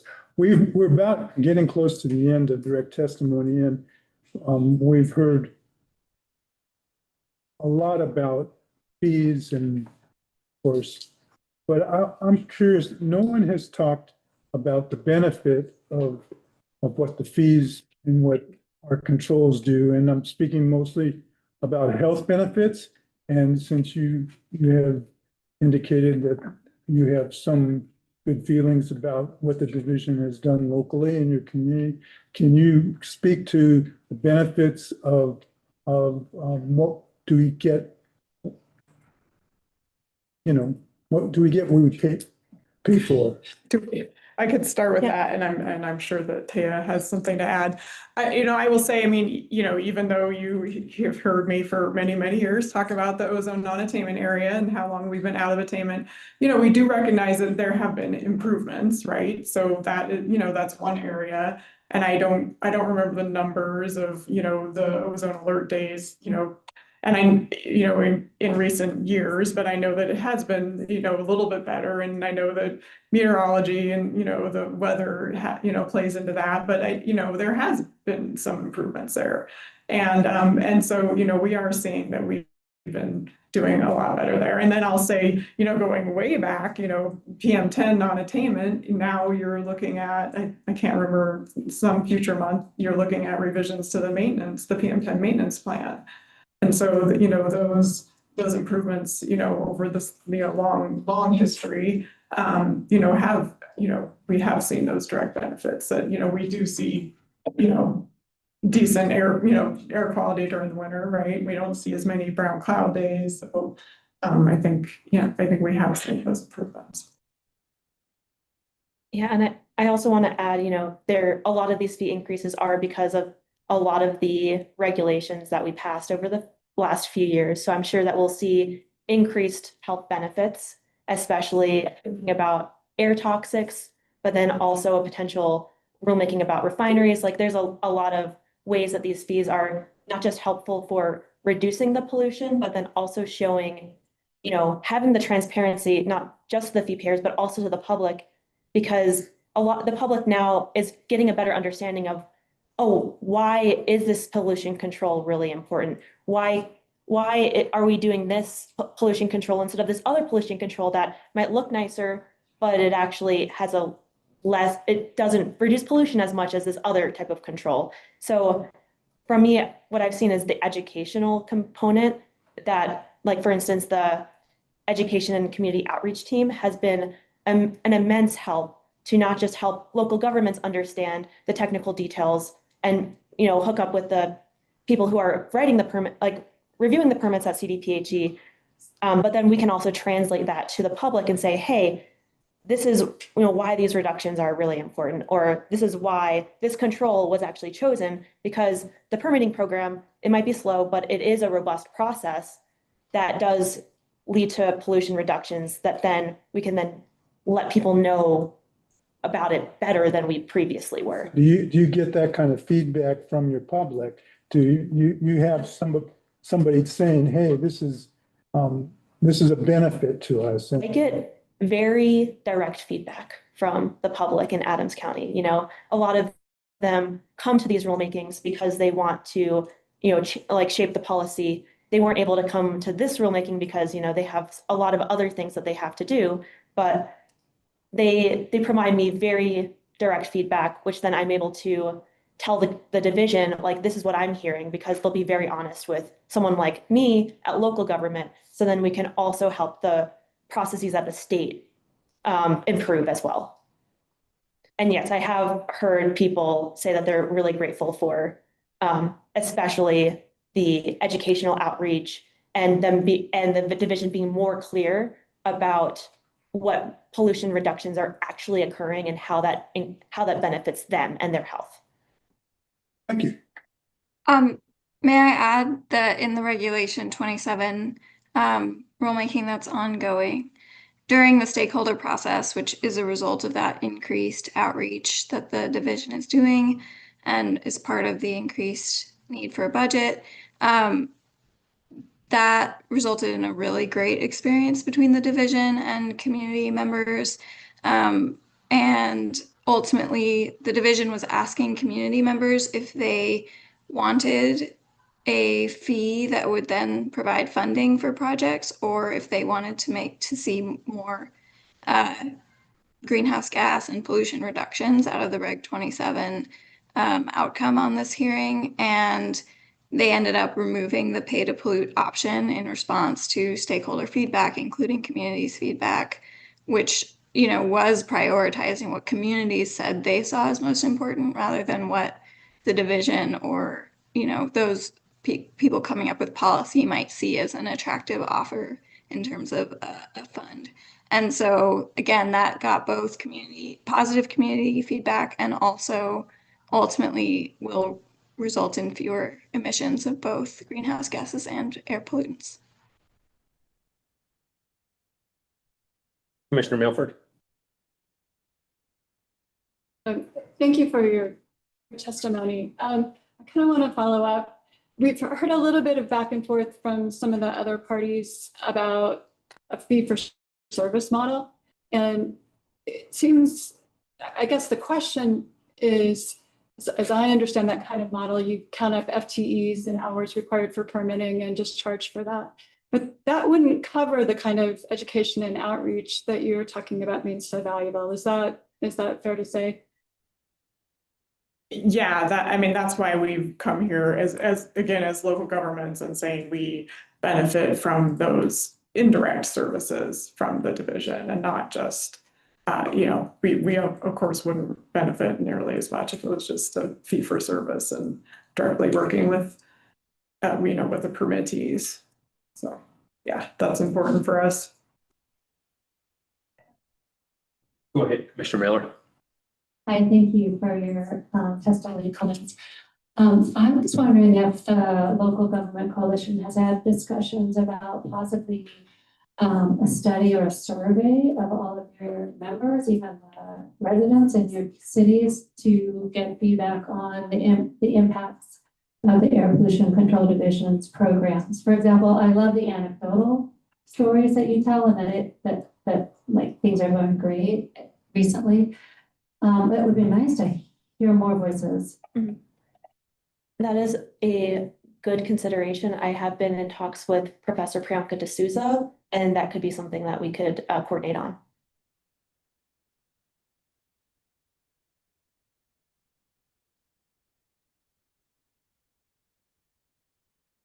Any other questions from the commission?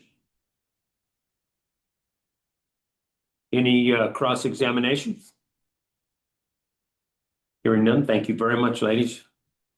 Now we will move on to the Western and Rural Local Government Coalition, whom I believe is online. That's correct. Okay. And is it, okay, Mr. Reynolds, go ahead and introduce yourself and proceed if you're ready. Kirby Wynn, actually. Oh, Kirby Wynn, okay. Must have been someone else I was reading. Excuse me. All right. Please, Mr. Wynn, proceed. Thank you very much. Good afternoon, Chair and Commissioners. My name is Kirby Wynn. I'm appearing on behalf of Garfield County and the Western Rural Local Government Coalition, WRLG. We represent 15 rural and Western Colorado counties and municipalities. Our message today is pretty simple. If fees increase, the service quality for APCD must improve in a measurable way, in our belief, particularly on permit processing timelines, transparency, and process improvement. We support streamlining changes that truly reduce duplicative emissions reporting and administrative rework, and we recognize the division needs stable funding, of course, to implement its responsibilities. In rural Colorado, slow, unpredictable, or duplicative processes have real economic and fiscal consequences for us. This has guided our ask for SBAP accountability language that requires efficiency and transparency measures and makes clear that future fee requests should come hand in hand with demonstrated improvements. Specifically, we support SBAP language in Regulation 7 and 3 that reinforces the division's implementation of the fee-related measures identified by the commission in the April 2025 SBAP language, including efficiency initiatives, process improvements, transparency measures, evaluation of alternative fee approaches, and permit processing improvements. We ask that the SBAP do four things. First, reaffirm the expectation for efficiency and process improvements, not just for more funding and throw away allusions to efficiency and process improvement goals. We ask respectfully, is it time to finally insert real incentives for solving the permit processing backlog we keep hearing about, or alternatively, build in structural disincentives for failing to meet your statutory permitting processing deadlines. How about, for example, refunding or forgiving all or some of the permit fees anytime the division exceeds its statutory permit decision deadline by something like 200 or 300%. That's pretty lenient runway for them to figure out how to solve this. If not this, then what would be the solution? The question, we believe, is not if, but when and how the commission and division holds its own feet to the fire to perform the permitting functions in the timely manner your rules are supposed to require. We ask if a well-functioning regulatory scheme should include accountability that cuts both ways for the regulated and the regulators. Clearly, all of us who participate in these proceedings have proved time and again that merely arm waving about the problem by staff and by parties at the hearings is not having the desired effect everyone says they'd like to see. We offer that if the commission genuinely believes the permit timeline problem should be fixed and that accountability is warranted, it's high time for the tools to fix it to be developed and implemented. Second, as relates to SBAP language, we ask that you require meaningful transparency, especially billing transparency, including clearer billing and invoice detail so applicants can understand what work is being billed, what tasks are being performed, and where rework is occurring. From our perspective, invoice transparency is one of the most practical, immediate ways to reduce churn and to improve permitting processes. Third, please establish measurable performance reporting, including public reporting of median and average, and maybe other metrics of permitting processing timelines by permit type and backlog progress over time.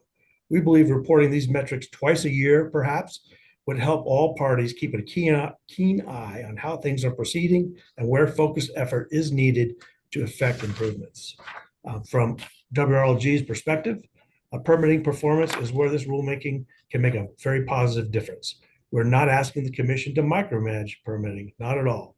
We're asking for outcomes-based accountability so that applicants are not paying ever more for the same delays and rework that harms the regulated community and our local governments who are harmed financially when otherwise permissible activity is delayed or blocked by process backlogs. Fourth, please make clear in SBAP language that the benefits of these initiatives should be reflected in future fee requests so the commission can reassess fee needs based on demonstrated efficiency gains rather than assumptions. In closing, WRLG respectfully asks the commission to adopt SBAP language, reinforcing the April 2025 efficiency, process improvement, and transparency measures, and tying those initiatives to improve permitting outcomes through measurable performance reporting.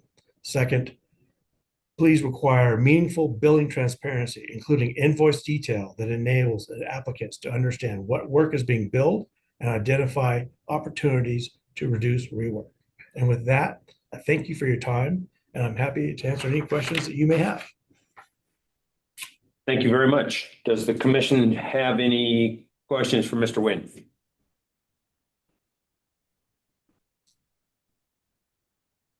I'm not seeing any. Is there any cross-examination? Not seeing any of that. Mr. Nguyen, thank you for your presentation today. Thank you.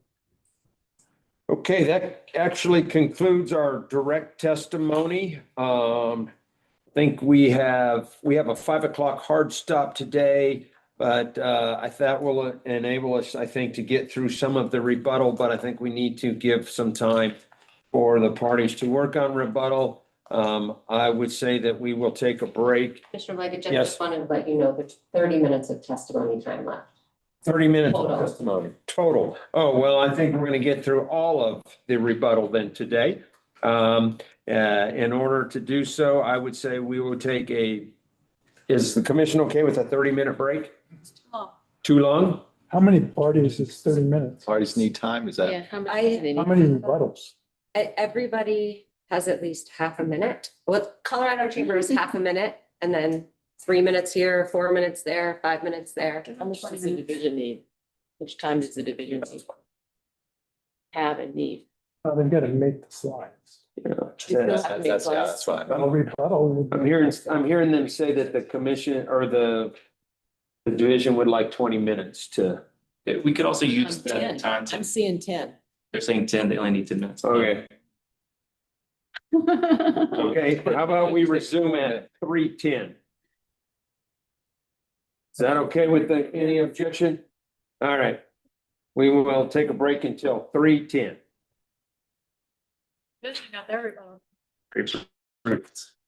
Oh, they work on it like during Yeah. everybody else. They started working They started forgetting. as soon as they started talking. Yeah. Question is, Judge Wapner.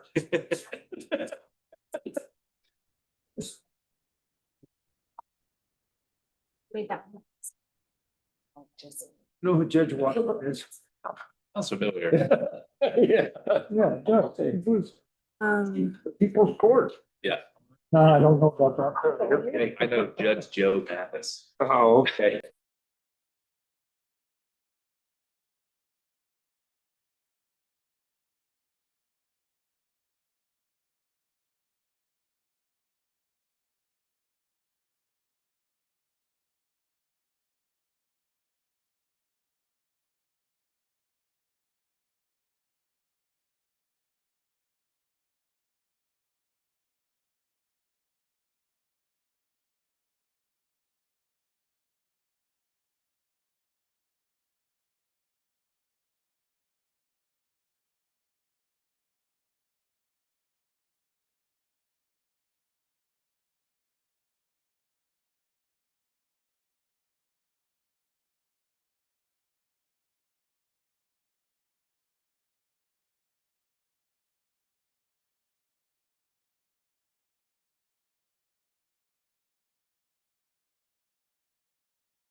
Clarify my earlier comment during the direct, which is that we initially projected to have a $4 million fund balance at the end of this fiscal year that would go into next fiscal year. We are actually looking at about $90,000. And so that's a pretty significant change. And yet we have not increased the amount of fees that we are asking for this coming year. It has remained the same despite that lower fund balance than we had anticipated. And so a little bit about kind of the Stop for a second. We hadn't started the recording. Uh-oh.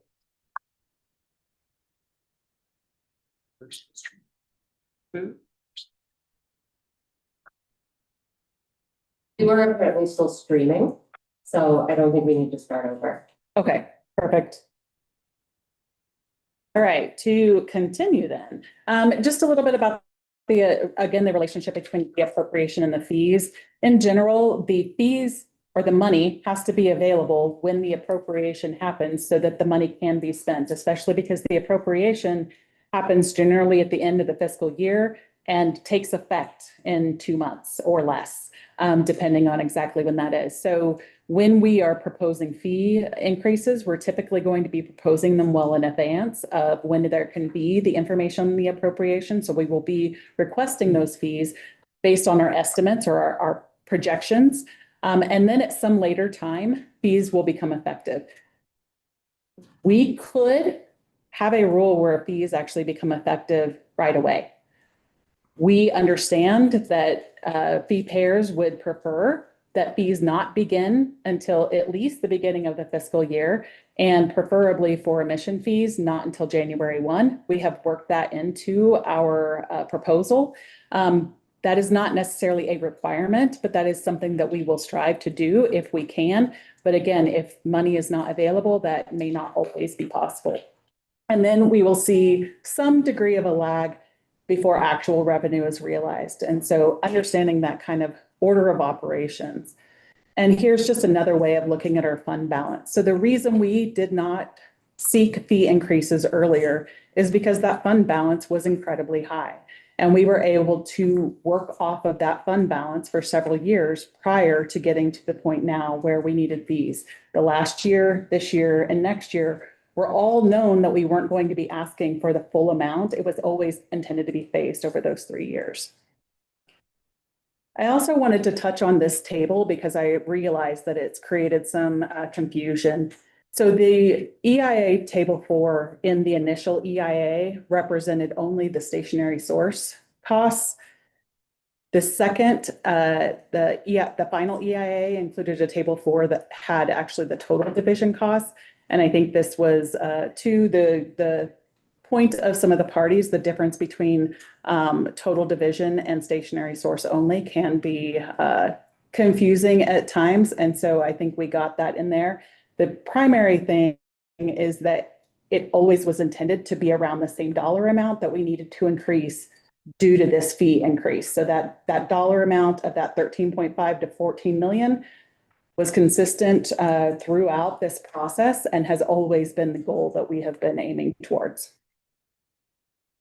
So because Commissioner Rudolph brought up the Joint Budget Committee process and that, we are happy to go into any level more of detail on this. But in general, there are, as a budget process and a request for an appropriation, which starts at the division, it goes to the governor's office, it goes to the Joint Budget Committee, then to the General Assembly for inclusion in the long bill, and then to governor's signature. For new legislation, it's a little bit different in that first comes to the division, that new legislation. We develop a fiscal note. That fiscal note we send on to the Legislative Council staff and the JBC.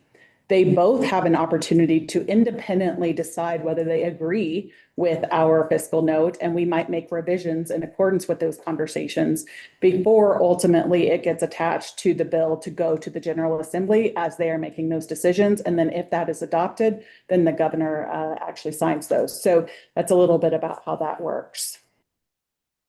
Wanting to provide maybe some reassurance that the efforts to improve our efficiency are not insignificant, and also that the division is very, very well aware and in agreement that there's a lot of improvement that can be made and should be made.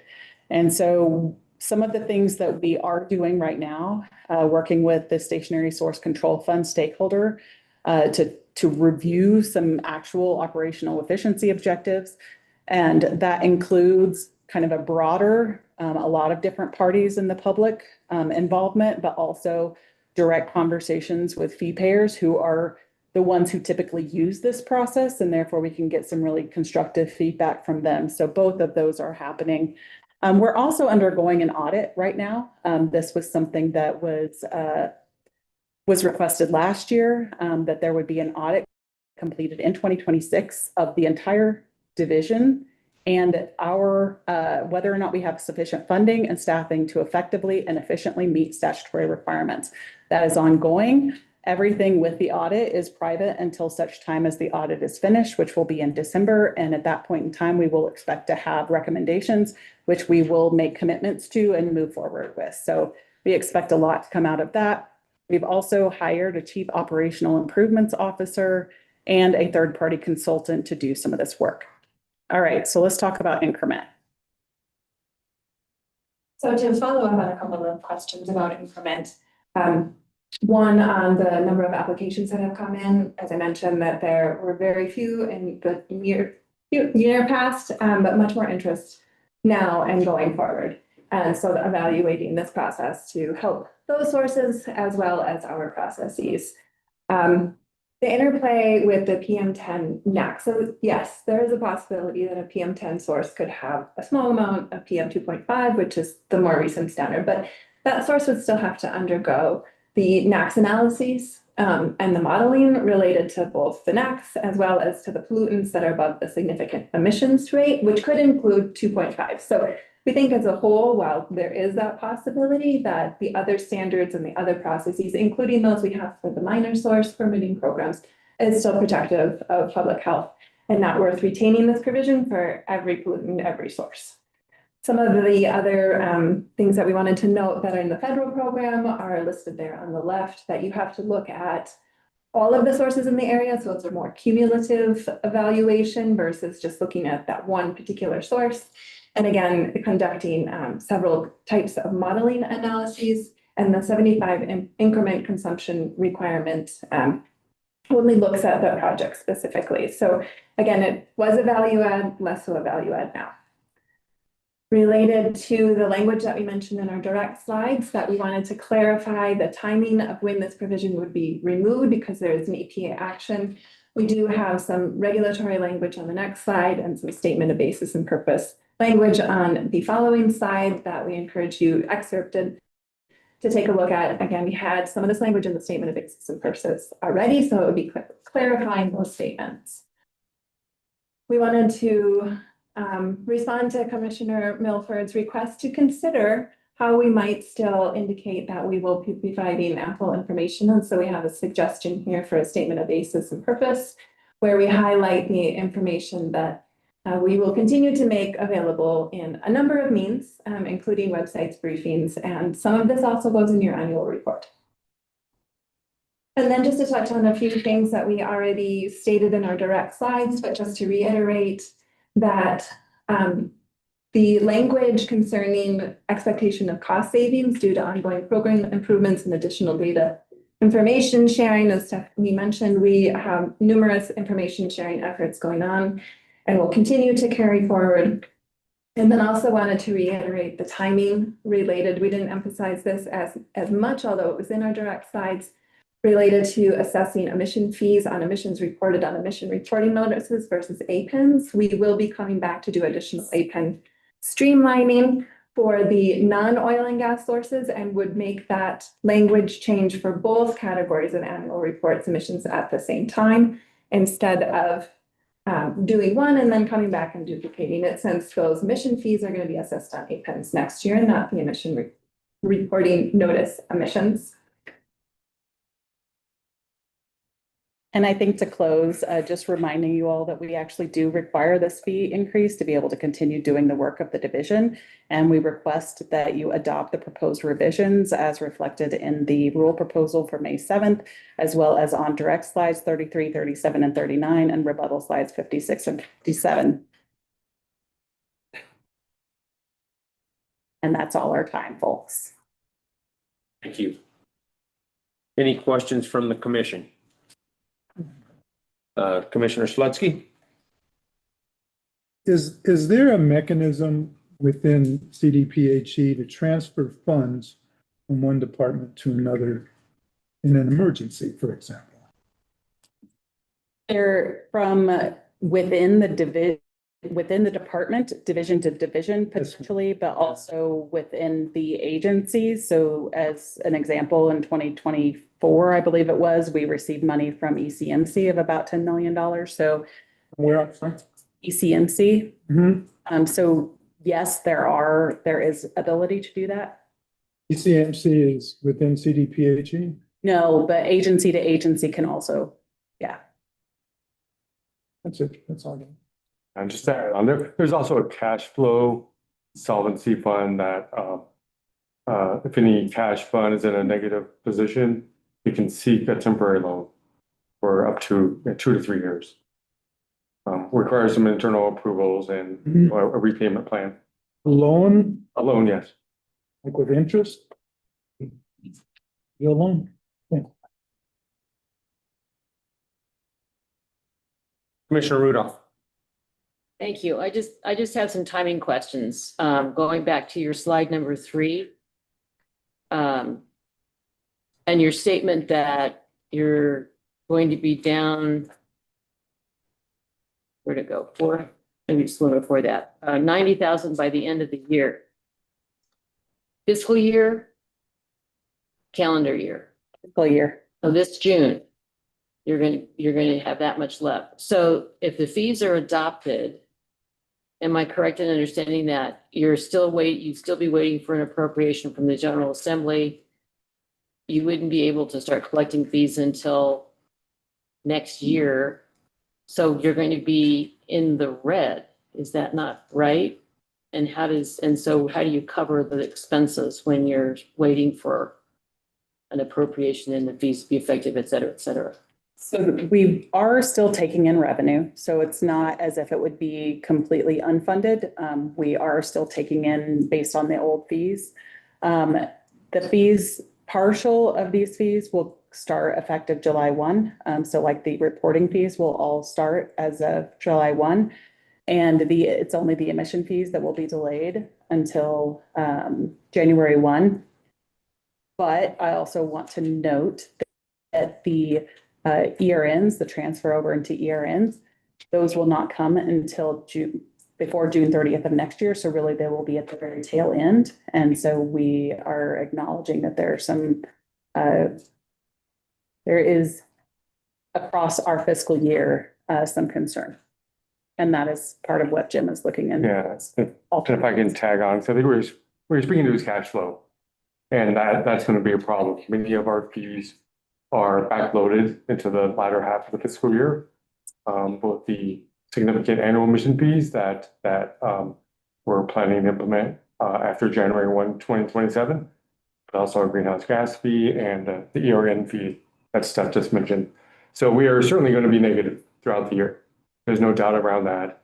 I've talked to our departmental controller and the department's chief operating officer, and they've assured me that mid-year it's okay. We wouldn't have to take a loan, Commissioner Slutsky, as long as we get the balance back above zero by year end. Next year. Yeah. Year end being June 30th. Year end being next June 30th. Thank you.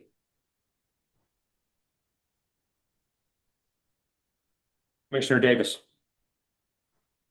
Thank you. I wanted to go back to the delays in permitting. 1,000 days, is that? I hope that's an anomaly. What do you think is the primary causes of these delays? So there are 1,000 days, I would say is likely an anomaly. There are different kinds of permits, some of which are Title V permits, and generally those are the ones that have ended up with much, much longer days worth of delay. A Title V permit is not necessary to be source to construct or continue operating. And so sometimes, and historically, that has been less prioritized. And therefore, and there has been priority given to the permits, the construction permits that they are required to have before they can even begin building their facilities. So between those two, that's kind of where the division, when we lack resources, we kind of have to focus our attention in different areas. And sometimes the benefit is that we can then shift maybe some of our focus to kind of construction permitting to allow sources to get going. The disbenefit is that Title V is a federal program, and therefore we're much more likely to receive lawsuits against EPA and us for any kind of delays in Title V issuance. So it has pros and cons in that kind of a strategy. And just a follow-up, have you seen increase in applications since 2001 or 2021 rather? So the way that we measure applications is typically through APEN, which is a single emission point. Those have stayed relatively stable or level.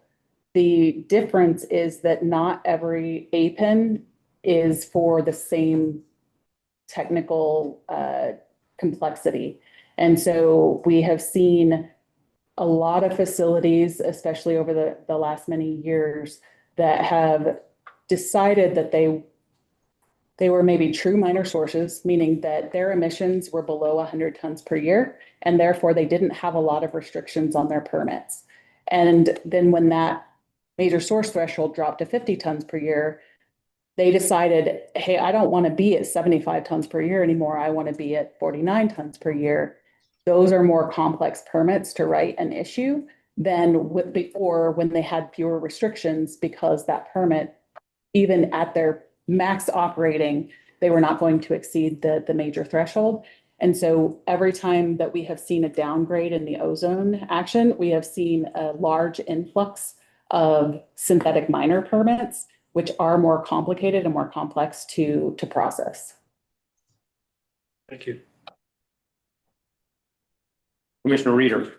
I had a question somewhat along similar vein. You know, we've seen the numbers about permitting backlog, or at least times, days to issue permits a lot.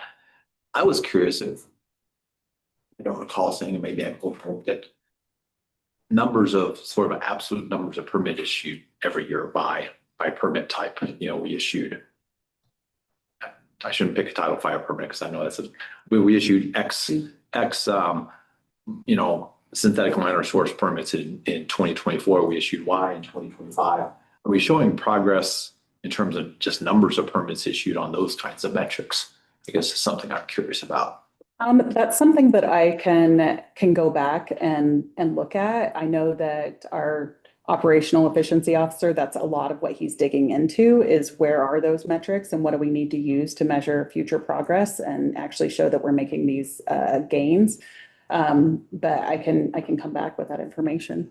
And my second question, and this is maybe an impossible question to answer given the environment we've been in, but assuming no new legislative mandates, going to the earlier slide, stacked up all this stuff, what is kind of the division's, I call it, base rate of cost increases if, you know, it's kind of steady as she goes? Is it, you know, with staff time and, you know, is it we kind of think it'd be 4% annually? We heard on the, you know, like the multi-year projection, it may be 10%, but maybe that includes some planning for new programs. I was just trying to get kind of a feel for that. I know it's a hard question to answer, but I have some ideas though. Okay. So one, I just want to point out, Leah just reminded me that we have a dashboard online for AQCC permits that is continually being updated. So there is information out there that way as well. But to your question, what we anticipate happening, or at least what we are projecting based on when we started this rulemaking process, what we were projecting was to get last year's increase, this year's increase, and then next year's increase, and then largely be kind of at the stasis, right? About 100%. Be kind of at that point, with acknowledging that inflation, cost of living increases, indirect rates are changing a little bit. And so once they're back up to kind of full amount, assuming that they don't go incredibly high, but back up into that 12 to 15%. And then the last piece that is still a little bit uncertain is the EPA PPG, the Performance Partnership Grants.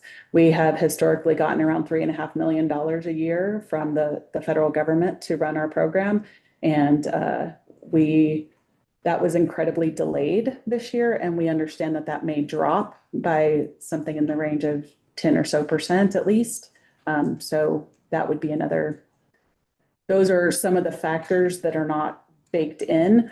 In the multi-year, we baked in a little bit higher, a little more buffer, because we didn't want to have to come back and do another fee rulemaking in that time period. So we were trying to kind of cover our bases, just in case, with the intention of trying to not have to come back and instead devote our time elsewhere. But that is what we are kind of realistically expecting.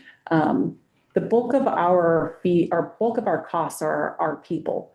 And I appreciate, the desire to see a division operate efficiently. I think where some of these cost-cutting ideas come in is that, to me, that means people. I have to lose people. And we expect to stay at around the same level of people, which is why we don't really see costs going down. But we want to get to the point where we are issuing things faster, more efficiently, that we are doing all of the work that we have to do better and providing better service both to the public and to fee payers. So I'm not sure if you actually threw out a number in all of that. A number in the middle of all of that. Is it 4%, 5%, 10%? I don't have a specific, well, I didn't have a number assigned to it. So it was cost of living. So the 3.1% there, that would be kind of the base of what we would be expecting. So assuming that the indirect rate stays where it is, it shouldn't be any, right, it shouldn't be any higher than that, but that would be, in terms of what we would expect, that would be around it. So if you were trying to answer the Colorado Utility Coalition's thing about we want predictability of cost increases, what I'm hearing you say is one more big one next year, get from 85 to 100%, and then after that, it's more of a 3, 4, 5% plus or minus. The maintenance, yeah. Factors. Assuming again that nothing comes in from the legislature that adds to our workload. Thank you very much. And one clarification. Sure. So yes, absolutely in terms of revenue.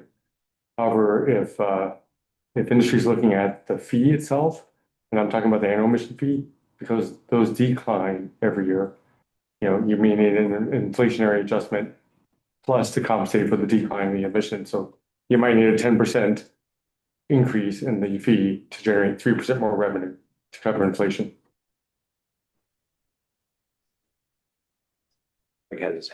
Commissioner Thomas, and then we'll come back to Commissioner Milford. Go ahead, Greg. Couple quick questions. Are the reductions or contributions from the general fund complete? Yes. Okay. And then knowing that these increased revenues are developed to cover all of the stationary source control fund program costs, would you say that there's an emphasis to direct more of those increased revenues to improve permit completion timelines?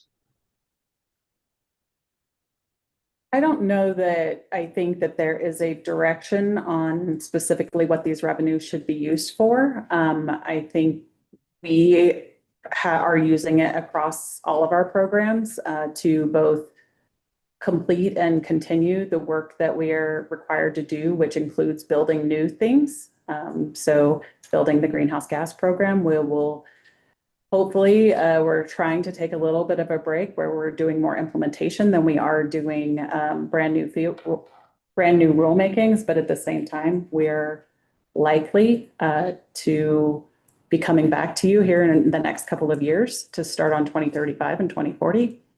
So I don't think there's an emphasis on one or the other or where we need to spend that revenue, but it is definitely a priority of ours to spend that revenue to improve our efficiency and work on permitting.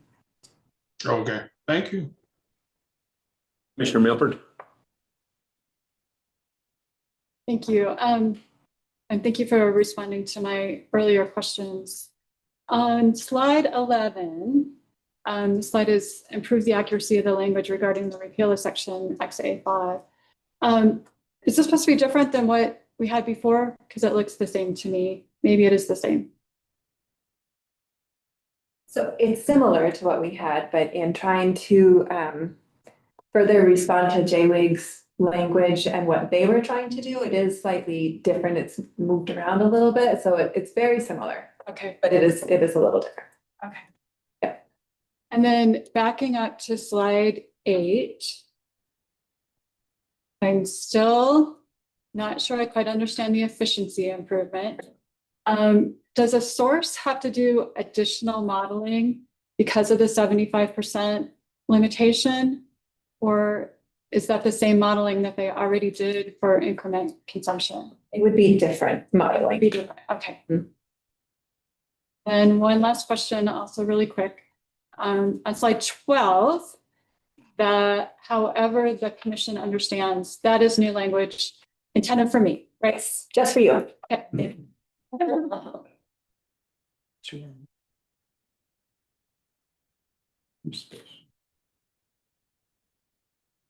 I have a question. Jenny, if you pull up slide number 5, please. On slide number 5, it identifies the projected revenue for stationary source only at $39.4 million. The long bill approved appropriations from the Stationary Sources Control Fund at $47.2 million. If you have $90,000 left at the end of the year in the Stationary Sources Control Fund, you bring in $39.4 million. Where do you make up the difference between that and what the long bill appropriated for the Stationary Sources Control Fund? So as I mentioned during direct, we are limited in 2 ways: what we have in our fund balance and what we are appropriated and allowed to spend. And in this particular case, we would be looking for cost savings by not filling certain positions, by looking at other ways to delay or not spend certain dollars in this coming year that we might have initially intended to do. So those are primarily the ways we would have to account for the fact that we won't have the money that we expected to have. And so all of that is going to be something we have to do over the course of this year, is evaluate where we can, again, maintain open positions. My old position is a great example of that. We haven't hired my replacement position. There are others that we haven't hired as well. In the long bill, there are appropriations under the stationary sources from the general fund to the tune of a little over $1.1 million. So is that's revenue? Is there specific things that's reserved or are restricted for, or is that just part of the overall stationary sources program revenue? I imagine that's all identified or money that's coming specifically for different purposes. Some of the money that for like the data improvements that we've been doing was coming from the general fund directly, and was not necessarily coming through this fund. Okay. Yeah, and I do know I mean, broadly, when a bill is approved, at least in recent years, the legislature has wanted us to expedite implementation. So they provide a general fund for 2 or 3 years, and then, where to seek fee increases for sustainability. There have been 1 or 2 smaller bills where they authorize general fund in perpetuity. So I think it represents a couple of those smaller bills. Okay, and then it also it appropriated into the stationary sources program federal funds. There's actually three different line items there. It's a little over $1.5 million. And is that also for specific programs, or is that within the stationary sources? But that's part of the revenue. Yeah, that is all for specific programs. We have some grant programs for PM 2.5 and often monitoring programs.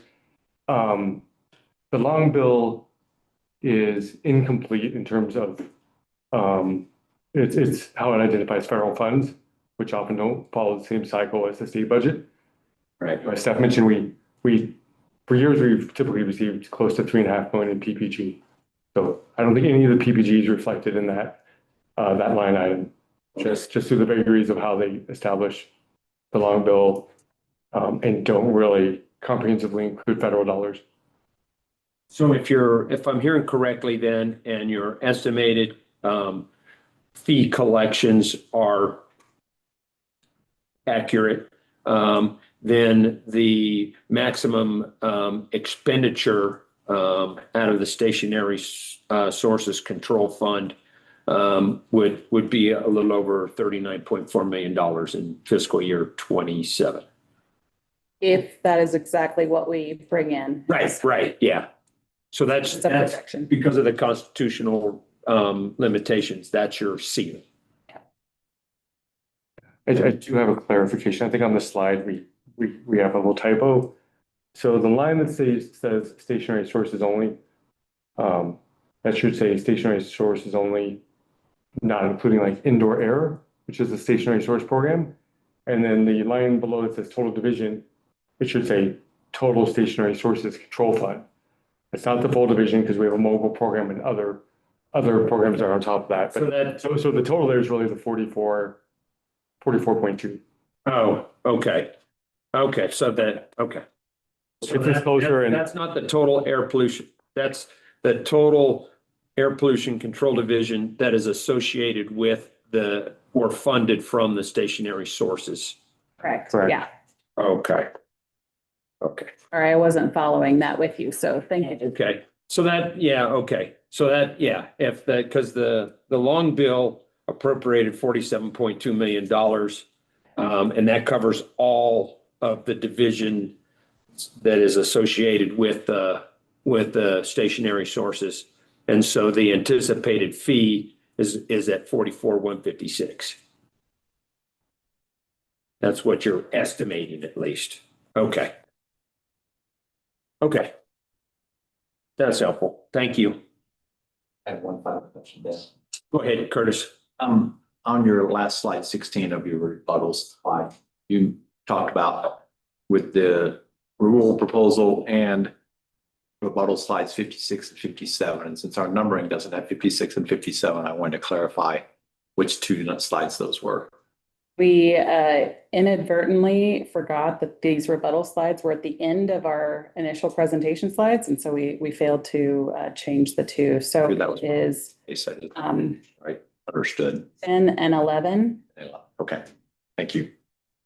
and potentially if you choose 12, because that was optional language for your consideration. Any other questions from the commission? Cross-examination? Don't see none. I think you guys are done. Thank you.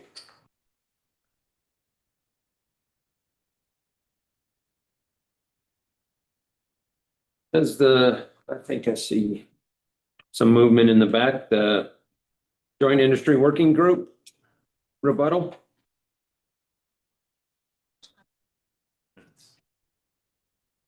The JWIG has 4 minutes. Step out for a few minutes if you want us to. No, we just have a seat and have at it.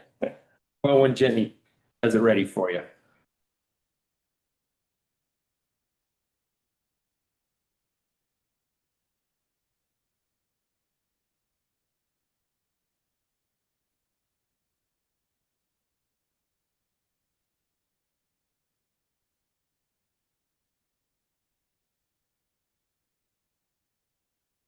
Those online, the slides?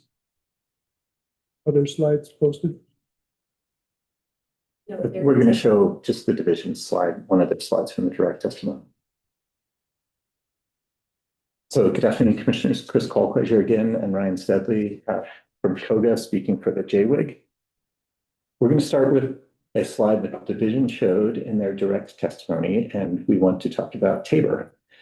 So in its position statement, the JWIG stated that the commission should determine whether the fees imposed upon the regulated community are a tax that would require voter approval under Tabor. According to the Colorado Supreme Court, the difference between a tax and a fee is that the primary purpose of a fee is to finance a particular service utilized by those who must pay the charge, unquote. But the division slide indicates that the beneficiary of these fees are public citizens. So the division's position is that the fees paid by the regulated community are not to fund a service to the fee payers, but rather the fees are paid to fund programs that benefit others.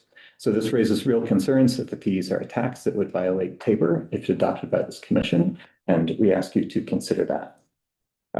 Next, I want to turn to the permit numbers. So we had a question from Commissioner Sewell Commissioner Davis. I did look back at the division's online permitting dashboard. It appears they've received about the same number of permit applications every year since 2021.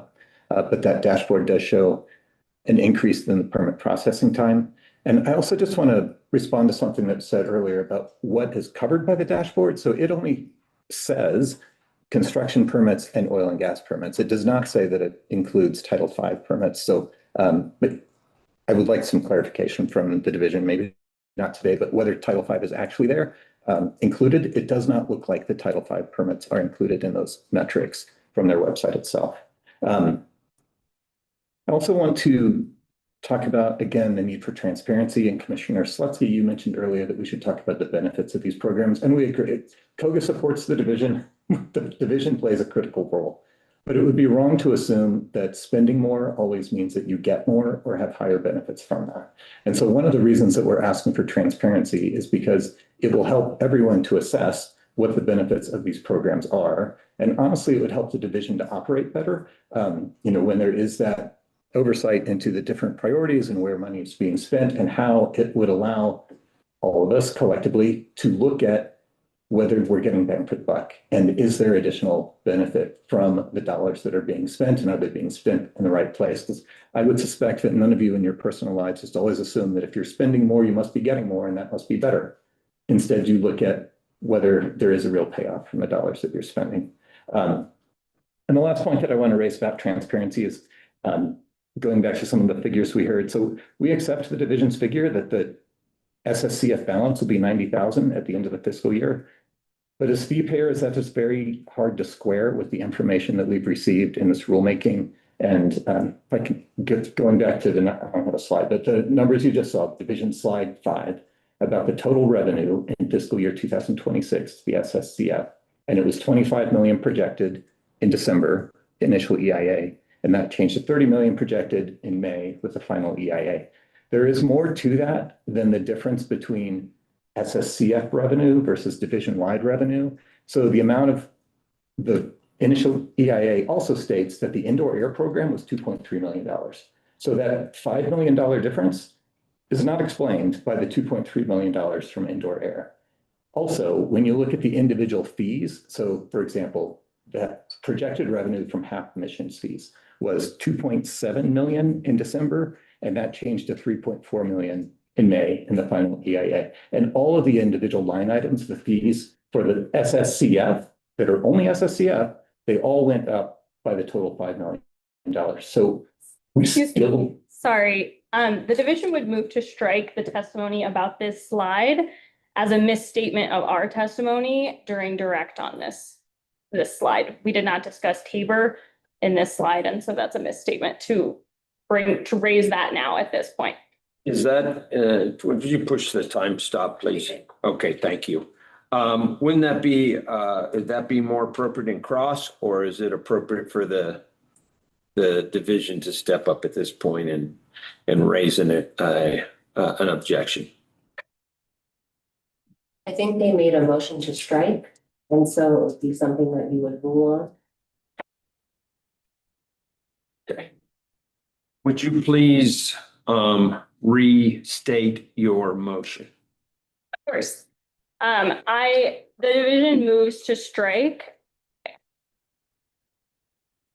The division moves to strike the JWIG's testimony as to this slide as a misstatement of the division's testimony on direct during this slide and our presentation. Can you explain that a little bit better? Essentially, JWIG has used this slide to then discuss Tabor concerns, and that was not stated by the division or raised on direct when we referenced this slide. This slide was essentially used as testimony to explain the goals and purposes of the division's work and not to raise any Tabor concerns.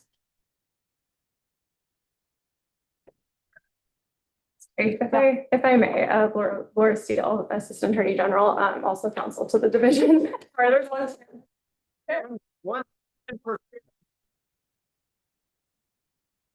Yeah.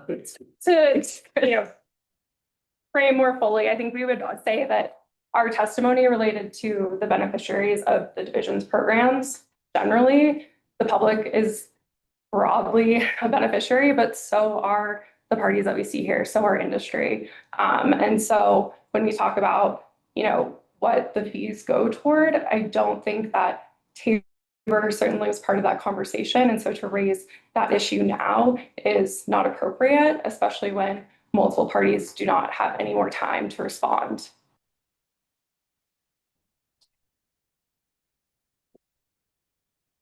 And so if I can maybe summarize that is that the division is objecting to JWIG raising an issue that was not previously discussed.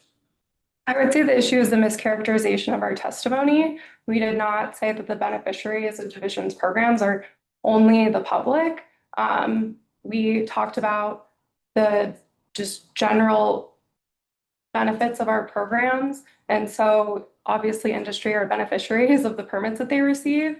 And I think it's a mischaracterization to say that we specifically defined what the universe of programs are, and whether those beneficiaries are just the public or industry, and certainly did not have the opportunity to discuss Tabor issues. Do we make a motion to, what do we do? The division made a motion to strike that part of Jaywick's testimony. Commissioner Rudolph. I would suggest a way of dealing with this is to recognize the motion.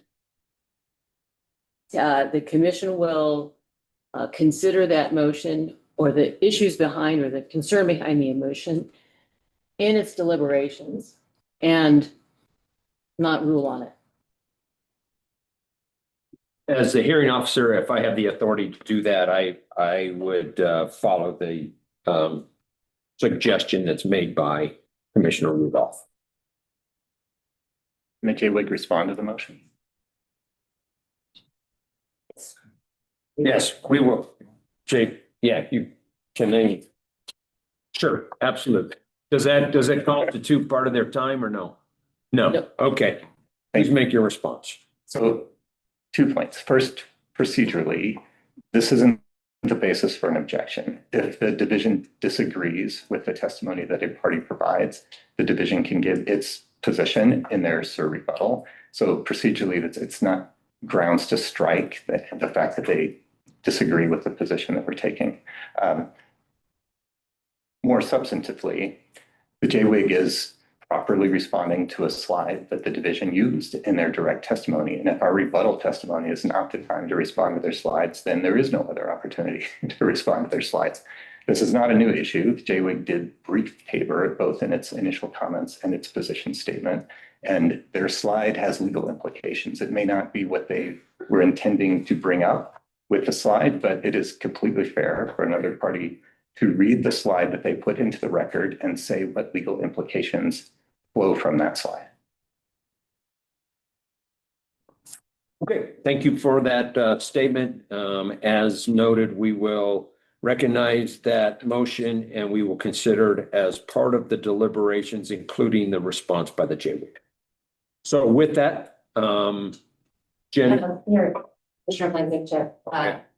My preference would be that you rule on the motion, and sort of a motion deciding to postpone and not rule on it is, lack of a better word, sort of the same as denying it and saying we'll take it into consideration sort of thing. So I would prefer for the record that you rule on the division's motion. So is that So I think I'm looking to Commissioner Rudolph to maybe revise what she was proposing about how you handle. Yeah, may I?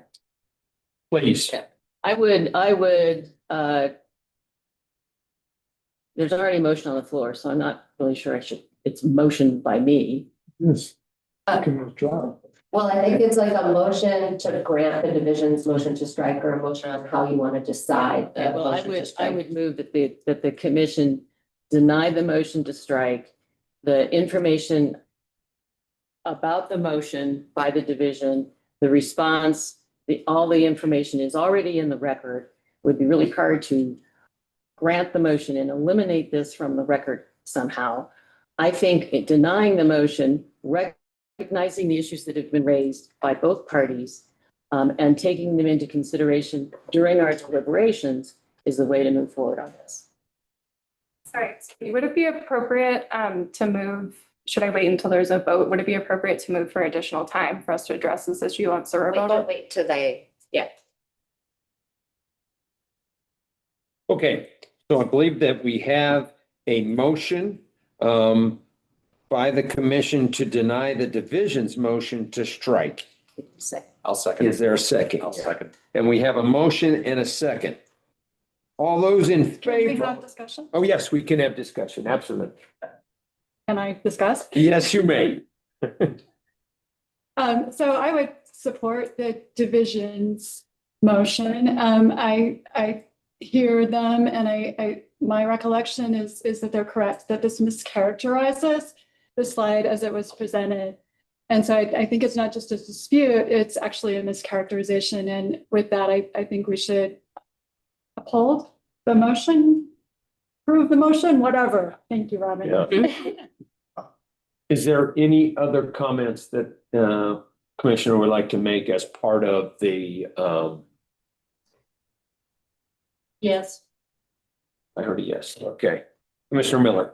Yeah, that's why I spoke up, but I spoke out of turn, but I also support the motion.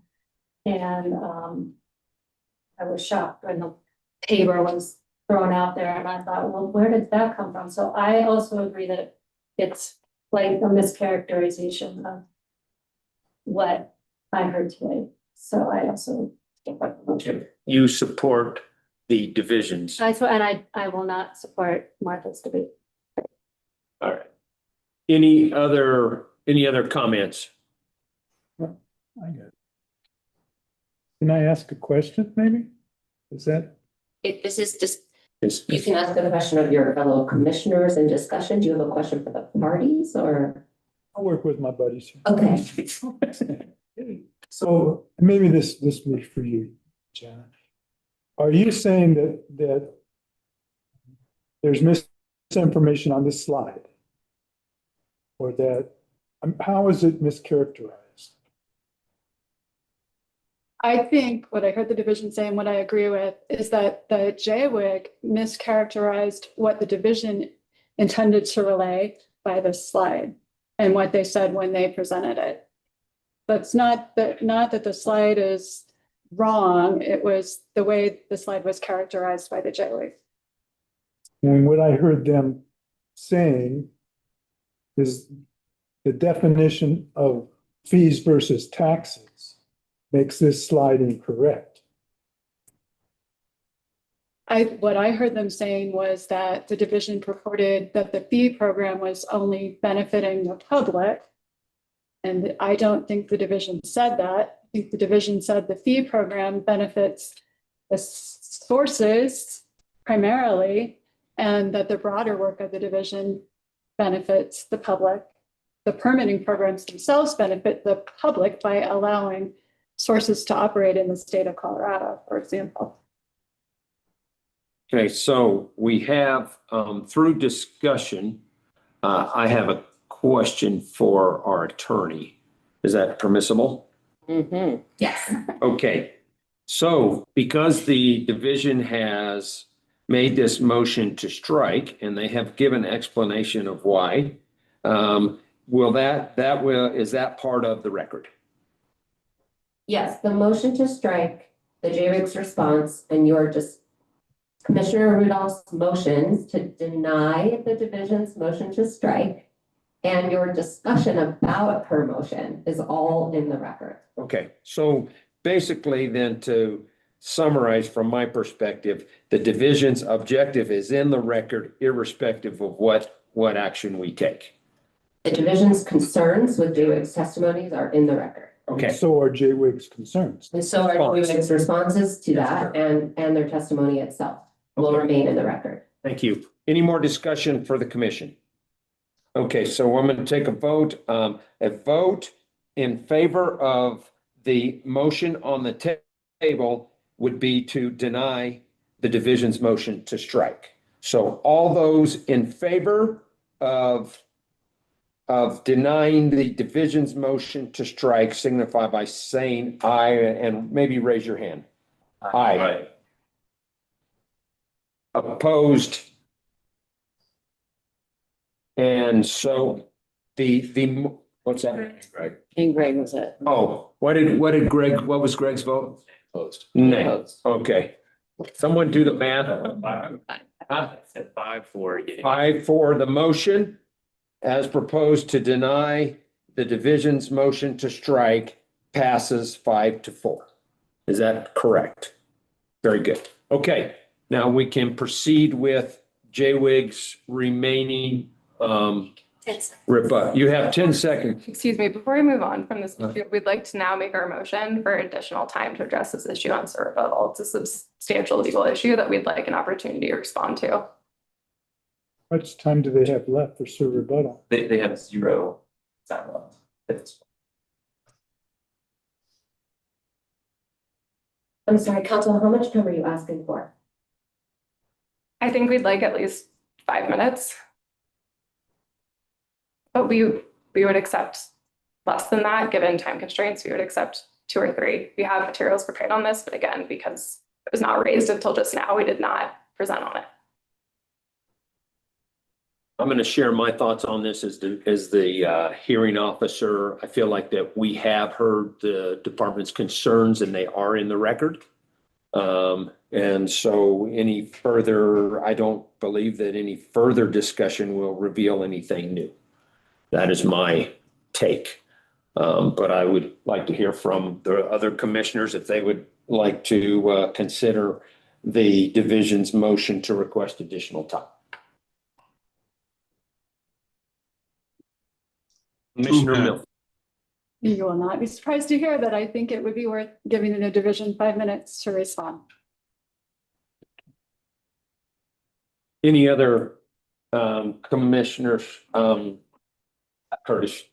I would support giving the division a minute or two. I mean, just only spent a minute or two talking about the issue, so I don't feel like 5 minutes. For 5 minutes seems like an awful lot of time to rebut it. Okay. Commissioner Rudolph? I would agree. I would give them more time. This doesn't appear to be an issue that's been raised before, and rebuttal is supposed to be, as I understand it, an opportunity to rebut what has already been raised. And this was apparently at least unknown. I don't remember. Maybe it was, but I don't remember two being raised before. So I would also agree to give them a few minutes. Any other comments from the commissioners? Is there a commissioner? I'm looking to see if, is there a commissioner that would like to make a motion in response to the division's move to request additional time?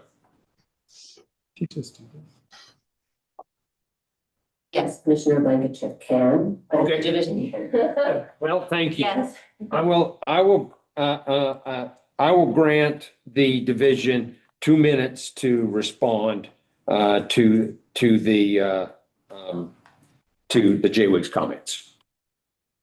And they can do that at the conclusion of JWIG's 10 seconds.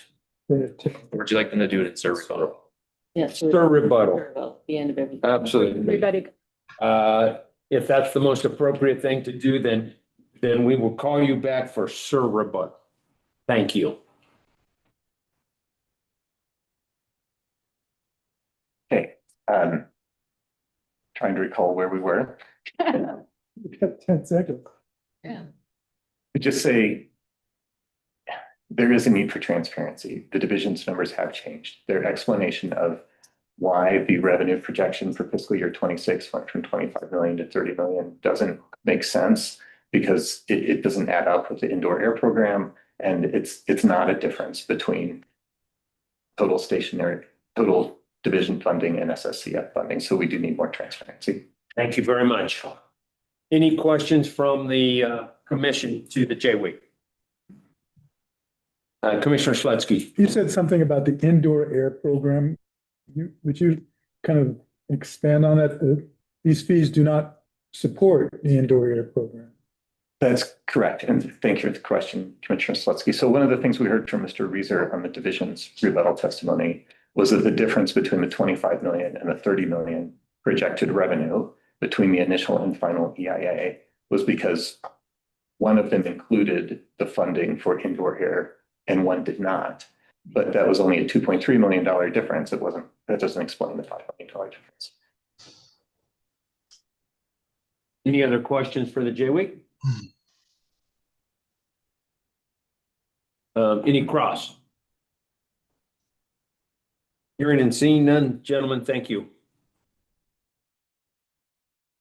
The next is the chamber, and you have 30 seconds remaining in your time allotted.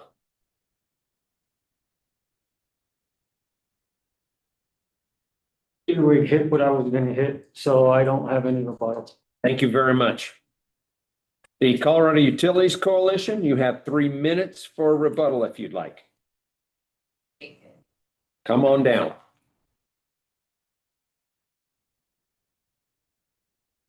We use our direct slides.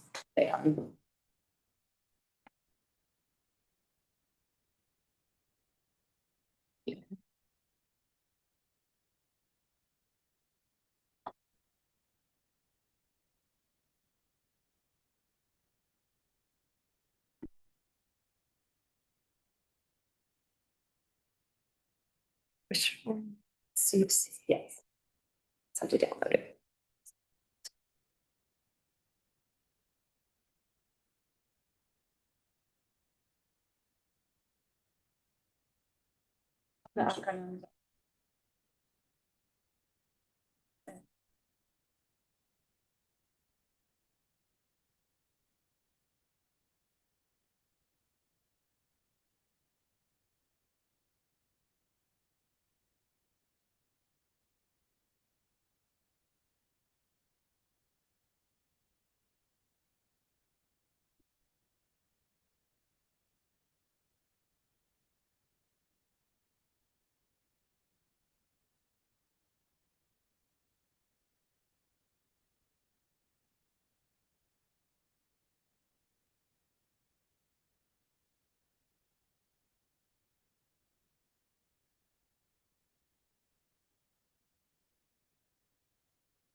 Thank you for your patience. I'm Julie Rosen again for the Colorado Utilities Coalition. We wanted to circle back on the CUC's ask here in this hearing. Even if you believe you do not have the legal authority to determine the costs required to run the division's program and provide oversight in that way, the CUC still seeks your help in getting more accountability and transparency and providing predictability for fee payers. The CUC's proposed approach is its requested SBAP, which is up here on the screen. The SBAP sets an expectation that the division continue to work towards efficiencies and operational improvements and provide more detailed information to stakeholders, among other things. The SBAP also sets an expectation that ongoing operational improvements achieve actual results by reducing the need for an amount of future fee increases.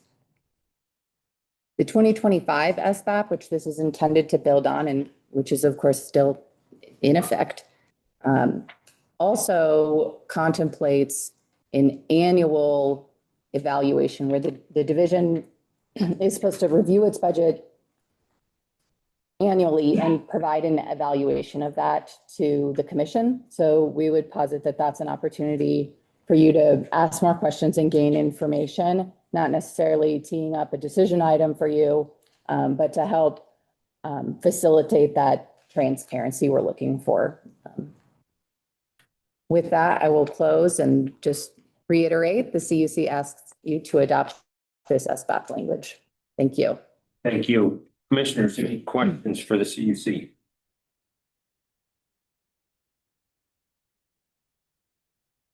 Just have a Commissioner Miller? I have a question. When you ask for transparency, what do you mean by that? Because it's a big, a lot going. Yes, so if you give me a short example of what you mean by transparency. Yeah, so transparency is a loaded topic. It means multiple things. Thank you for asking. So couple contexts. First context is in connection with the budget itself. The basis for the fee rates that are being requested and that you're making a decision on, where are they coming from? There's a layer of that also, that better understanding the basis for the fee request may also enable fee payers to understand potentially the margin of error and be able to make an assessment on the potential predictability, the potential ability to rely on it in their own budgeting processes. The other context in which transparency is important is in the operational improvement arena. The fee payers want to know what the division's up to, where's it at in its progress. And that not only is that a transparency issue, but I think it also ties to accountability.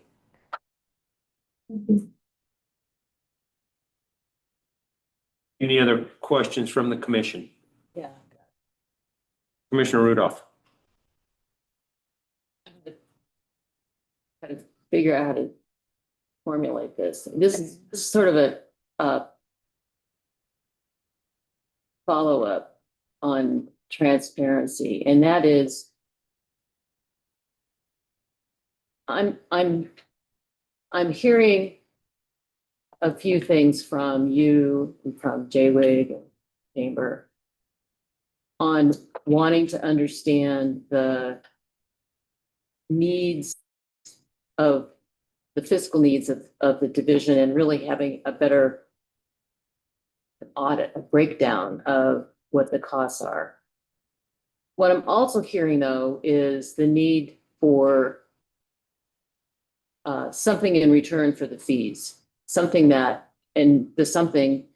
which has admittedly been an issue for a very long time is the permit backlog and to get the permits. And so is what you're asking for.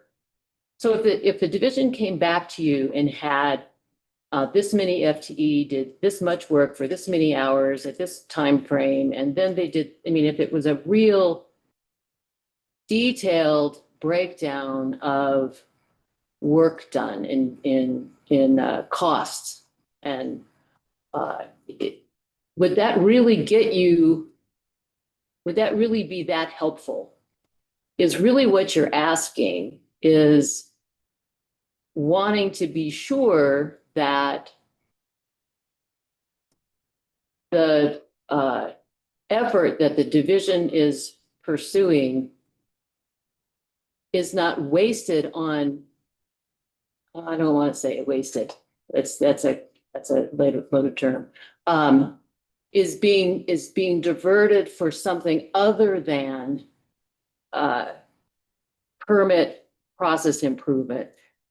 Are you really just looking at what are you doing, division, to reduce the permit processing time so that we're not, so that's the breakdown that you're really after, to make sure that the division is using its time and resources wisely to reduce that permitting time? Isn't that really what you're wanting, more than how much time did they spend last, 5 employees spend last week? Did they do 40 hours worth of work? Or did they go to community meetings? Isn't that really what you're after? First, I'm relieved this is not a question on the fiscal notes, because That might be.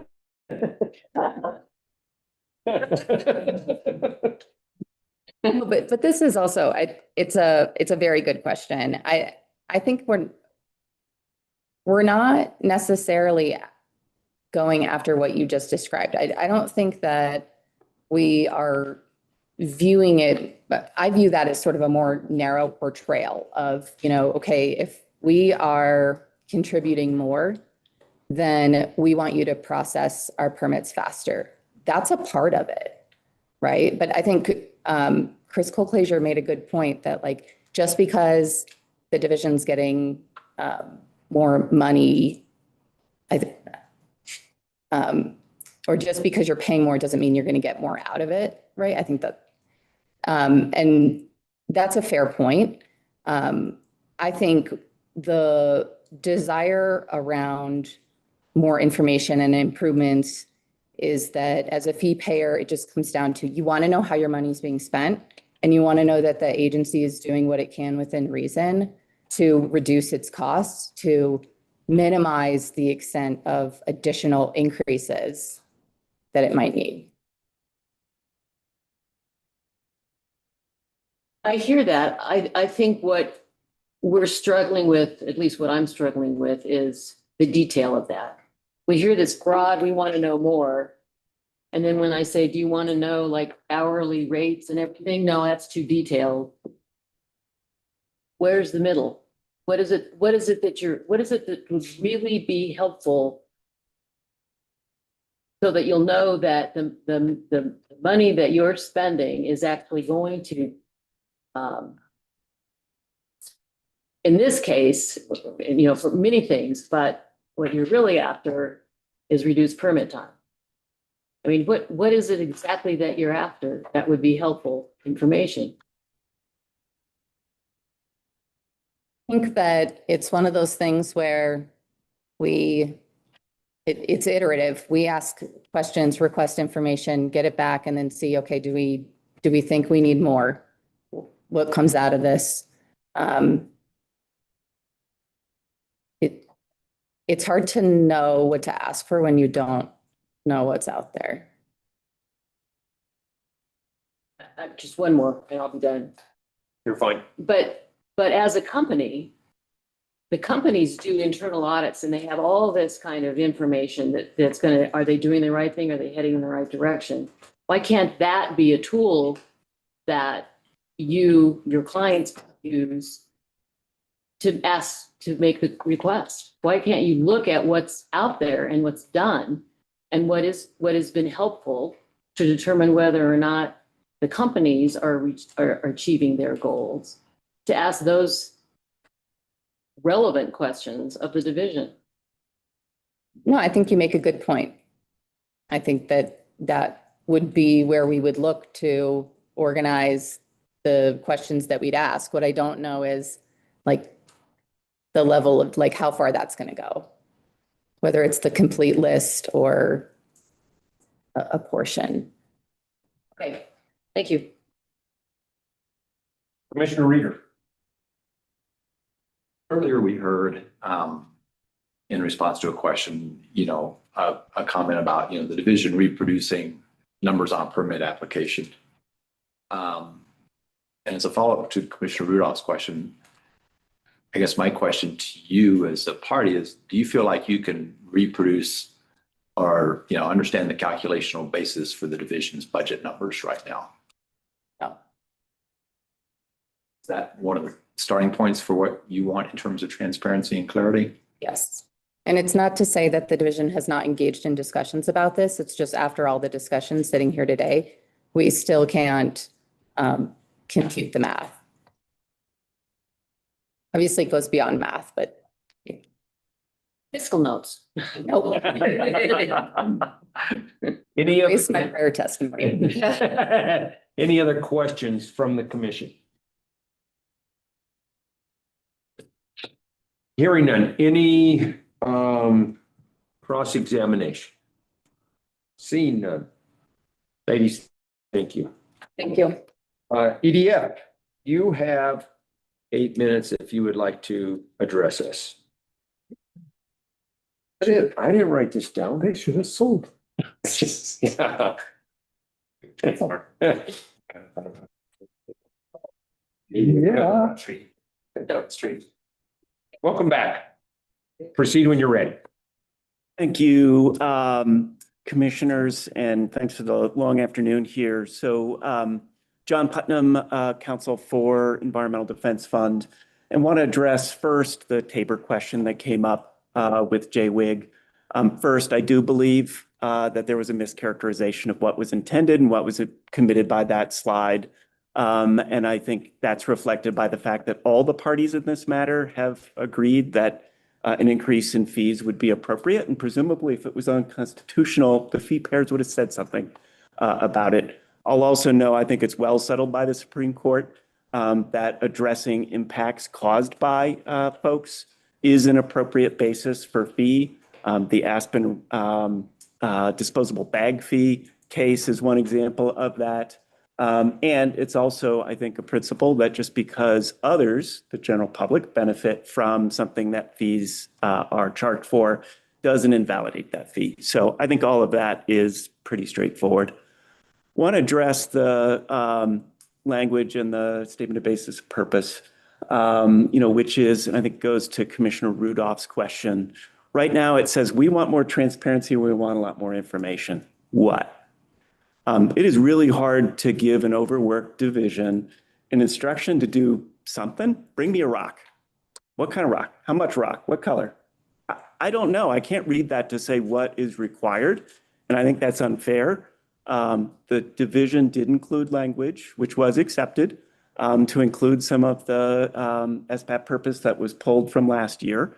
I think it's perfectly appropriate to keep asking those questions, but it also should be in the context of what's appropriate for rulemaking, knowing that the legislature maintains the primary authority to do the appropriations and do oversight of the agency. So do want to address the Chamber, JWIG, and CUC's point about what's meant by the provisions related to what is required in that fund. They're putting a lot of weight on one word that's totally out of constitutional context and also totally out of the context of the actual statute. So the language came originally from Senate Bill 20-204, which I was the Director of Environmental Programs at that time and one of the main proponents. If one goes back to take a look at that language, it was explicitly designed to put more resources into the division to address all of the challenges, all of the increased needs that we've been talking about. There was no discussion at the time about creating oversight or additional accountability or additional roles for the commission beyond setting a rate that is enough to provide the resources that the legislature can appropriate. If the legislature doesn't appropriate that money, it's made a decision that there's too much, the fund balance would increase, and this commission could come back and adjust the rate downwards.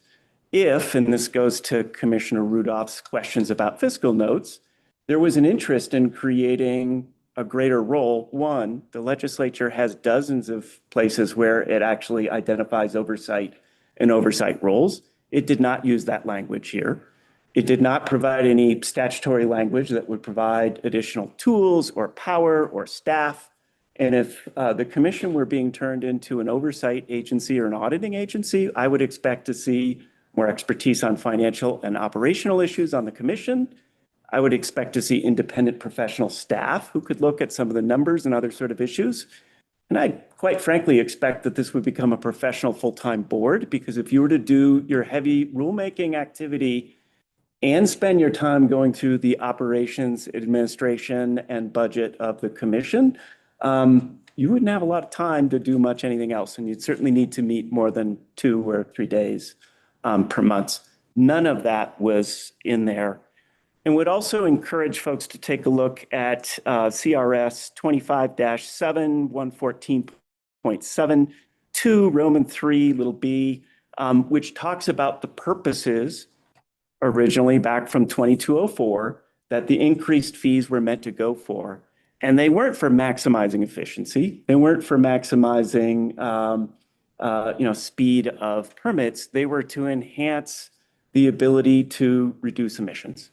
They were to make sure that there were more resources to improve compliance, to detect leaks, to engage with the community. All of those pieces were created by statute. They're explicit. They're still in the statute right now, and none of that context has been included in the discussion about the sense that this is creating a brand new oversight opportunity. I would expect it to be there. I'd also note that the legislature doesn't just look at the question of oversight in the context of the long bill at the Joint Budget Committee. It also, through the SMART Act, requires an annual plan that goes from each department, not only to the Joint Budget Committee, but to the committees of reference. And the committees of reference have an opportunity through hearings as well as Joint Budget Commission or committee to address some of those questions of performance. And it was designed to be performance-based budgeting. If the legislature were intending to duplicate that through the language that was originally included in 2204, one would expect that language to be there. I know I was not involved in any hearing where that came up. We certainly didn't propose it at the department at that time. And I recall no discussion either from the legislature or people testifying at that time that that was the intent of the language.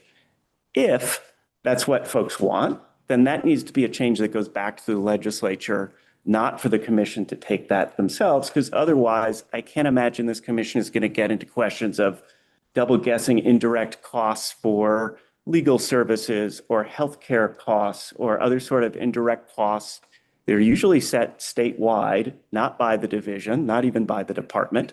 And those are issues, I think well outside of the expertise and capacity of this commission. So with that, I think that concludes my testimony and happy to take any questions. I'll start. Well, the citation you gave, 25.7, what were the Roman numerals that followed that? 2 Roman 3 little b. And you'll also find that in Senate Bill 20-204 where that language originated, so you could see it in context. Questions from the commission? Can you say that one more time? The citation? Into the mic. Oh, sorry. Technologically impaired. It's CRS 25-7-114.7 2 Roman 3 little b.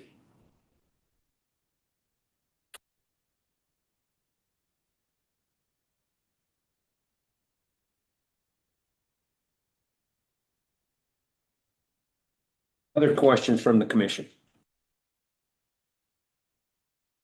I have a question, but I don't remember if you addressed this in your first presentation, but do you have any position on the PSD rulemaking change or change, the efficiency change to that? We don't have a position on that. We did not take the kind of close look at that issue. Would encourage you to take a close look at the folks who raised that question in public comments and testimony, as well as the division's response. Mm-hmm. Other questions from the commission? Any cross-examination? Seeing none, thank you very much. Thank you. Next, we have the Local Government Coalition, and they have 6 minutes if they would like to. Thank you very much. The Western and Rural Local Government Coalition has no time left. So that will conclude rebuttal, but we have a rebuttal for the division, and you will have 2 minutes when you are ready.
1 second. Okay.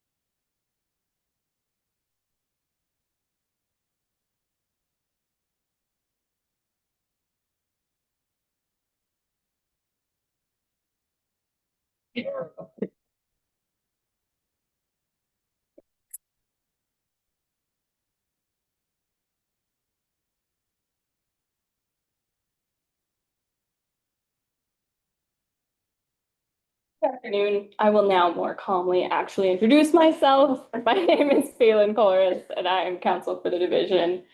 We appreciate the opportunity to respond to JWIG's argument during this rebuttal. Ultimately, as you've heard throughout today several times, the commission has statutory authority to adjust the fees pursuant to sections 114.1 and 114.7 to cover the indirect and direct costs required to develop and administer the stationary source programs. And so under settled case law, as long as these fees are imposed as part of a comprehensive regulatory scheme and continue to be used to defray the reasonable expenses of the programs for which they are collected for, so in this case, the SSCF programs, they are considered fees and not taxes under Tabor. And additionally, the record before the commission includes significant testimony that regulated entities benefit from the services that the division provides in addition to the public. So ultimately, these remain fees and not taxes under Tabor. And as such, the division requests that the commission adopt the proposed revisions to regulation number 3 and 7 as provided with the division's final rule proposal on May 7th, 2026, and included on direct slides 33, 37, and 39, and rebuttal slides 10 and 11. Thank you. Is that it? Any questions from the commission for the Commissioner Miller? I had a question on a clarification of a previous comment that you made, Stephanie. One, you had explained that you had, and I'm just looking at this from the standpoint of being at the university, we often have funds that are set aside that we use to spend down over time. So you had a large fund that you used to spend down over time to defray some of your costs, and therefore you weren't raising fee rates, but now you don't have any more of that money. So now you had to do a significant raise in fees. So I'm asking you if this is one of the reasons why all of a sudden the amount that you're asking for looks bigger than was expected by the parties.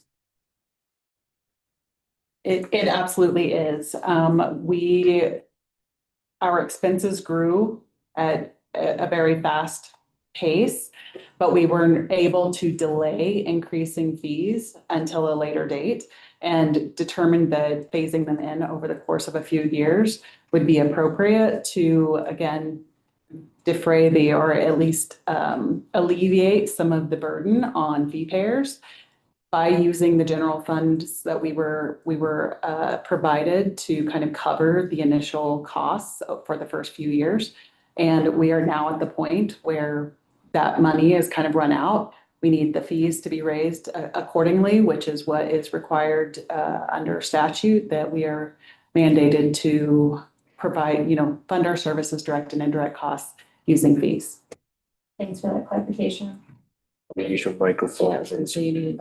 Yeah, I need a microphone. We've got a malfunction over here. Okay, any other questions from the commission regarding the SIR rebuttal? Seeing none, we will move forward into the opportunity for commissioners to ask any remaining questions of the division or any of the parties. Commissioner Reeder. I suggest that we certainly do that now, but that we also defer that until 9 AM tomorrow. Question overnight, that we don't close the record yet this afternoon. Okay, go ahead and that's your suggestion, That's my suggestion. that we not close the record Today. today? Okay? Does anybody have, before we consider that, does anybody have any questions for the division or any of the other parties?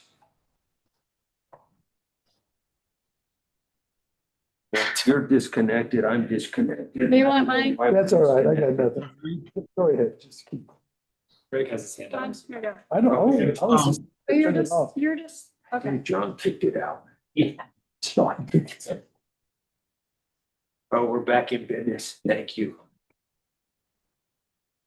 So Greg's that. Greg has a question. Greg, Commissioner Yeah. Thomas, please go ahead.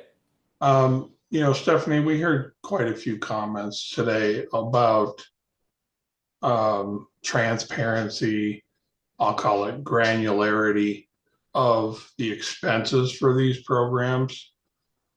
And I just did a quick search, but I couldn't find anything. So does the annual budget for the Air Pollution Control Division, with things like categories like salaries and fringe and professional services and capital equipment, is that published anywhere? I mean, can people look at that to see, understand,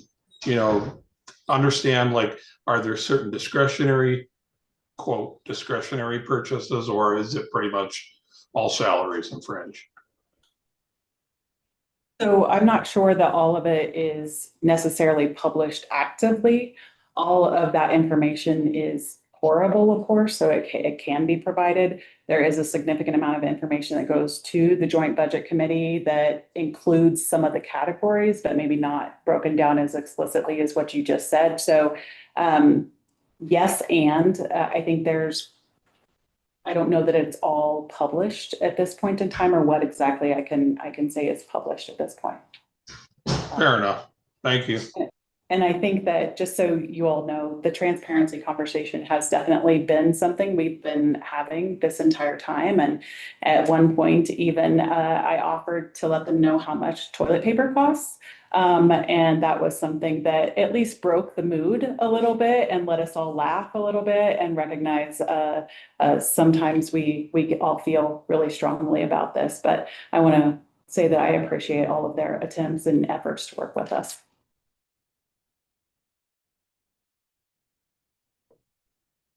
Commissioner Rudolph? So I'm going to ask you to speculate a little bit, if you can, trying to figure out what information would be helpful to the ratepayers. You're just now talking about, I know you were sort of joking about the toilet paper, but that is that she wasn't. Not gonna go there. So what I don't know how to ask this question. What do you think is needed? What level of granularity is, as Mr. Thomas was talking about, do you think the ratepayers want that they're not getting, or is it that it's just I'm kind of struggling with it, because I think that you probably are trying to open up the books, but there's clearly something, or it's a timing issue, or I'm not sure. Do you have any sense for that? I would say that we are similarly confused on exactly what is missing.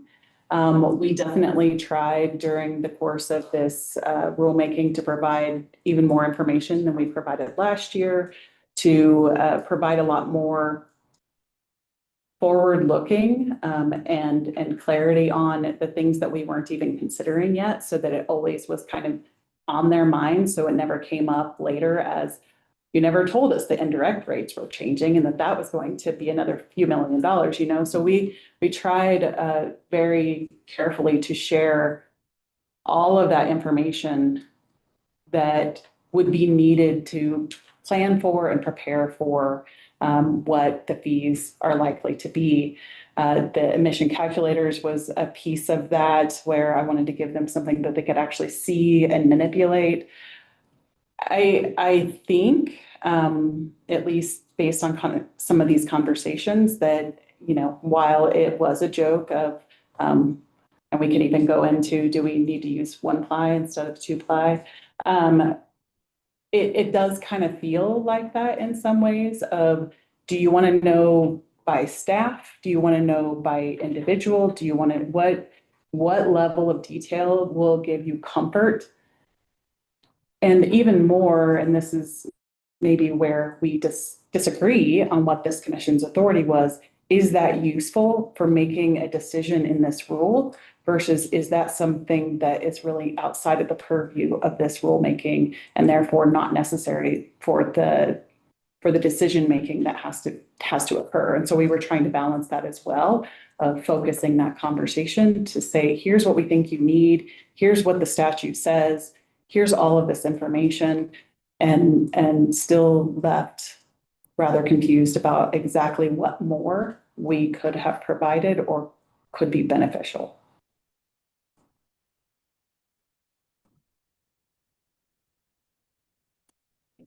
Thank you.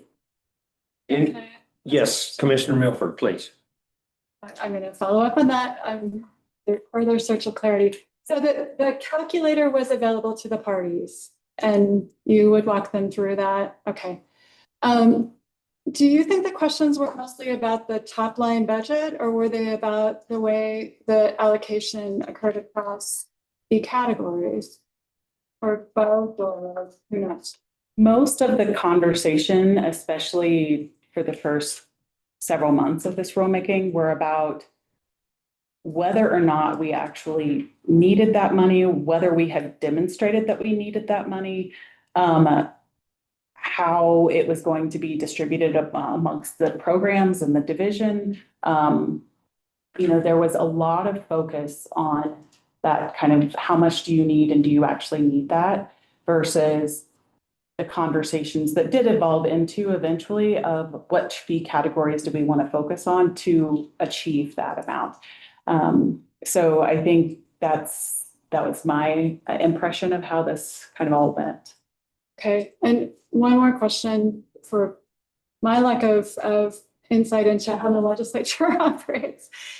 The JBC process, you present, the governor's office presents a draft budget to them. That information is public and there's an opportunity for interested parties to review it and talk to their legislators, right? Yes. Does anyone else on the commission have questions for the staff or APCD or any other of the parties?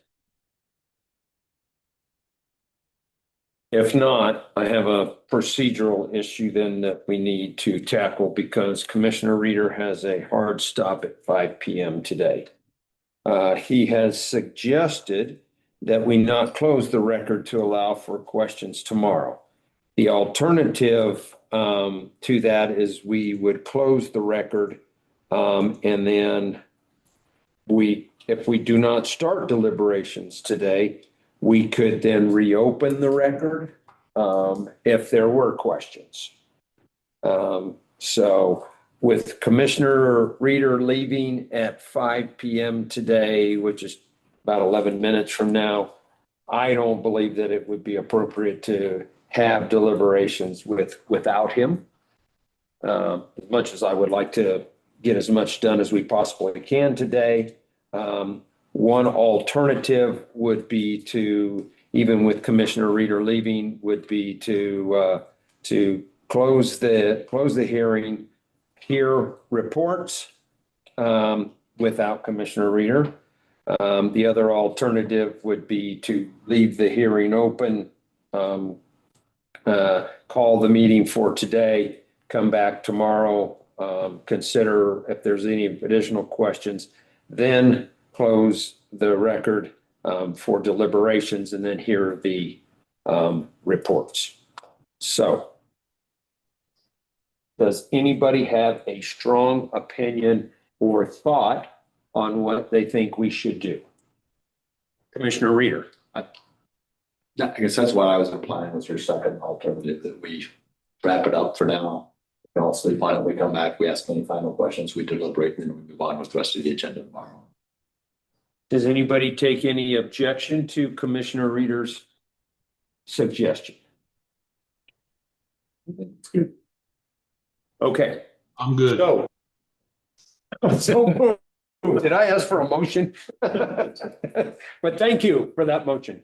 So if you can help me with some procedural, what do I do? Just at this point in time, adjourn or recess the meeting? What is the action? Yeah, I think what Jeremy was saying is go back to John, and if you were asking me whether you needed to close the record, I would say in light of the stated intent to consider asking questions of board parties tomorrow, I would wait. Okay. Doesn't seem like you need to vote now to close the record, only to vote to reopen it in the morning. Okay. But that's a you guys' choice. And then I guess the last option is to consider doing the reports today before we all leave, like the administrator report and the AGO report, just so, and the RAC report today, and just pushing the rest of the hearing to tomorrow. It's not like I was really excited about the idea of a 4-day weekend or anything, because I'd totally rather spend my Friday with you and with my family. And just wanted to remind you that there are some other things on the agenda besides this for tomorrow. Yeah. Yes, Commissioner Milford. So Mike Silverstein is here today. Maybe we could have the RAC report today and let him not come back tomorrow. Or maybe Curtis really wants to hear it. I don't know. I would like to hear, but I can watch the YouTube later. We could come back if he cares. Okay, then, unless I hear an objection from anyone, we will proceed with the briefings, discussions, and reports. This is where you would hand the gavel back to the chair. Oh, okay.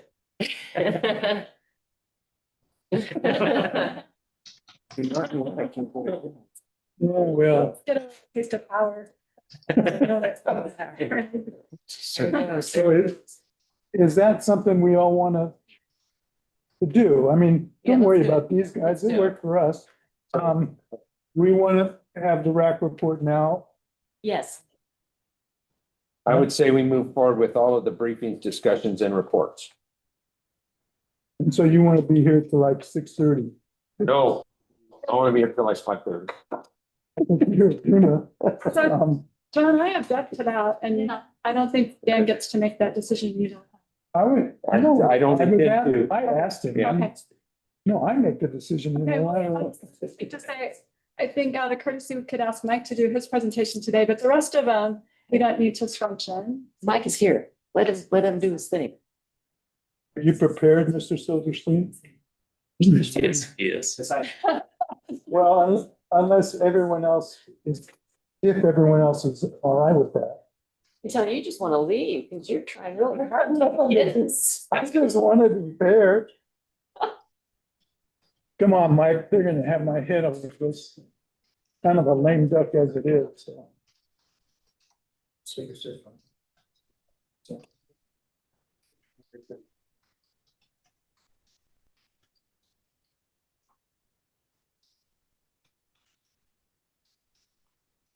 Little down. Okay. Which one? Sorry, just the down. Yeah, just this little guy right Oh, there. yeah.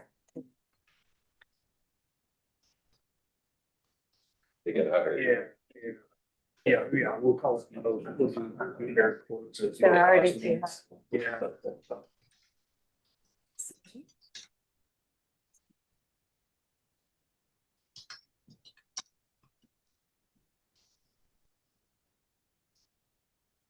Well. Good evening, commissioners. I guess I could call it evening. It's almost, it's close enough. And I appreciate everyone's stamina. I've been listening online all day today and then came for this briefing. So I appreciate all of your time and your energy and your commitment to the issues. So I'm Mike Silverstein. I'm the Executive Director of the Regional Air Quality Council, and I have been invited by you to report out on the RAC business on a quarterly basis. So I'm here this late afternoon to talk about what we are doing at RAC related to air quality improvement, and I'm happy to address any of your questions and take back any suggestions and comments for our work, and then report back in another 3 months. So the topic of our presentation is related to our control strategy blueprint. I presented on the blueprint a few months back, and you all expressed great interest in the work of the RAC, and again invited us back to provide quarterly status reports.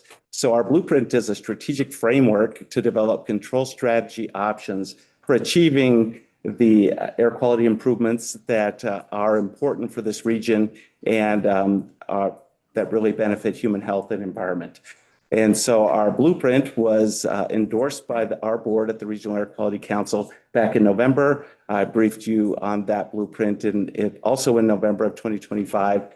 And then our board, again, approved our blueprint and gave us direction to make continuous progress, bring this blueprint back to them for final approval later this fall. So that's our time frame. So our blueprint is an evolving document. It is not a set plan. So it's our strategic approach to making progress on air quality improvement for our region. And so the elements of our blueprint, again, it's for developing emission control strategies. And the RAC isn't a regulatory body, we're advisory. And we are in the process of shoring up our approaches for bringing forward emission control strategy options for consideration over the next 3 years. And so we have our strategy development and review process where we have stakeholdering and research in assessing a variety of emission control approaches designed to make progress for summertime ozone. And then we have a technical approach to evaluate those strategies and their impact on ozone through our modeling techniques. We have a guiding principle from our board. We call it the Blueprint Development Policy, which gives us direction from our board to do this work. And then one very important strategy also is to bring forward the health burdens and costs of current ozone impacts. So if change is not made, what does that mean for our region as far as public health related to current ozone conditions? So all of that goes into our blueprint. So those are the significant elements. And our goal from our board is to achieve attainment of the 70 parts per billion ozone standard in the 2030 through 2032 timeframe. So that will be the next planning horizon for our board, for our Regional Air Quality Council and staff to bring forward strategies that have a chance of getting us into compliance with the national standards on time. So our new time horizon, knowing that will be reclassified as a severe non-attainment area for the 70 parts per billion standard, that timeline for compliance is pushed out to 2032. And so our goal is to bring forward a plan that gives us an opportunity to show compliance on time. And so this is, sorry about the small print here. I believe you have these slides in advance, but this is the strategy list that we have so far. So this was in our our endorsed blueprint back in the fall. And so these are the strategies we hope to further develop for decision makers' consideration, first starting with our board of directors. And so there's a long list of strategies that touch on industrial facilities, on area sources, on mobile sources, and really all aspects of our economy, because we need to look for opportunities to gain emission reductions so that we can reduce ozone eventually and bring the area into compliance. And so this is our strategy list that is not set, that we will be advancing each of these strategies. The strategies may drop off, for example, if they're deemed to be not feasible or don't have a positive influence on ozone. or new strategies may be added to the mix as well, depending on our technical work, stakeholder input, and our board's direction. And so we'll devote the resources that it takes to assess these and other measures in the time frame. It's an aggressive time frame over the next 4 years to have fully developed proposals for decision makers' consideration. So this is the RAC's work. This is us leading the charge to develop strategy approaches for the region in coordination with the division, all of the stakeholders, whether they're the industrial, commercial, environmental, citizen groups, whoever they may be, and government, to bring forward these strategies for consideration. Now, of course, this takes resources. We had applied for funding to fully staff the RAC to allow this work to gain success over this timeframe. Unfortunately, this funding proposal was not approved by the Air Quality Enterprise this last month. And so we're back to the drawing board as to finding the appropriate funding so that we can devote the time and energy to all of the technical and administrative analyses that must be done for all of those emission control strategies and others. So we're back in the search for dollars to make this come true, but that's just a bump in the road, and we'll continue our efforts to make progress. And so let's kind of dive into the strategy development support work underway. So the first is just an update on the health effects report that I mentioned, and this commission showed great interest a few months back. We are close to deliverable now. The report outline is here up on the screen. It's talking to the ozone issues in the area, the research on the background health effects of ozone, the quantitative health impact assessment of ozone impacts throughout the non-attainment area, and looking at the economic impacts of non-compliant ozone levels. And a conclusion. So this work is being done outside of RAC by professionals in the field.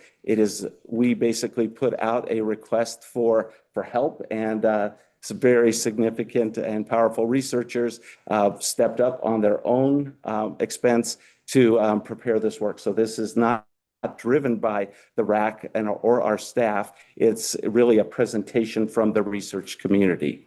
And so this report is really a literature review and data analysis based on their expertise. And this draft document will be informally peer reviewed. It's in that process, I believe, right now, because that deliverable, and we've been told they're on schedule, we should expect results by the end of June. So in my next briefing to you all, I should have those results, and we'll be just more than happy to share those with you all. So we'll have a white paper report, a presentation to the RAC board, likely at our July meeting now. So we could kind of cross August off that list here on this slide. And we'll also have briefing materials, a one-pager with report takeaways, and then we'll have everything posted on our website for everyone's information.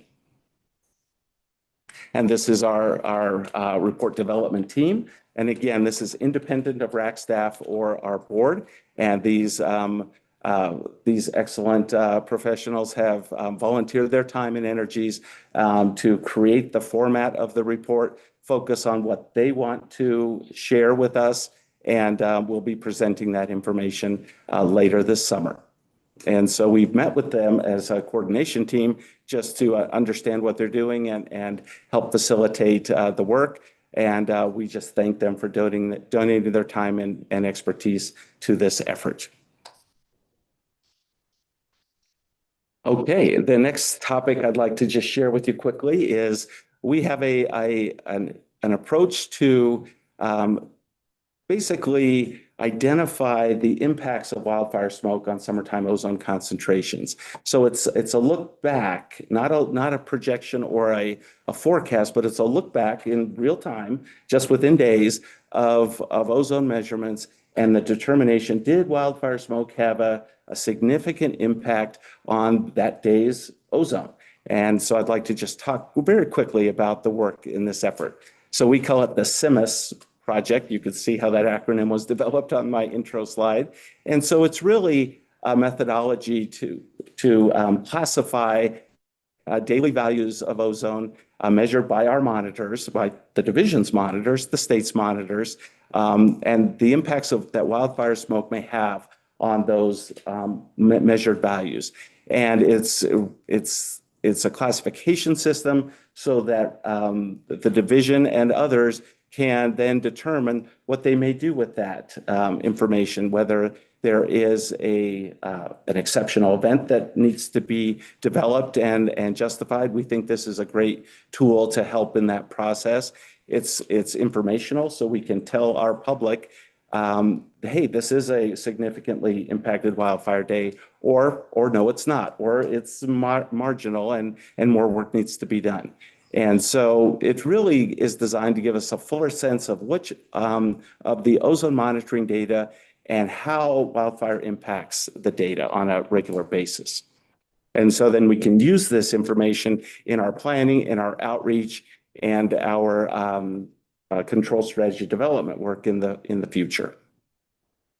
So this is just a screenshot of data from last year. We've deployed this a year ago. We're launching an updated version for 2026 based on lessons learned. But this is how the system really works on a real-time basis. So here's just part of the ozone monitoring network, the first through fourth max values in 2025, and a classification of each day of these of the top 4 values at each monitoring site, and the smoke impact classification.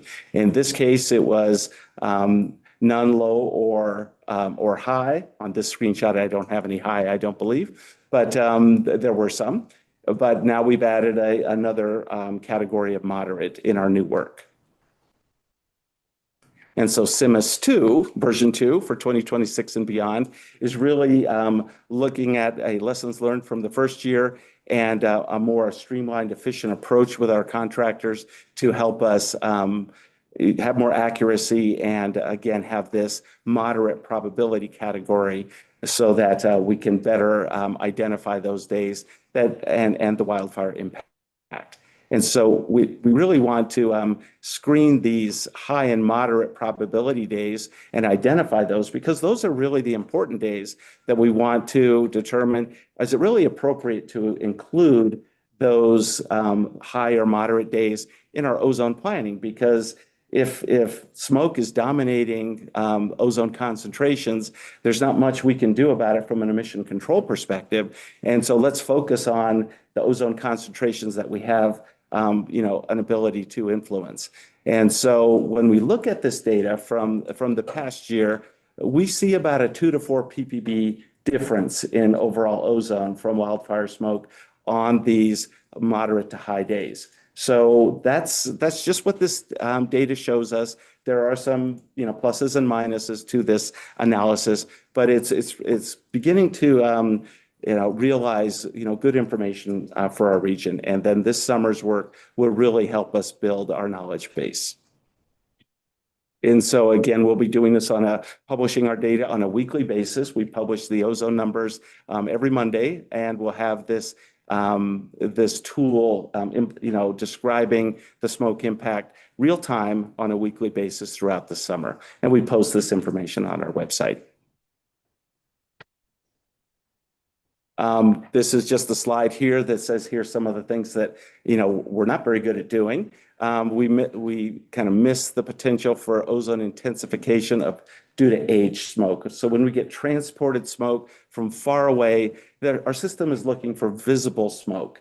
This is looking at a number of different data sources. And when we don't see that visible plume, the model has a difficult time in determining did wildfire smoke really have an influence or not on that day. So that really does require further analysis. And then when we have a nearby wildfire source with heavy plumes of smoke, then our model is, that affects it too, because fresh smoke, thick smoke actually can reduce ozone by cutting off sunlight. And so we have that, the CIMAS may say, hey, ozone is really being affected by wildfire smoke, but we don't have high concentrations of ozone to begin with because of this kind of shadowing effect of smoke. So there's again pluses and minuses with our system. And then these are just some for information, these are the resources that are used by the model and by our staff to rely on how to build the model and how to use this great information provided to us to turn it into these classifications of high, moderate, low, or none. Okay, so just wanted to touch on that and then talk about the blueprint strategy work that's underway. And so we're looking at using modeling tools and work products to estimate the emission reduction benefits and the ozone improvement that these strategies might give us in kind of these what if strategies. What if we implement one or all of those strategies or a combination of strategies? What happens to ozone? And we want to look out into our future, 2030, 2035, and so forth, and beyond that, to determine what if we implement these strategies, what can they do for us for ozone according to the model? And so that work is underway. And then descriptions of how the strategies were evaluated and the necessary assumptions will have all of that made. And so then we want to rank and sort the effects of these combinations of strategies in this modeling exercise. And then we want to then report out, which we will be doing our first report out of this work, again, on the time frame of June 30. So this summer, we'll have our first look at the blueprint strategies and how they may or may not, improve summertime ozone in this time frame. And then we'll bring all that information into our final blueprint document that's going in front of our board in the fall. So we use it's called the direct decoupled method. Hope I didn't get that wrong. My staff online here will help me if you have any questions. Jeremy says they could be promoted to help me answer any questions you might have here that I can't properly address. But we're using our modeling tools that have already been in play here in our region for a long time in this exercise to do this work. And so we want to start with the tools that are already with us.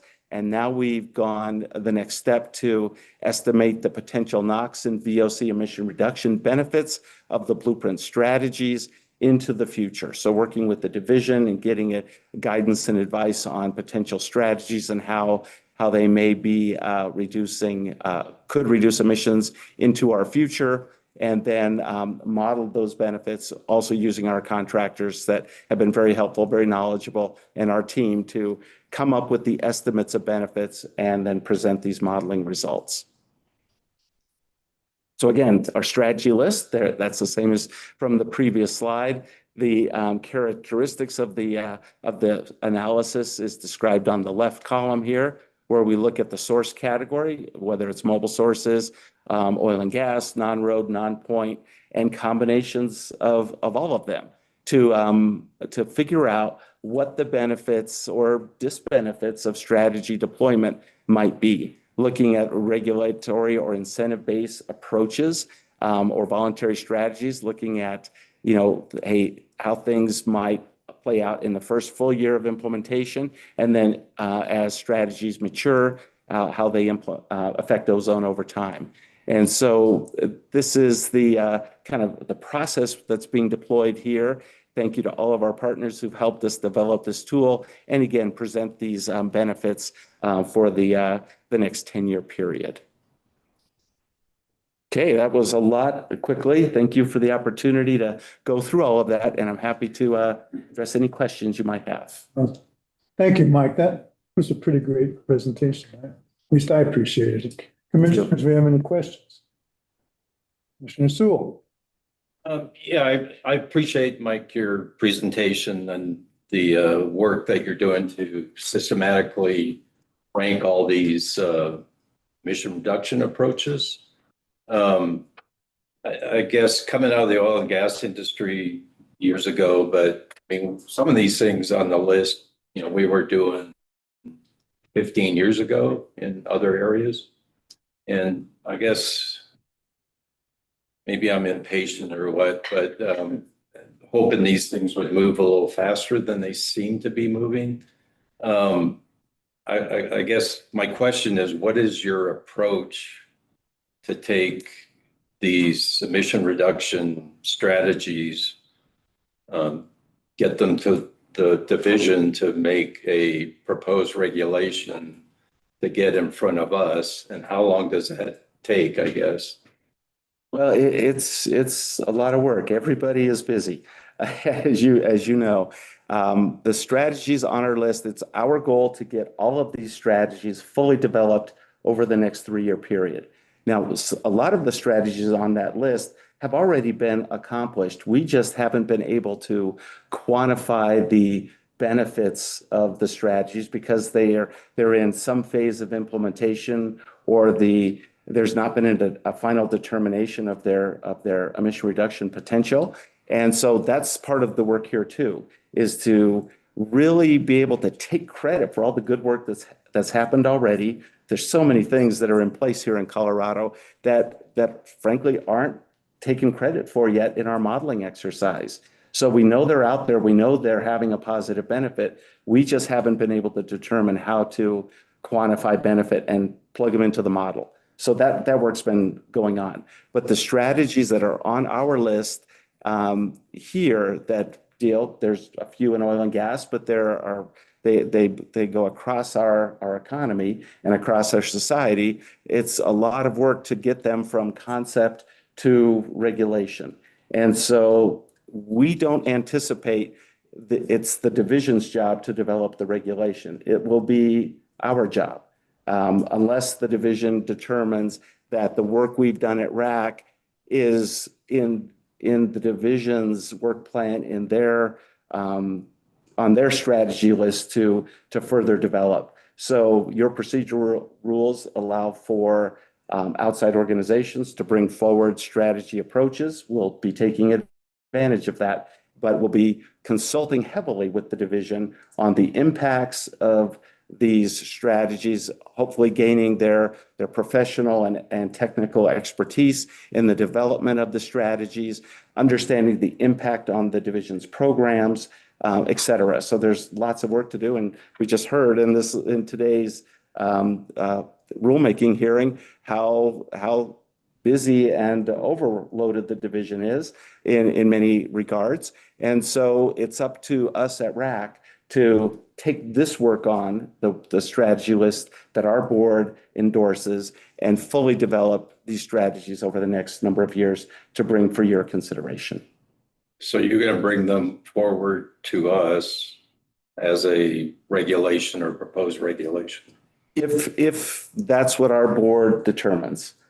A lot of these strategies might be recommended as voluntary or incentive-based programs and not require regulation. Some may rise to the regulatory level. That will be determined over time.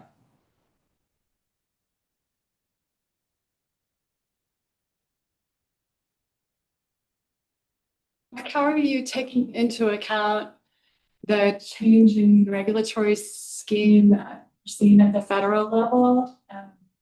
Anticipated rollbacks for vehicle standards, and you've got life extensions going on for some of the coal plants in the region. Is that factored into your analysis? Yeah, that's such a complicating factor in our work. Of course, we're focused on our emission reduction strategies that we have control over, and we want to advance, whatever comes out of our processes and through our board. But it's only making our job more difficult as we see rollbacks in federal programs and federal regulations, or EPA and the Trump administration basically delaying implementation or canceling out implementation of very important strategies. So for summertime ozone, we'll have a planning horizon of 2032, but it's really about the long term, 2035 and beyond in our work. And so all of those strategy changes at the federal level that impact us locally have a real impact. We have to figure out what that means. So can we take credit for vehicle fleet turnover from gasoline to electric vehicles at the rate we had assumed under the federal and under the federal program. And thankfully, in Colorado, we have programs in place. But if waivers are revoked and we can no longer rely on the commission adopted programs based on litigation and all of that, then that changes the horizon. That makes more emissions in our future than we're currently planning on. And power plants and, delayed from switching from coal or shutting down their coal operations, operating on gas and renewables instead. So all of that has to be factored in.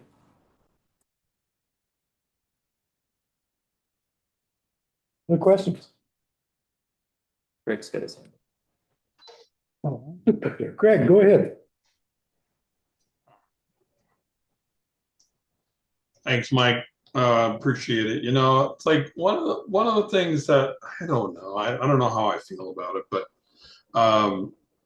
this issue of like Salt Lake City region just had their 179B determination, and I think Phoenix area, Maricopa had their or submitted one or got approved earlier.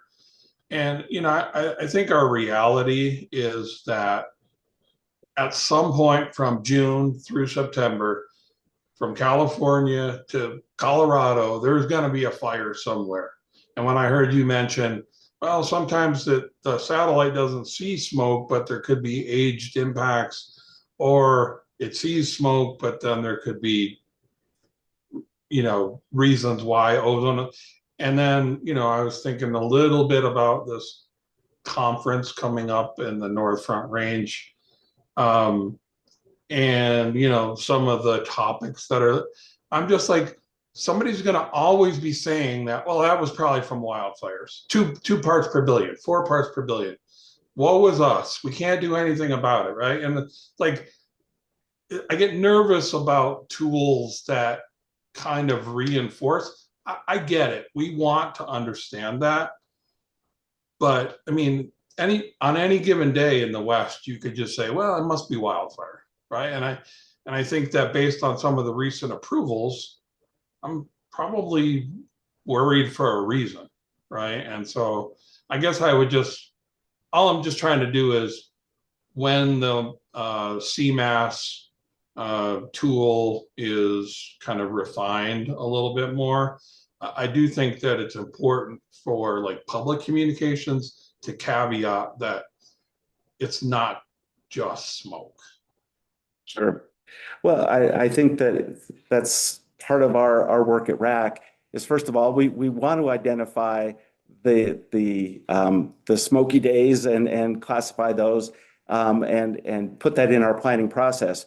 But we know that last year we didn't have smoke wasn't a significant contributor to our ozone. We had 30 exceedance, more than almost 30 exceedance days of the standard. Now we had, thankfully, a clean data year for the 75 parts per billion standard, no value over the fourth max of 75 at our monitors, but we had 30. But I wish I had the number in front of me, but we had a typical ozone season without wildfire smoke where we had values above the standard. That means impaired public health. And so, it's important from a regulatory perspective to identify background and transport and international contribution, but it's also important to identify the emission control strategy approaches that we could deploy and the pluses and minuses of all of them so that we can gain that public health improvement. Well said. The questions? Well, thank you, Mike. Thank you all very much. Well, commissioners, do you want to continue with reports, or I'll just call it a night? There's probably 15 minutes left in reports, my guess. I suggest that we continue. Okay, and so, yes. As someone who has to get back to Boulder this evening, I request that we have the reports tomorrow and allow ourselves a little more relaxed time to have conversation with Michael and Robin and Jeremy. Third. You're looking at the bus schedules. That's fair. So with that in mind, if that's all right, that we postpone that, these reports, do you all have a feeling about, whether we want to meet in person here or finish virtually, including deliberations virtually, which I've never been a fan of, but it's an option. I was already planning to be virtual tomorrow. And so is Greg. So we're going to be missing, well, 2 commissioners for deliberations I live close, it doesn't matter to me, here, so it doesn't matter to me. I'm not going home. but then we've got drivers that are coming from, I'm staying. I mean, I have a room reserved, so I'm staying. So I'll be here in person. Be in person. I'll be here in person. I'm driving in.